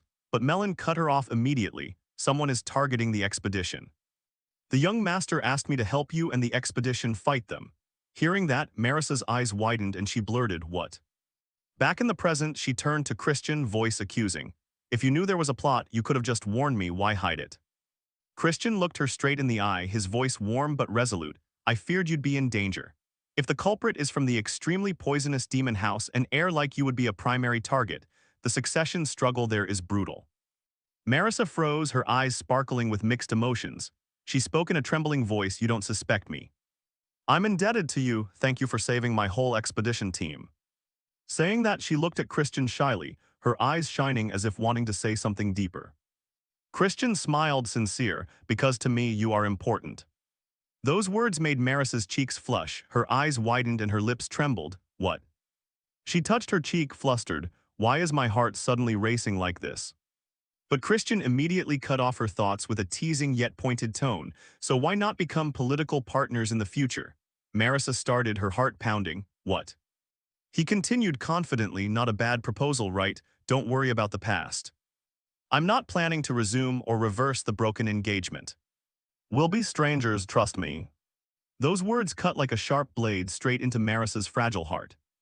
The space froze, her face darkened. Christian thought, why isn't she saying anything? Did I say something wrong? Suddenly Marissa glanced at him, her eyes flashing with fire. I wholeheartedly agree for the benefit of both houses, she said succinctly but forcefully, leaving Christian stunned and thinking, what's happening? Did I do something wrong? The two then entered the Duke's chamber.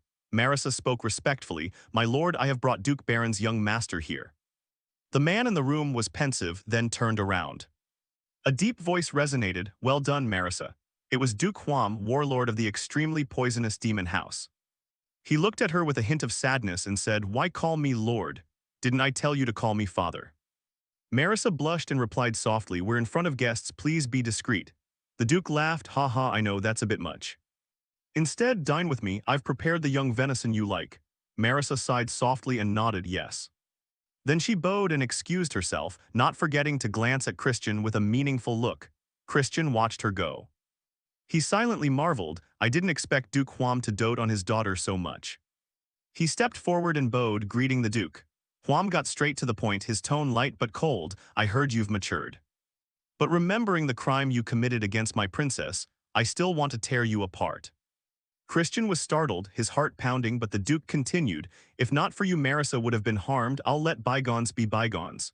Christian exhaled in relief and quickly changed the subject. Why did you call me here? Huam looked at him sharply. What is your connection to the famed apothecary family? The records include statements claiming you bought medicine from the auction house. But I've checked and found no ingredients from them, explain yourself. Christian cleared his throat and smiled confidently. Actually, I made it all myself, I'm a genius after all. The Duke was momentarily stunned, then laughed haha. No crime, no need for formalities. Christian breathed out thinking he'd dodged a bullet, but Huam interrupted, not finished yet. Here's the main matter, would you like to join the extremely poisonous demon house? The unexpected offer stunned Christian. The scene shifted to Count Langam's residence. A red-haired woman burst through the door with force. That was Lady Frisia, the Countess. She spoke urgently, Your lordship, the magical core of young Master Eshid has shattered. It's definitely Christian's doing. Langham remained calm and lowered his voice. Frisia. She stepped forward angrily. Can such a thug become young master? Isn't that a stain on the dark demon's honor? Are you going to let it pass? Langham fell silent, not answering. Frisia lowered her voice, her gaze icy. Fine, Eshid has failed. I will deal with that thug personally. And don't forget the position of first young master must belong to my son, Mysek. Langham replied coldly, suit yourself. Do what you want, I'm not intervening in this matter. Cut to the next day, the day of the young master's elevation ceremony. He and Marie were walking the corridor. Marie admired his attire, praising, truly befitting a young master. I didn't expect the ceremonial suit would suit you so well. Indeed, your man is truly exceptional, ho-ho. The remark annoyed him slightly. Whose man are you talking about? From behind, his father stepped forward and called Christian's name. He turned and replied, Father, you're here. His father praised his appearance. You look very dignified today, Christian. He raised his hand to his chest and bowed in thanks. Beside them, Thurn's voice stammered, Honorable elder brother, congratulations on becoming young master. He warned the boy, don't short your words like that or you might bite your tongue. Though annoyed, Thurn gritted his teeth and spoke, Elder brother, your majesty. Count Baron's gaze shifted to the figure behind him. Marissa was approaching. He thought to himself, isn't that Miss Marissa? He cleared his throat softly and said, I just remembered. Have you apologized to Marissa about the broken engagement? Recalling her angry face, his voice sounded a bit flustered. Ah, I suppose I have. He continued, good, where else would you find a gentle girl like Marissa? He tried to speak but hadn't finished when his father covered his mouth. Your father will get the hint and avoid the situation, so you two try again from the start, okay? Then he dragged Thurn with him and hurried away. The image of his father cheering him on flashed through his mind, leaving him a little flustered. Marissa turned and asked, is something wrong, Count? I was about to come say hello. Only then did he notice her presence and thought to himself, ah, so it's because of this girl. She continued, never mind the greetings for now, I'm here because I have something to tell you. She reached out her hand, congratulations on becoming young master. From now on you'll have to handle the family's affairs, we'll probably see each other often. He replied cheerfully, yes, I look forward to your help. She immediately asked shyly, so what did my father say yesterday? Christian answered at once, ah, he told me to marry you. Marissa blushed so deeply she gasped, what? He winked to reassure her, don't worry, I refused, he won't bring it up again. That remark made Marissa's face flush even more. She shouted at him angrily. This left Christian a bit bewildered. What did I do wrong this time? The scene cut to the mansion's main hall as he strode in confidently. At the sight of him, everyone's attention turned his way. In a corner, a blonde youth remarked approvingly, wow, the young master sure knows how to party. The blue-haired youth next to him added, but he deserves credit, this time he did great. Then the two suddenly turned and looked in the same direction. Seeing that, Frisia was startled and asked what was happening. She then followed their gaze and felt a sharp prick of alarm in her chest. This time, the one arriving was the family head. She was somewhat angry inside, the person who had never shown their face when Mysek was made young master. Seeing everyone's reaction, Miriam was convinced inwardly that the response matched expectations. Back the day before, her voice had been a little startled. You'll attend the elevation ceremony. The family head replied that it was a place he shouldn't go. She explained clearly how his attendance would be interpreted. If you openly backed that child, he would become the target of all the young masters and young ladies, not to mention Count Langham and the high-ranking demonists. He smiled confidently. That child claimed he'd become the clan's god. If he falls at just this, what kind of stature is that? Back in the present, the moment Count Langham appeared, everyone bowed and paid respects. Then he reached out and invited him to sit this way. As soon as he sat, Langham turned and reminded him not to mind him and to proceed. Count Langham nodded and replied yes. Then he stood up and declared briskly, from now I hereby open the elevation ceremony for young Master Christian van Baron Kazar. He then stepped forward and, standing before Count Langham, dropped to one knee to receive the rites. Everyone awaited this moment with bated breath. Marissa and her father also watched intently. After completing the ceremony, Langham raised his hand high and proclaimed, and thus I declare Christian has become the young master of the dark demons. Watching the cheers, he thought to himself, I've succeeded in becoming young master of the dark demons, but in return the era of destruction draws nearer. With my current power I can't do anything, I must grow stronger faster. If I want to increase my strength and stamina, I must quickly become the clan head. Thinking that, a massive dark shadow suddenly appeared in the sky and swept over him. He looked up, puzzled. Where did a dragon come from? Immediately the dragon slammed down hard into the center of the square, producing a violent shockwave. Seeing it, the crowd cried out in fear, a demon dragon. How could it have pierced the barrier and gotten in here? And its target was none other than Christian. Without hesitation, it formed a magic orb at its maw, ready to strike. Seeing that, countless guards formed shields and rushed in front of Christian. It's aiming at the young master. Quick, set up the defensive formation. He glanced at the source of power ahead and was slightly startled. It was. The guards were now struggling desperately to withstand an extremely fierce assault. Below, his father called out worriedly, Christian. One after another, more guards rushed out to protect them. Protect the family head and the young master, quickly formed the array. The dragon was still ferociously breaking the formation. It let out a horrifying roar. But before any cracks appeared, someone cried out in terror that they could no longer hold. Those watching from outside wore extremely worried expressions. Contrary to their concern, the family head still wore a very calm expression. A faint smile of amusement tugged at his lips. The Talin demon clan really has sent an interesting gift. Everyone was still stunned by the appearance of this purple dragon. His father looked toward his son with deep worry. Miriam, extremely worried, placed her hand on her sword. Let me go handle it. Seeing this, the family head told her to leave it be. This made Miriam very puzzled. What? But wasn't that the purple dragon? With Christian's current strength, it was overwhelming. Surely the T-1 Lin demon faction had used it to assassinate the boy. Ignoring the other's words, the family head slowly stood up. He stepped forward and ordered everyone to fall back. It's been a long time since we've had the chance to behold the accomplishments of our young masters and young ladies. As heirs of the Dark family, you should at least have the caliber to deal with a dragon. Upon receiving the order, Jupian immediately responded, obeying. Then she charged straight at the dragon. This made a nearby woman laugh with delight. What a hot-blooded little brother, so impetuous. Mysek beside her was a bit worried. Why are they suddenly going dragon hunting? Frisia stepped up and put a hand on her shoulder to reassure her. After all, that demon dragon is definitely targeting that reckless fellow. Cheer up, it's just a little fight. At that moment, Jupian charged with full force, shouting, split sword. Countless swords of magical energy manifested around his body. They rushed straight at the dragon, but when the swords struck its stone-hard scales, they were instantly deflected. Its body suffered no injuries at all. This left Jupian somewhat astonished. The dragon then angrily swung its claws at the guards. Meanwhile, Christian removed his cloak and stepped down to look. Regarding the dragon, he judged it bore the sigil of the T-1 Lin. I'd seen it during the Great War. The necromantic technique controlling spirits of the T-1 Lin is the T-1 Lin art.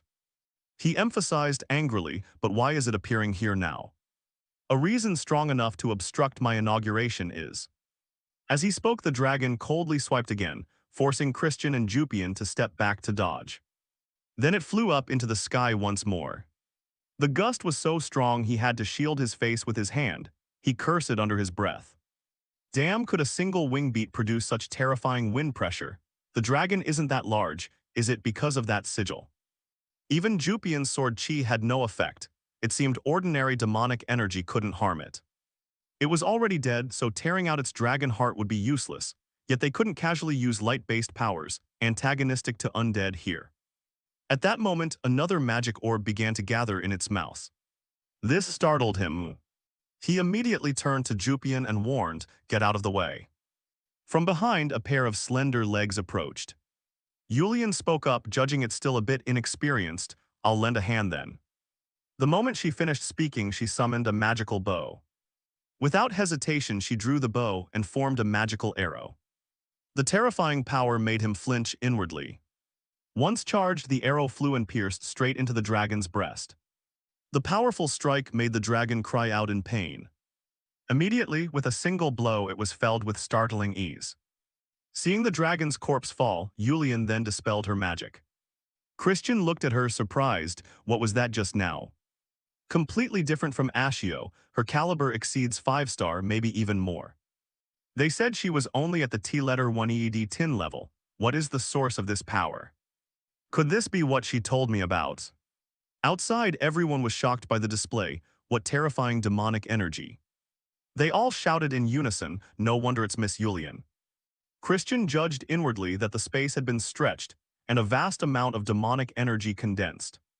It seemed Jupian hadn't noticed. Why would she hide such strength? Is it to guard against Ashid? Moreover, a dark demon using a bow so skillfully. This looks exactly like H-letter 1EAFCD I-letter 1EC7 US style. After dealing with the disturbance, she smiled at him. This inauguration turned noisy. Congratulations on becoming young master, Christian. He replied, a little flustered, thank you.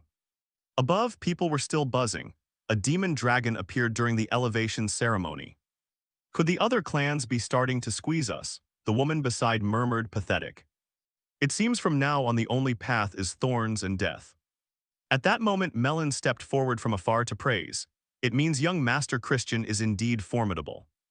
Because no one from any clan has ever demonstrated achievements like this. So I, Melon, am keeping the promise I made before. She immediately dropped to one knee and performed the ritual, pledging her loyalty to young Master Christian. Witnessing this, those outside were puzzled. Melon, the mad dog of the Black Wolf Knights. Someone nearby added, why she who never bowed to any young master is doing so. Christian looked at her, smiling with satisfaction inwardly. I didn't expect her to step up at exactly this moment. He politely returned the gesture. Thank you, I owe you a great debt. She continued, you'll still keep your promise to fight me properly, won't you? He smiled in reply, you might regret that later.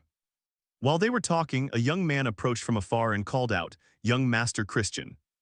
Could you accept our support? He asked, and Christian looked toward the newcomer, wondering who he was. The man replied, I am the eldest son of Count Turamin, Kaysen Turamin. Christian was a little surprised, quite unexpected.